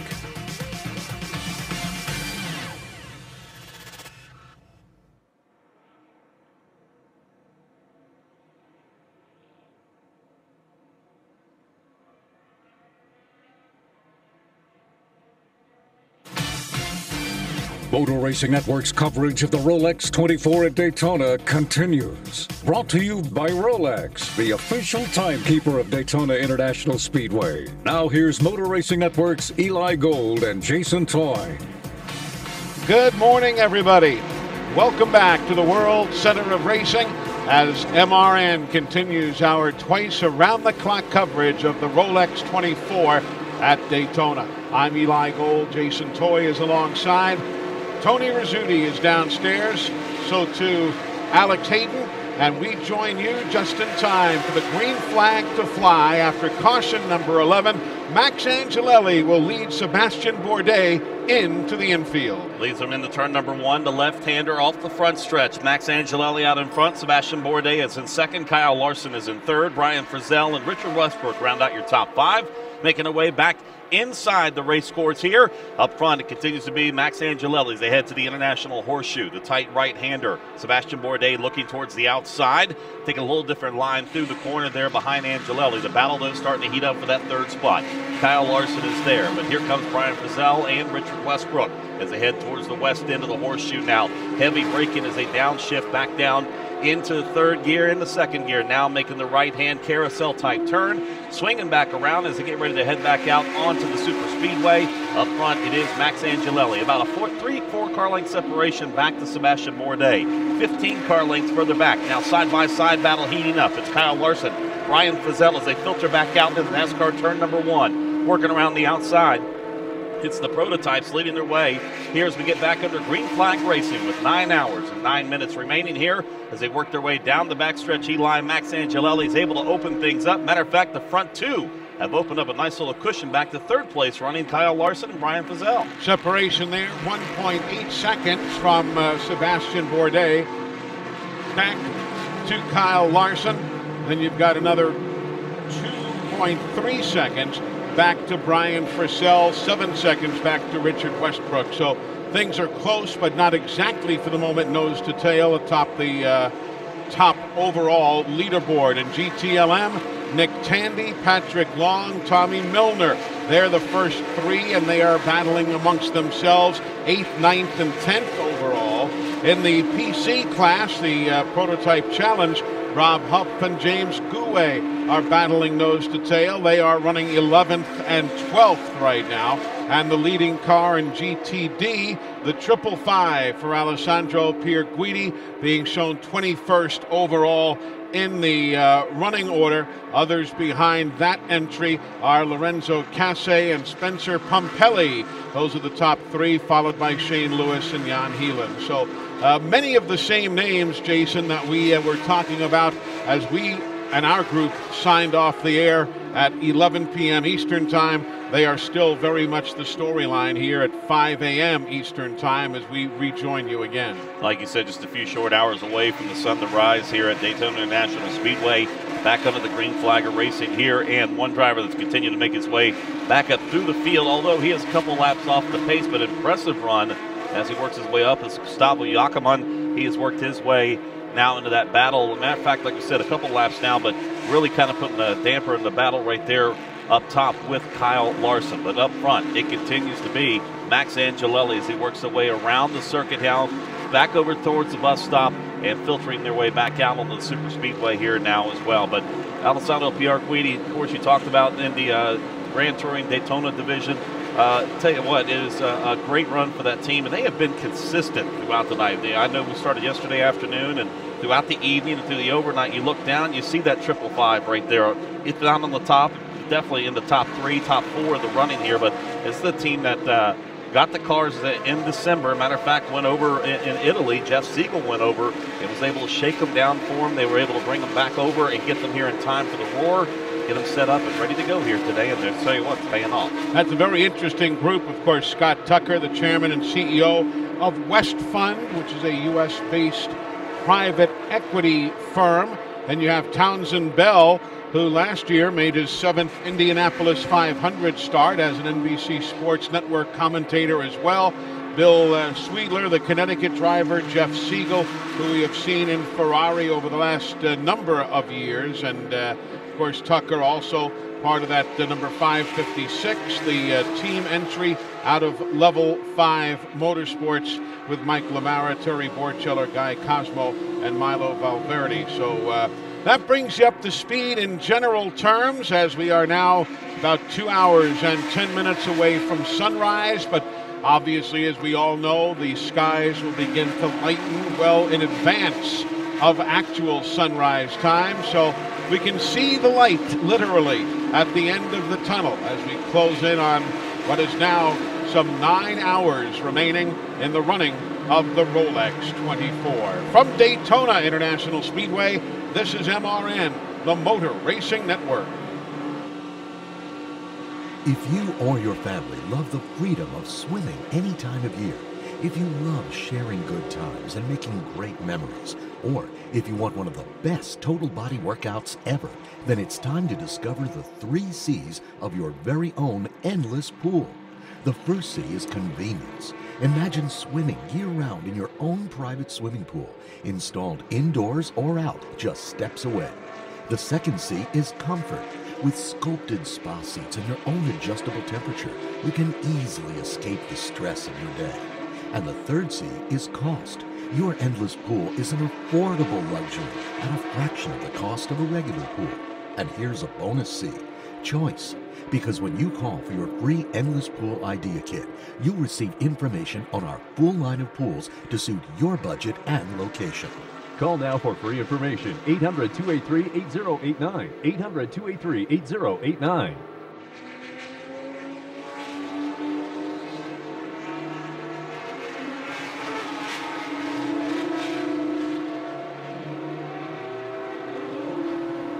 Motor Racing Network live here at the World Center of Racing, Daytona International Speedway, with Max Angelelli currently showing the way by 1.8 seconds on Sebastian Bourdais. Max made the pass some 45 minutes, maybe closer to 55 minutes ago to retake the lead. He has 1.8 on Bourdais, 5.5 seconds on Brian Frisell, 8.9 seconds on Kyle Larson, and 11.5 seconds on the 5th place running Richard Westbrook for the Spirit of Daytona. As mentioned, this crew back after a bit of a respite, a 5-hour run back to the hotel on the world's most famous beach. Eli Gold and Jason Toy up here in the tower, and down on the pit lane, a group of gentlemen who have been doing a yeoman's work for us all day long, and that is going to be our pit team of Tony Rizzuti and Alex Hayden. And Tony, we were talking yesterday about one of the very interesting stories here, and that is the Brit Nick Tandy, who has had an outstanding run here this weekend, but at the same time, a lot of folks don't realize it, but he began his racing career in 12 years old driving stock cars over in the UK. That's not normally the way it's done, is it? No, Eli, it's not. It's really interesting. Those were those mini stocks that he started, the young man, 29 years old, from Bedford, England. And when we were talking to him, it's really interesting because when you think about usually an international racing crowd, they're either way into endurance racing like we're seeing here today, or Formula One, where here in the United States it's usually a NASCAR fan or an IndyCar fan. But for Nick Tandy growing up in England, his first knowledge of motorsports was actually NASCAR.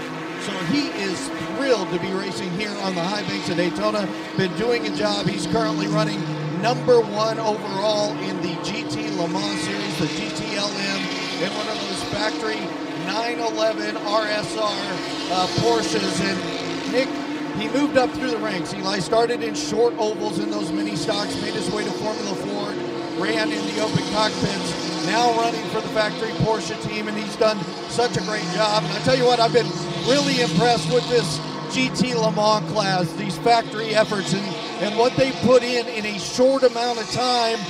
Rules not coming down right away. Obviously, when you blend two series together, lots of things to work through, but been very impressed with this series. It was probably the one I was most excited to see here at Daytona. Disappointed that the Corvette, the #3 Corvette, went out earlier with the overheating issue, but it's been a lot of fun up front, and I know Nick Tandy out there running on the high banks, just big smile on his face. Been very impressive here in the Rolex 24. No doubt. The GT Le Mans class has retained all of the American Le Mans Series existing GT class specs.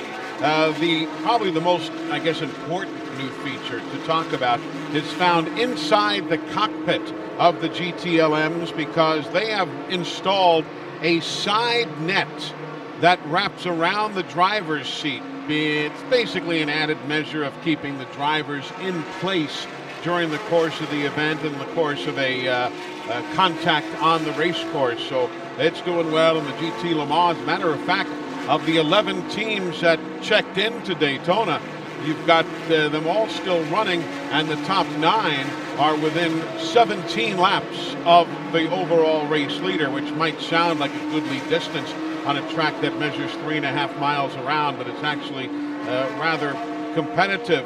The other member of our crew down on the pit lane, Alex Hayden, joining us from Goldsboro, North Carolina, and while he got a little shut-eye, not so the case for the Mazda teams. That little engine that could, that little diesel that could, is still chugging along, Alex. No question about it. We talked about it a little earlier in the Rolex 24 about this Mazda, the Skyactiv Mazda that's been running.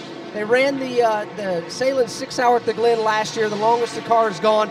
I'm on top of the pit box with John Doonan, Director of Motorsport from Mazda. John, you and I have been talking about this all weekend, about this car.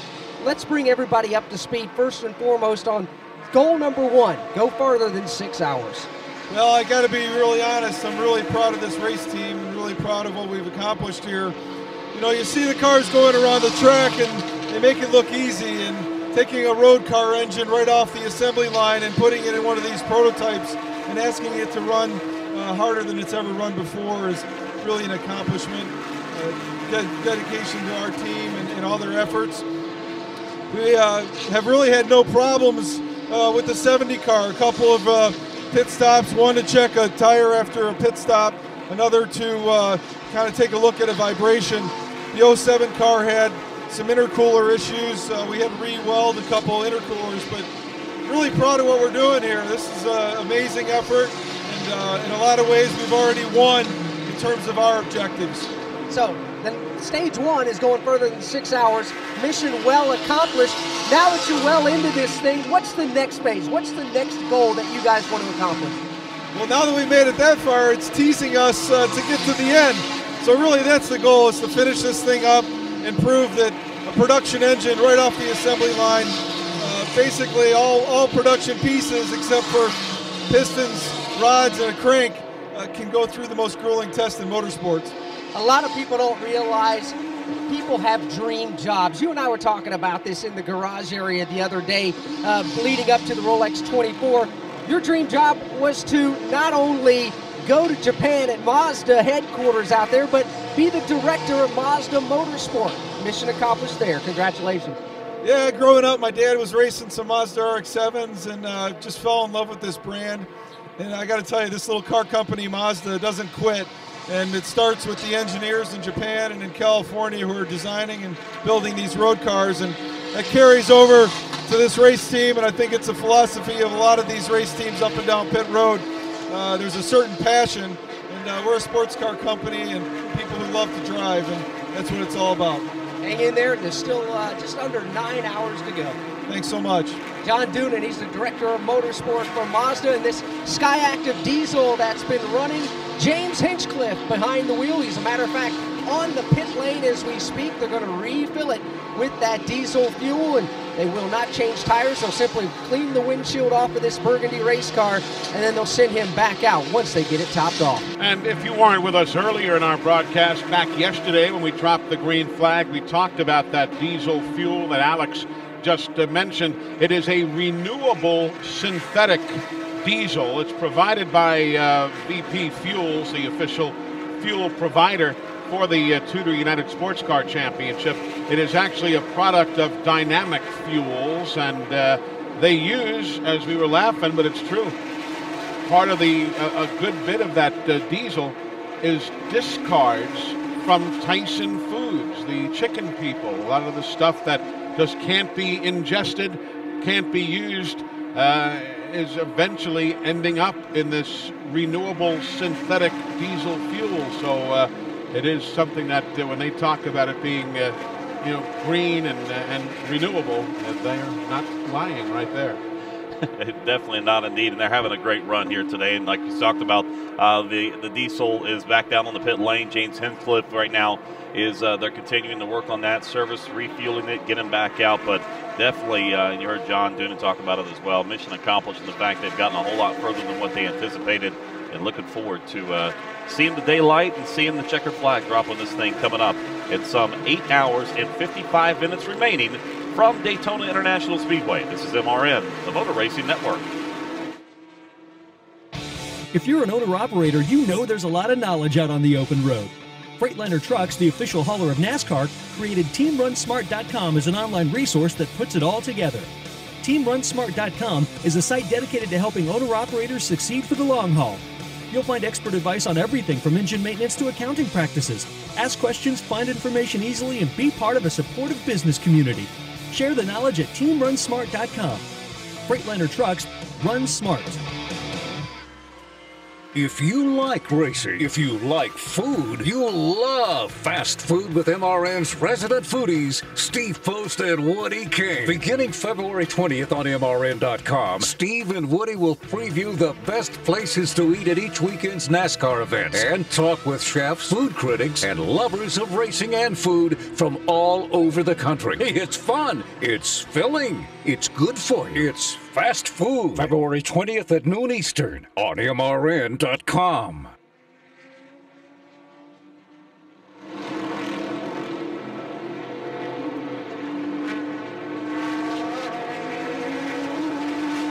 Welcome back, everybody, to the 52nd running of the Rolex 24 at Daytona, the TUDOR United SportsCar Championship, the inaugural running of the for the series, and this race here this morning as we continue to roll on through the 24 hours. Of course, 15 hours into this race, some 8 hours and 53 minutes remaining.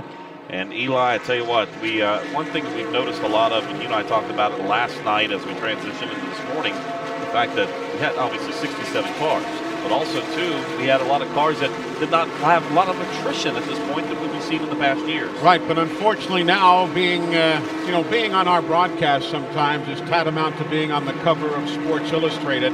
We had just been bragging on that diesel with the mayor of Hinchtown at the wheel, James Hinchcliffe.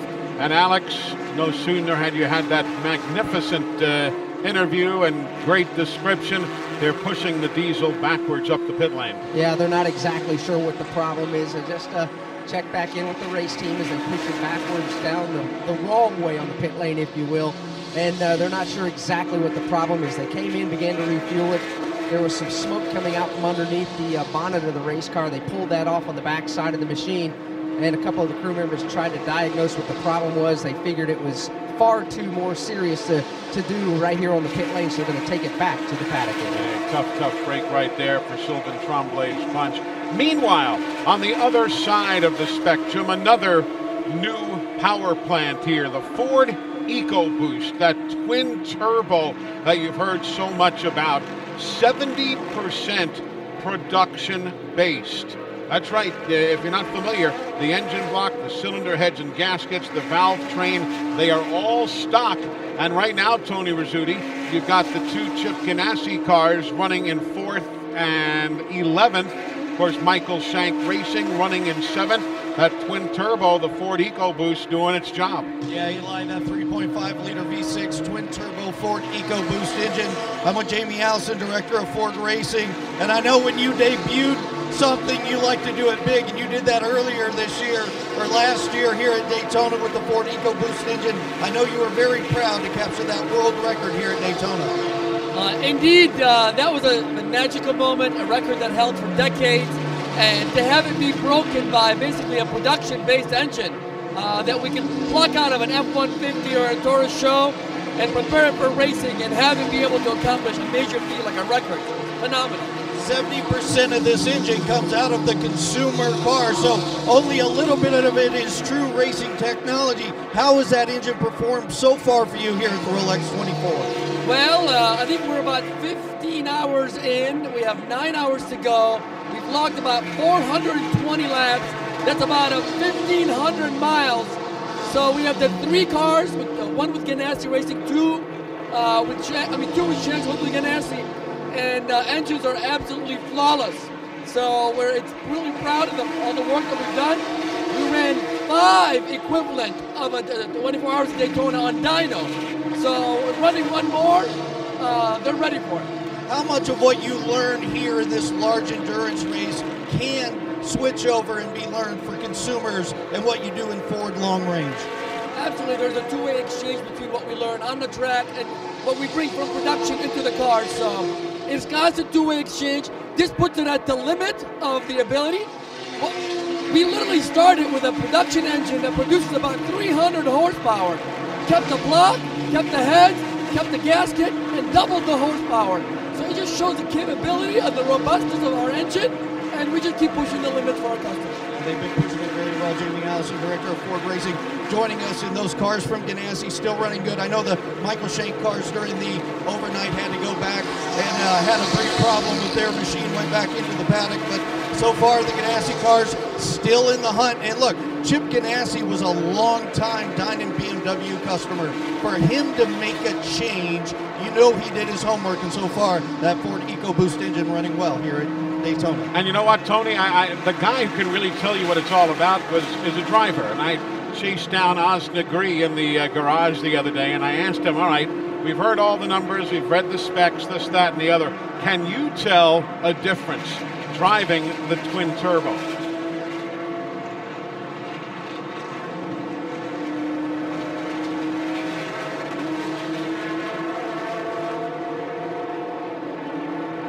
We'll get that comment from Oz here in just a short while, as for some reason that's being, we can't quite get to it now, but the bottom line is, he said yes. He said, you step on that pedal, you step on the button, you can feel the car take off. Yeah, it certainly has done that here today. Tony talked about the fact that it was the only issue that they really have had at the back of the paddock was a gearing issue on a couple of occasions. So the Ford EcoBoost definitely performing well here throughout this run into the Rolex 24 at Daytona. Yeah, we've still got some time to go. 8 hours, 48 minutes still remaining here. We're 15 hours, 11 minutes in. Max Angelelli continues to lead. Sebastian Bourdais is in second. Brian Frizell is in third. Kyle Larson is fourth. Richard Westbrook is running in fifth. Klaus Graf in the sixth position. A.J. Allmendinger is running seventh. Johannes Van Overbeek is in eighth. Gustavo Yakiman is in ninth. And Boris Said in 10th. And hats off to the folks with Whelen and their new prototype effort for this year. They're got behind. Matter of fact, there's some 24 laps in the rears, but they've battled through whatever issues that they have had throughout the night. And they're still running in a good top 10 effort for them here in their first time out. Definitely so. It's been a solid team. That's not that they're untested. It's a very well-tested team, just making the transition from the Corvette and GT to this new Corvette here in the prototype class. We are now 15 hours and 12 minutes in. That means 8 hours and 47 minutes of racing remain. And also, for the spirit of all involved, we're now an hour and 3/4 away from sunrise here on the world's most famous beach. From Daytona International Speedway, this is MRN, the Motor Racing Network. NHRA fans, it's the moment you've been waiting for. The return of the straight line. with MRN's drag racing expert, Marty Huff, and 10-time NHRA winner, Doug Herbert. February 12th at noon Eastern on MRN.com. Marty and Doug talk with each weekend's race winners and give you the inside stories that you can't find anywhere else. The Straight Line, February 12th at noon Eastern on MRN.com. If you're a real race fan, then you want to know more than who's in first place and who's leading the points. Raceline is the only TV show that takes you into the shops and asks the questions you want answers to. Raceline brings you in-depth interviews from drivers, crew chiefs, and team owners, and reports from Steve Post and Alex Hayden, plus weekly news updates. Celebrating 20 years of service this year, and now on TV stations and networks around the world and online at RacelineOnline.com.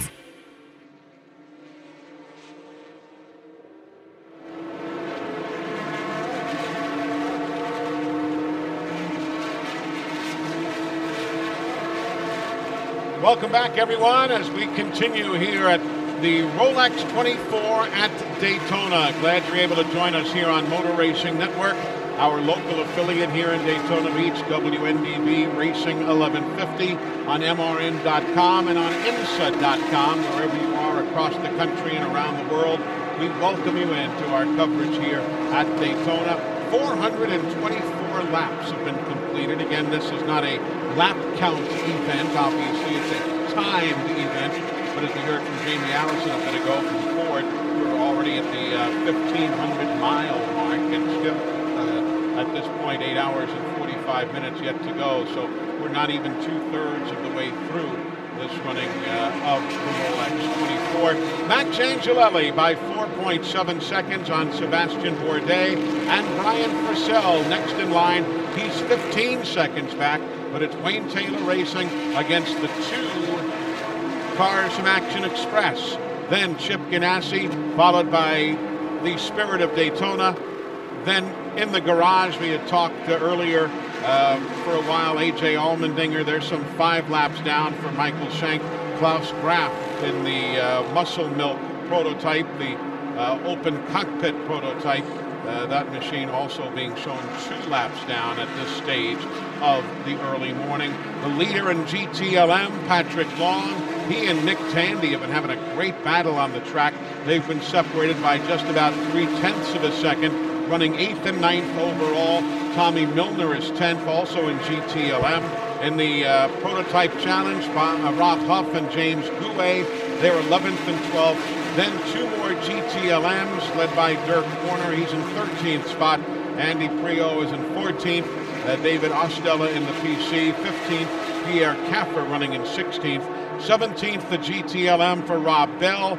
18th, Mark Goossens. 19th, Johannes van Overbeek. And that's how things are stacking up at this stage of the morning.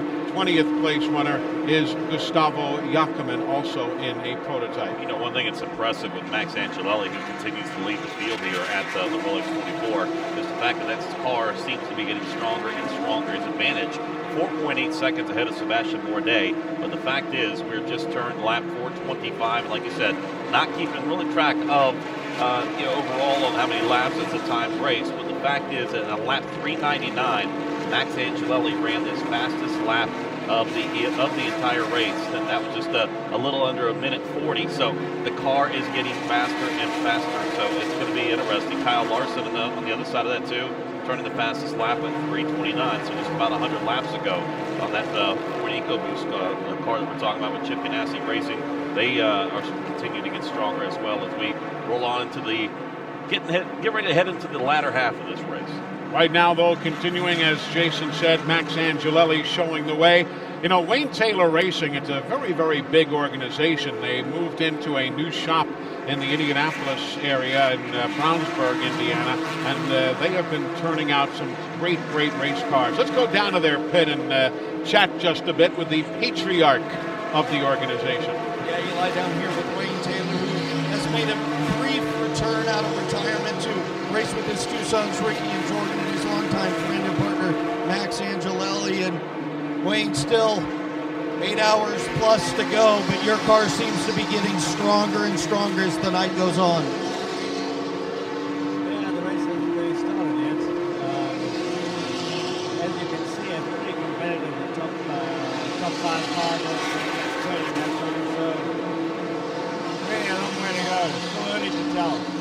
saw you make your run early in the day, and you were holding off Tony Kanaan lap after lap. How much fun was it to get behind the wheel once again?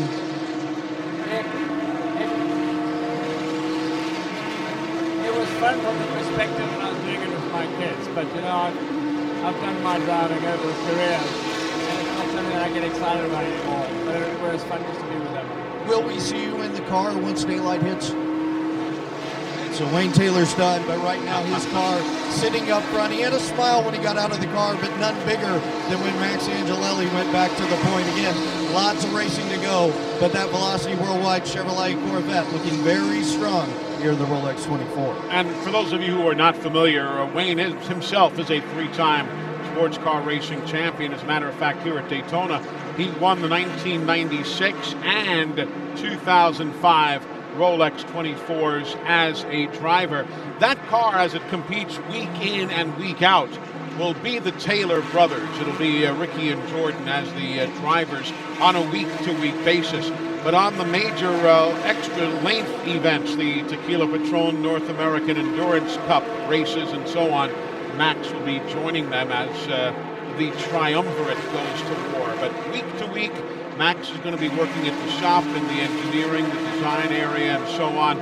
And it'll be Ricky and Jordan who handle the regular, if you will, racing assignments. And you know, with Ricky and Jordan in that car, it's not because they're Wayne Taylor's kids. They have proven themselves to be able to run at this level. They have won. They, be it at the prototype division or over on the Grand Touring side of things as well. They are definitely proven that they are for real and they are where they should be on the sports car world map right now. And I'll tell you what, just bigger and bigger things coming up from them as well. And they've impressive with the mullet as well. That's fine. But yeah, they've run the 24 Hours of Le Mans. They have been all around the globe and have done an outstanding job. So you're right. They're there. Their dad happens to field the race car. But, you know, it's no different than any other form of racing. Yes, there's a family relationship, but you're not going to put the family dollars into a losing proposition. If the guys couldn't drive, they wouldn't be behind the wheel. But indeed, these young men are outstanding racers. But it's the veteran, Max Angelelli, currently with the race lead. He is now up by 6.7 seconds on Sebastian Bourdais, 14.1 seconds on Brian Frisell. Here comes the Delta Wing making another trip down the pit lane. That has been something that we have seen on and off through these 15 hours thus far, spending a lot of time in the garage area. Now the Spirit of Daytona coming into the attention of the crew. Richard Westbrook running in 5th overall as that machine comes to a stop. The blue on blue with the little white highlights, making it a great-looking advertisement for Florida. Let's go to the pit lane. They're going to change all 4 Continental tires on Richard Westbrook's car. He will, in fact, stay on board. He will double stint this time. They're going to top it off with VP Racing fuel, so this Spirit of Daytona prototype sits on the pit lane. Again, they restricted the fuel opening, so it takes a little longer for these cars to refuel. They also, with a new rule this year, IMSA has said only 2 air guns to change tires over the wall at a time, so it takes a little longer to change the tires as well. They're going to take a quick moment to wipe the windshield off and get Richard Westbrook right back out on the race truck. A pretty good pit stop all the way around as he lights up the rear tires and pulls back on the track. And Tony, we were hearing Alex talk about the double stinting and what have you, and what all that goes on. Remember when Continental first showed up in the Grand Am Rolex series as the new tire supplier, and everybody was all concerned, oh my, what's going to happen? Are the tires going to work? We have seen that they started out of the box well. There were some wear issues, but nothing earth-shattering, and Continental has really gotten with the program here over the last couple of years. Yeah, they've done a really nice job, and a lot of the teams. Andy Lally's been one of the guys that have said how much better that tire has gotten better throughout the years. Continental's done a lot of work with these teams, logging test times, listening to the drivers, trying to find a compound that will work really well. And remember, at least back in the Grand Am Rolex Series days, they were trying to supply a tire that would work for all different kinds of cars. You had the GT, you also had the Daytona prototype.